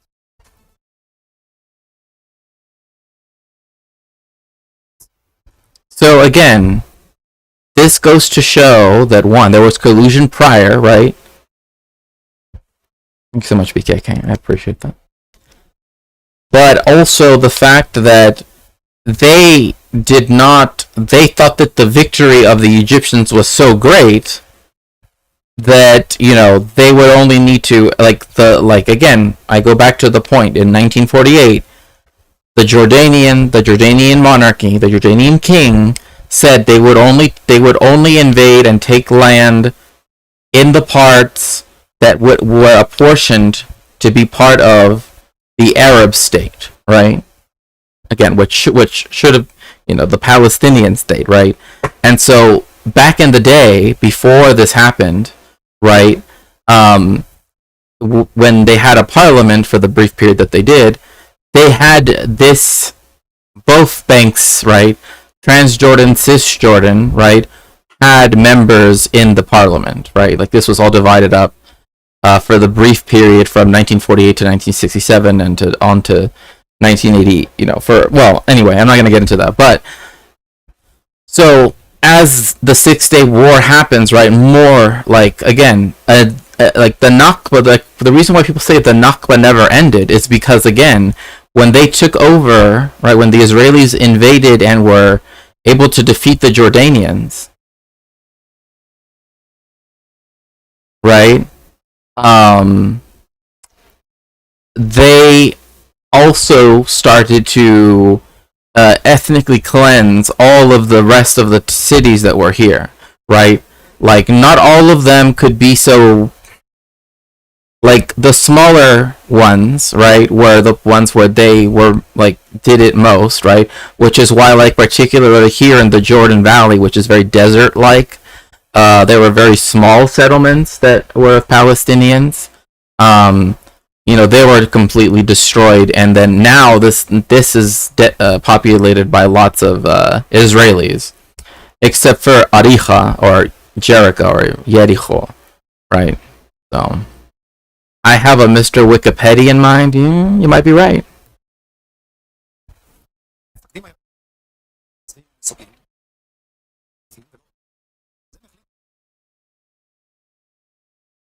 So again, the Egyptians, after what happened with the Israeli army, right, with the Israeli Air Force, right, who's Mr. Wikipedia? Don't you know Mr. Wikipedia? How do you not know who Mr. Wikipedia is? He's one of the most famous streamers in the entire world. He highlighted a couple of PDFs, so he knows everything about Palestine. So Anyway, so when Jordan started to do very minimal things, particularly in Jerusalem, again, literally most of the battle, quote unquote, that happened with Jordan happened in Jerusalem, right? Then they retreated as well. So the Egyptians were on the border, right? Then before they even went inside of the then borders of Israel, right? Right? They already retreated. So it was not a defensive war, right? Because if your enemies on both sides, right, retreat beyond what their armistice lines were, or their border lines were, then by definition, that's not a war of defense, right? Especially if you keep going on, right? So no, the June War that started today in 1967 is not a defensive war. Everything in its lead up and everything during it all of it was Israel's colonialism.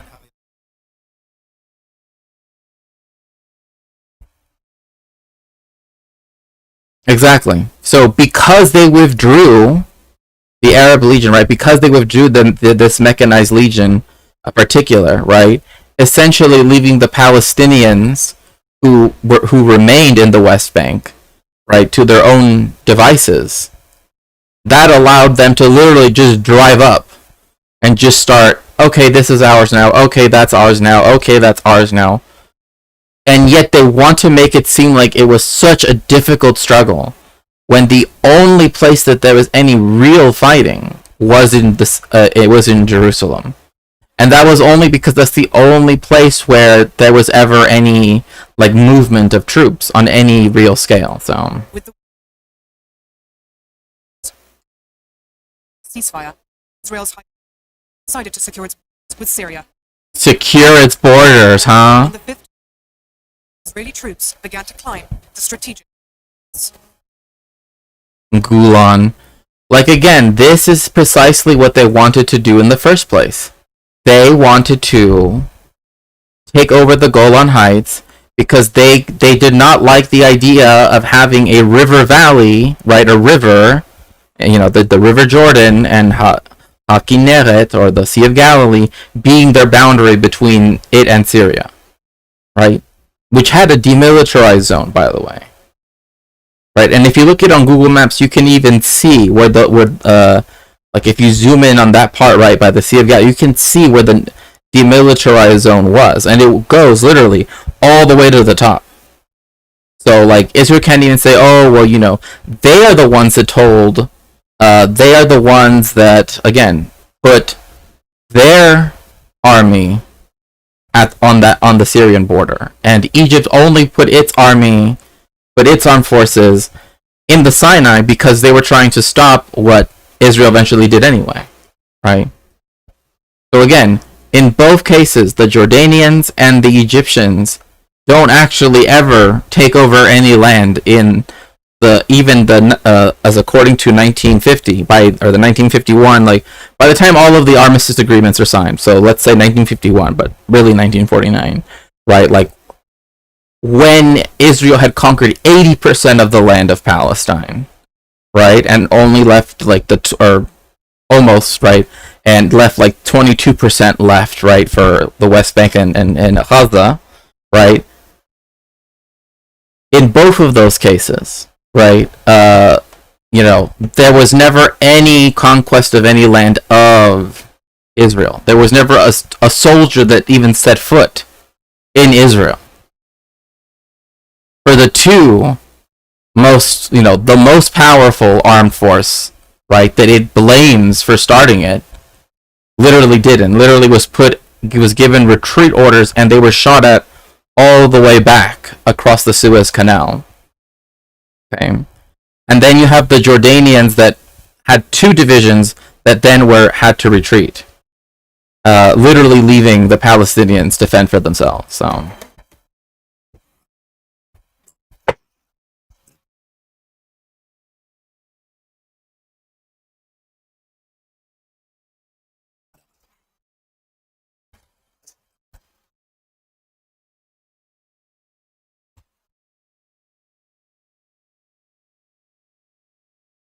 6th day of the war, Syria had accepted the ceasefire. No advance warning to troops fighting on the Golan. All of the mad faces. Must fatally undermined Syrian resistance. And blamed its collapse was the minister, a man who would rise to power in Syria, al-Assad. Hafiz al-Assad. Yeah, so, yes, I know that's a weird, like, turn in history, but that, yes, that is who is blamed for that. And we can go back a couple of seconds to quickly hear that again. Go back. Warning, fighting on must fatally undermine Syrian army resistance.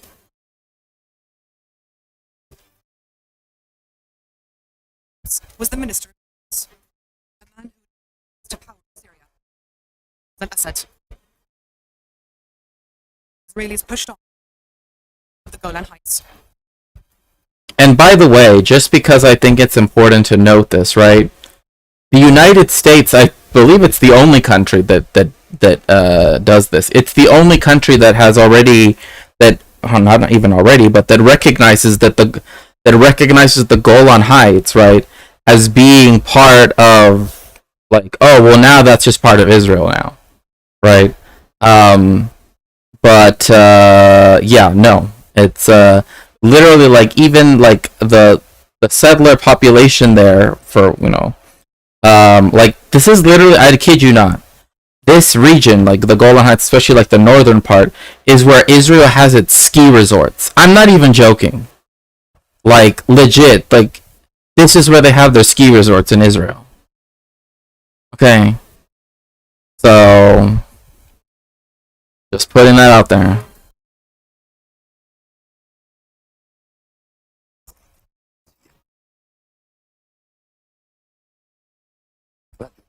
Yes, like, again, they broadcasted the ceasefire stuff. I wouldn't go skiing. Oh, I wouldn't go skiing. I wouldn't go do anything. Once Palestine is fully liberated, then I will go. Until then, I will stand up and do whatever I can to, in whatever way I can to support the people of Palestine. But yes, because he broadcast the ceasefire news on the radio before the troops were informed, it caused a lot of problems. And that goes back to al-Assad, but Hafiz, not Bashir. Israel accepted ceasefire. See, this is another point right here, and I think it's important that Al Jazeera frames it this way, right? Remember, because of everything that Israel had done before, right, June 5th, 1967, right? That means that it already had strategic war goals, right, for this war. That is what also makes it non-defensive, right?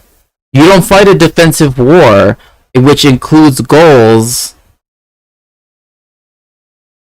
right, that are conquest goals, right, that are take over, right, that are take over this land, take over, you know what I mean? Like, those aren't self-defense things, right? So that's why we know, again, this is not a war of self-defense in any way.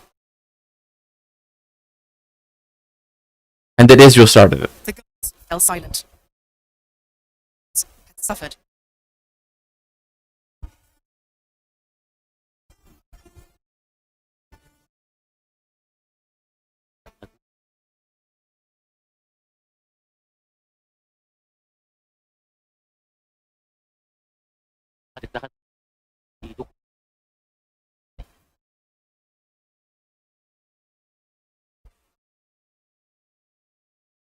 أي منصب أنت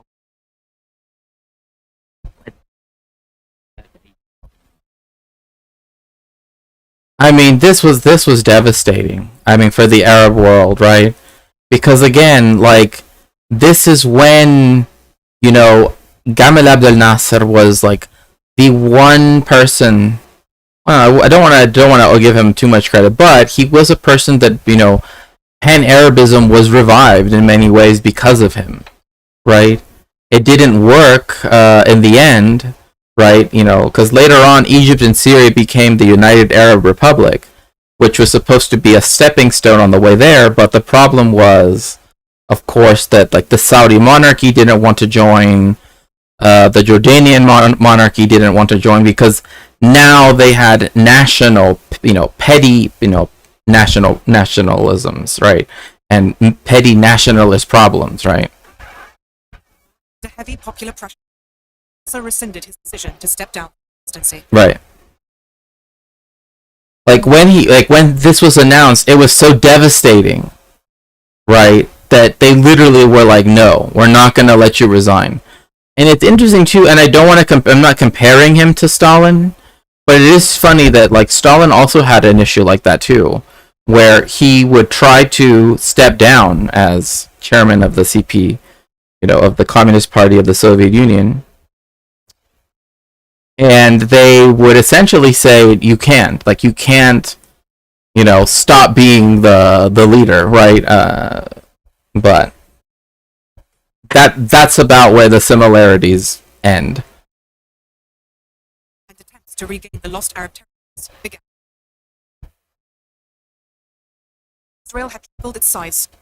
Sinai Peninsula, West Bank, Eastern Jerusalem.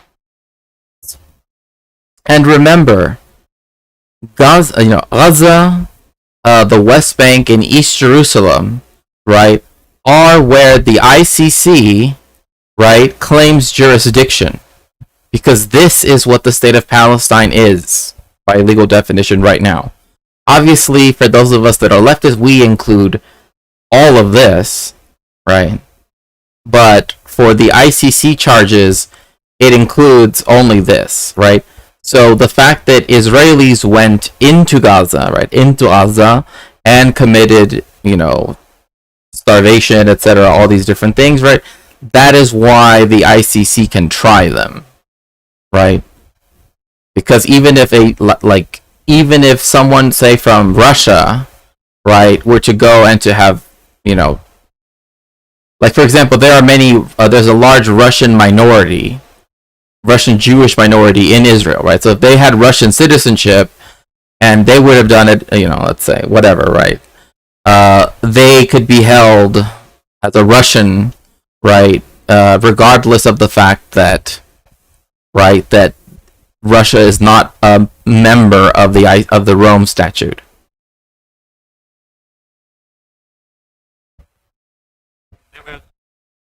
Oh, so did you see how that the thing that he was holding up, right? Like he was spinning around? Sephardic Torahs, right? Sephardic Torahs are usually put in a metal case, right? And they're very beautiful. They can be very elaborate. Some of them have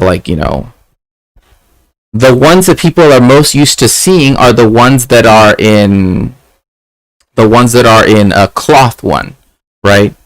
In a mantle. And that's the Ashkenazi tradition. The Sephardic tradition is to have them in very, elaborate metalwork and everything. Oftentimes there will be bells and crowns on it, right? Because there is this idea of Keter Torah, right? That's one way of seeing the difference between Ashkenazi and Sephardic Jewry, is that the way how we have our Torahs is very different, right? We have it's metal, and when you open it, it opens up like that, kind of like that. Whereas with the mantle, you have to take it off, the full thing, and then unroll the scroll, right? So it's very different.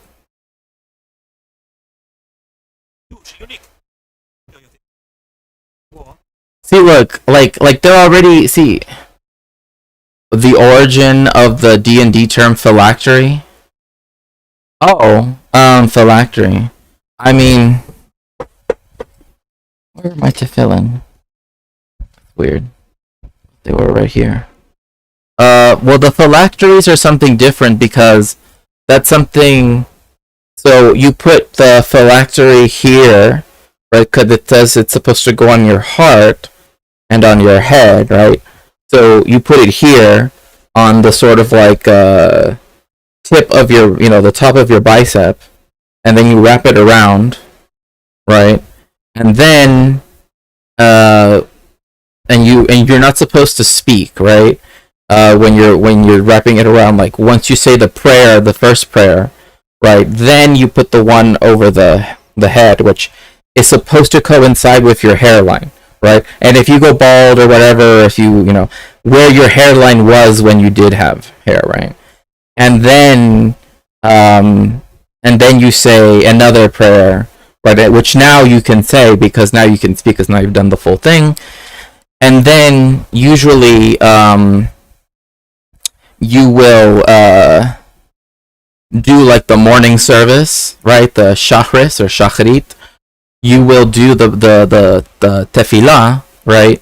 In that way. In fact, there is a relationship between the word tefillah, which means prayer, and tefillin, which are the phylacteries.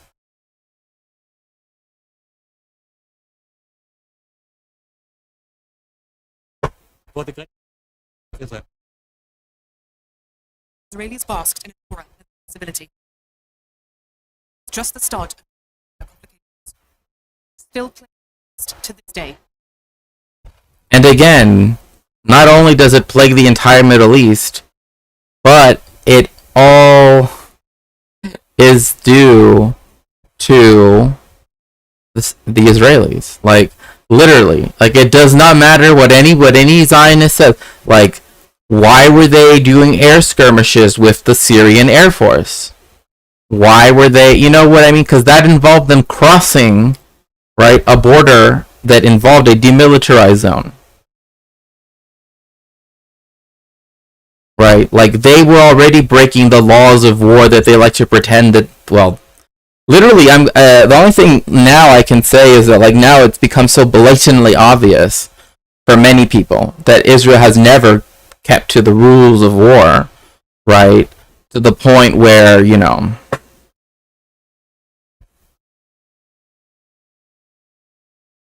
Israel found itself governing and being responsible for the Strip, West Bank, Jerusalem.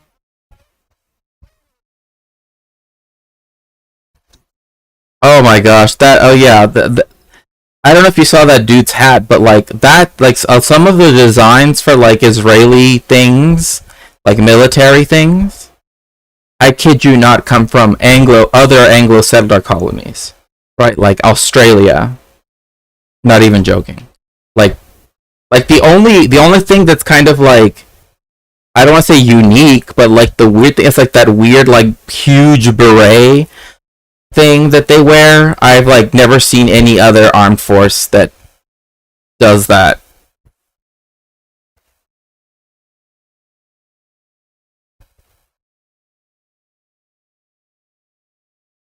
Oh yeah, I see that. It's spelt almost like how it's spelt in German, with the umlauts on the top of the.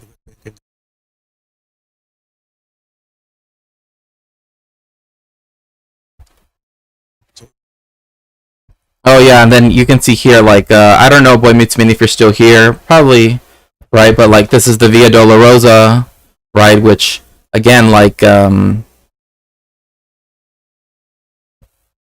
is one of those things, right? That many, Christians, wish to visit at some point.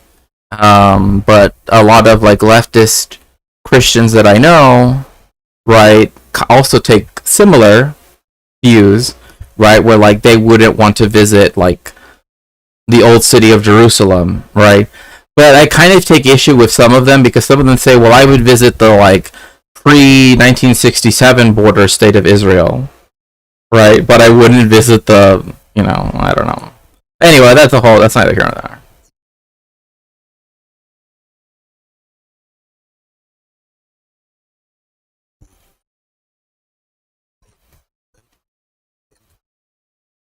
basis.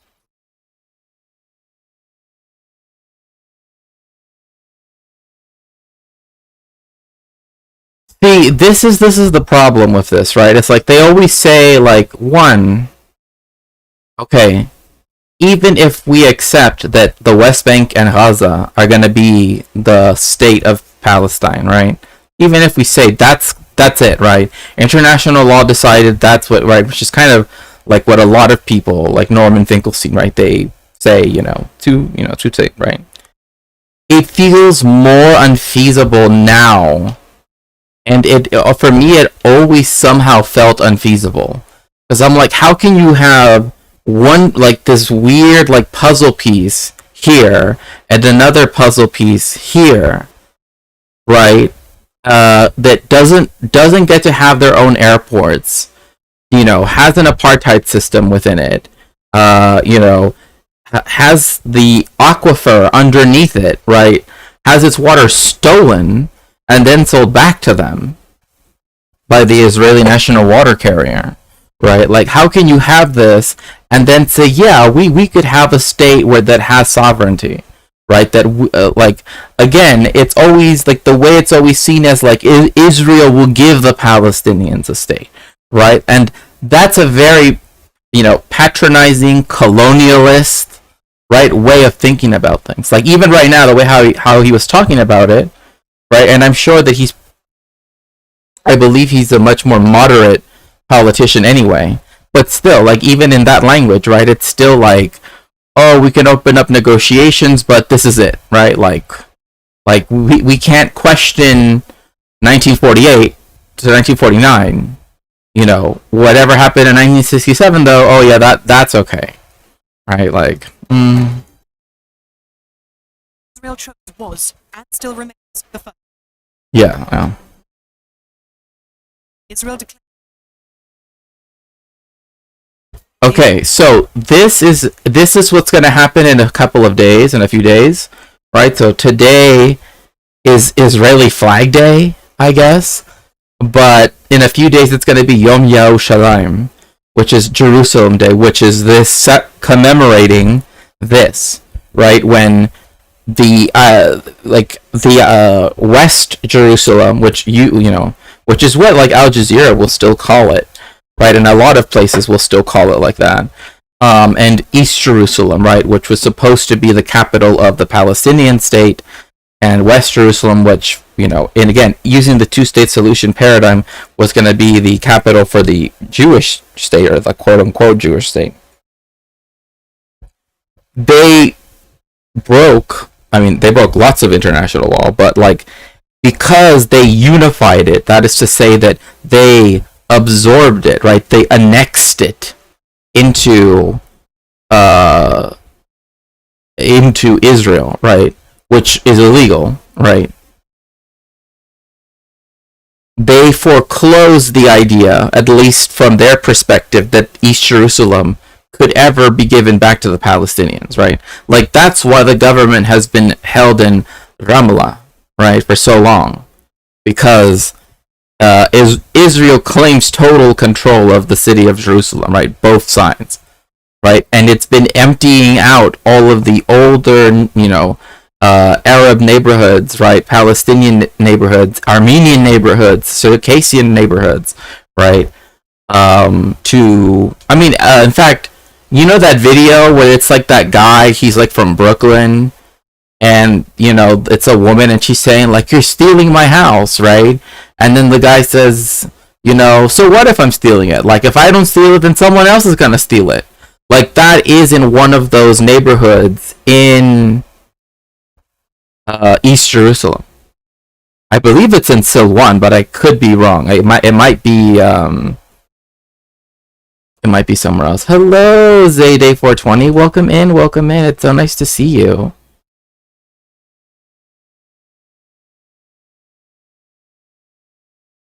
City. Yeah. Under Israeli jurisdiction. Christian and sites.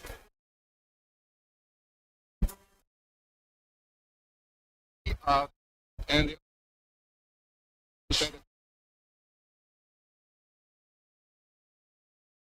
You know, okay, Moshe Dayan again. He's like literally like a villain type, right? Like he looks like a villain. He was a villain, right? Horrible person.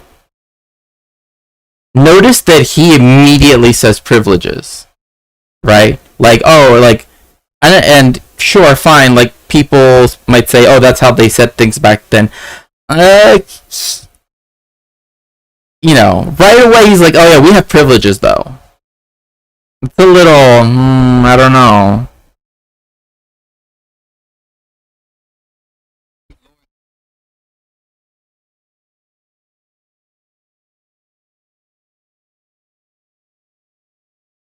Has that ever happened though, Moshe? Do the Palestinians in East Jerusalem and the West Bank, do they have a suitable standard of living? No. So the government that you claim has its obligations failed at those obligations, right? So therefore, the people that are forced to live under that government have the right to redress, right? Under liberal democratic principles, right? But like all of this right here, it's like it's such BS. You can't hear the vid, or is it too low, or?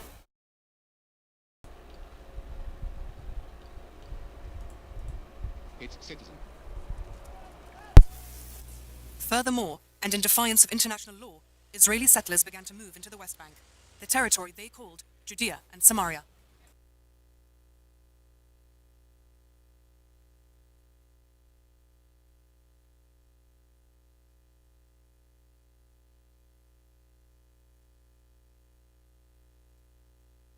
Like this is again because we know that they started settling right away, right? Like these buses here, right? Moving people there, already handing out plots of land.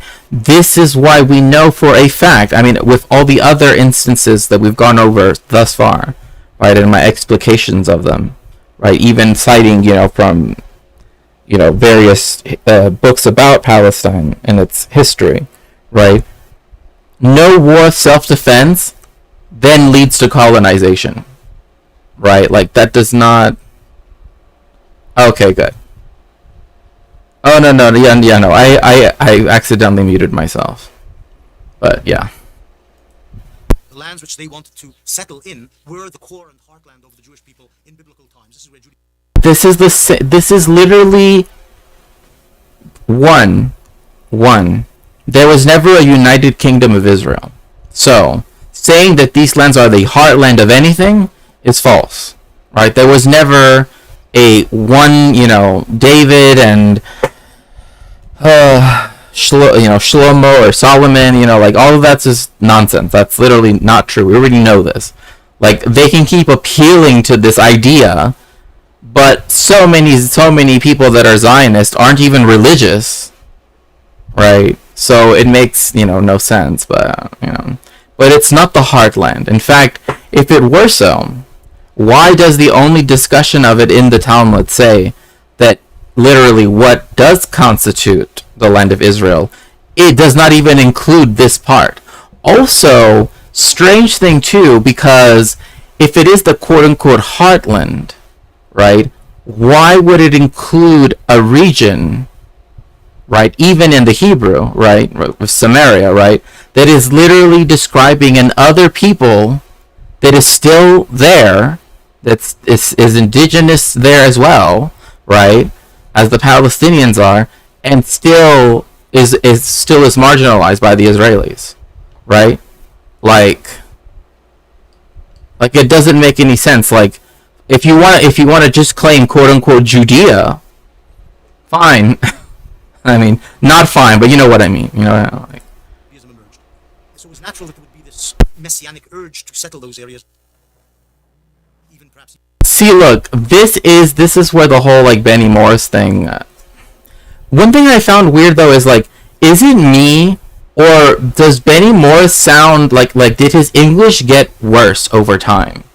Like I swear, like when he was younger, his English was far more like, I don't know. Coming over from Letterhacks. Oh, thank you so much, Looney Tunes. But like the whole messianic thing, I mean, I bet a lot of regions in the area have claimed to be the heartland of the Jewish people that should be in charge. But that's it. Right, exactly, right. And then obviously I'm not speaking literally, right? I'm just like the weird things that they try to base their claims on, right? Just don't even make sense. Like, why? You know, why? Oh, it's the ancestral. Okay. Okay. So is that why, like... Never mind. Clear out Arabs from these areas. This didn't happen, but Jewish settlements were placed there, and this has made things much more complicated for peacemaking here. Like, see, he acknowledges that, right? He acknowledges that, the Jewish settlements make it more complicated, but he thinks the solution to that is for the Arabs, right, for the Palestinians to be resettled elsewhere, right? That's... no. In addition to the West Bank, settlements were spreading in the Gaza Strip, Sinai, and on the Golan Heights. Also, look at how they, right, like these prefab homes, right, with concrete and everything, like in comparison to the traditionally built homes, right, that are you can find in, you know, the villages that weren't completely wiped off the face of the earth, right? They're doing it for a specific reason, right? There's a reason why they're building them like fortresses, right? Because that's what that's what they're supposed to be. There are little fortresses, right, colonizing the land and making it so that you never, right, that the front line, right, is always where the last settlement is, right?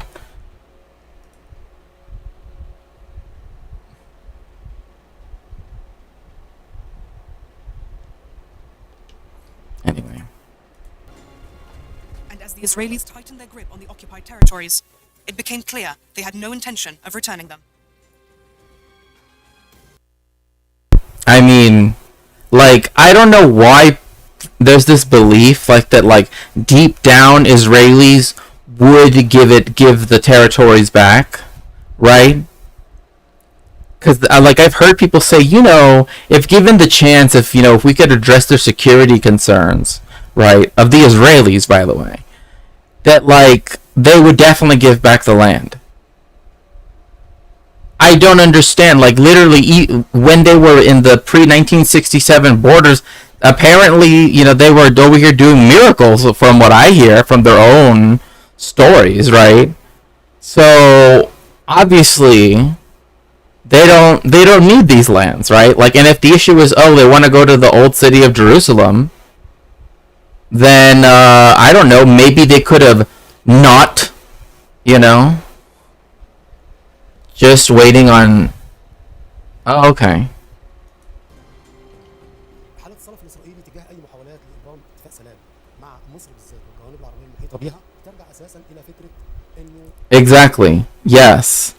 Israel has this arrogance, and what I hate, and I've actually, like, there are people who I've had as friends prior, but like once they started to go down like the Zionist rabbit hole, I'm like, no, because they were Jewish as well, but it's just like at some point, like they start to take the Hasbah way too literally, and then next thing they start saying like, oh, it's true though, right? And it's not. But one of the things that they said is that like Israelis are arrogant because of because of the other countries acting in the same way. I don't know about you, but as someone who has been to the Middle East, that's not what I get for people, right? I do not get a sense of like arrogance. The only places that I've ever dealt with truly arrogant people are like the United States, right? And with Israelis, right? Like that I've met in person. And again, that's just like a matter of attitude, right? This is not generalizing. But yes, like they are, like, yes, the Zionist leaders are known for being arrogant because they, like, literally Golda Meir's, one of her most famous quotes is essentially, it's the Palestinians' fault that they make us kill, Roblox their kids, right?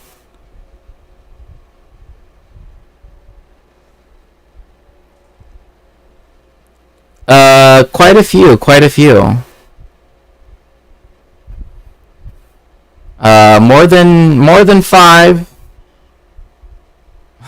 I'll put it like that. العقل الاسرائيلي يتعامل دائما مع كل المحيطين به وفقا لمناطق القوه والضعف. فاذا كنت I mean, the other countries. Jordan has a literal king. Libya, Iraq, which had dictators. Syria, which still has a dictator. Yeah, I mean, like, again,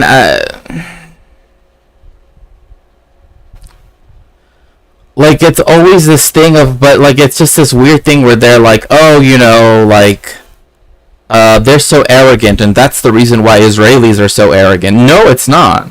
It's because they have impunity, right? Impunity is what gives rise to arrogance, right? Like, well, it can give rise to a certain kind of arrogance, right?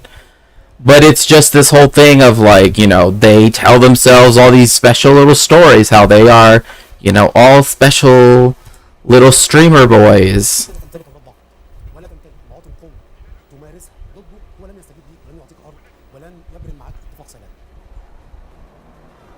In October 1973, after just 6 years, the Arabs, aiming to restore their territories and their dignity, would launch another war. Okay. So, so again, like I said, right? It's difficult, right, for me to look at, right, the June War, and I'm actually glad that I know that we could have talked about, more topics today, but I really think that I wanted to kind of, actually finish the documentary and really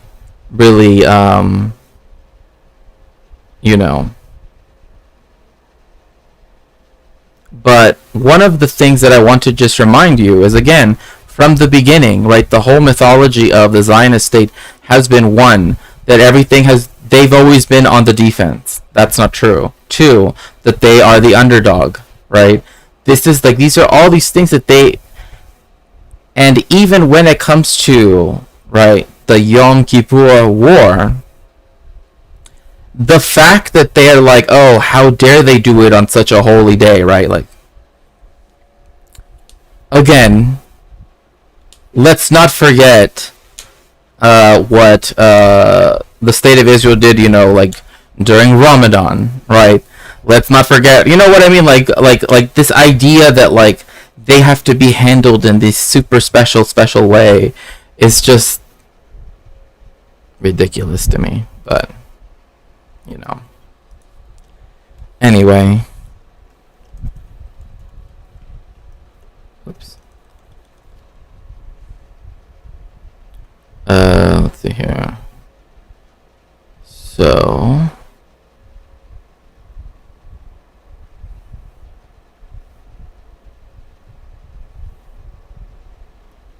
okay. So we are going to raid out because I'm hungry. I'm gonna go cook some nice dinner. So we are going to raid. Oops. We're going to raid. Sorry. We're going to raid Subversive History. Make sure to tell them hello, and that I will be there very soon to say hello to them. Everyone, please get in the machine. Thank you so much for joining me for today's stream. I appreciate it. I will see you all soon. Yeah. Very true. Yeah, no, that's a really good point.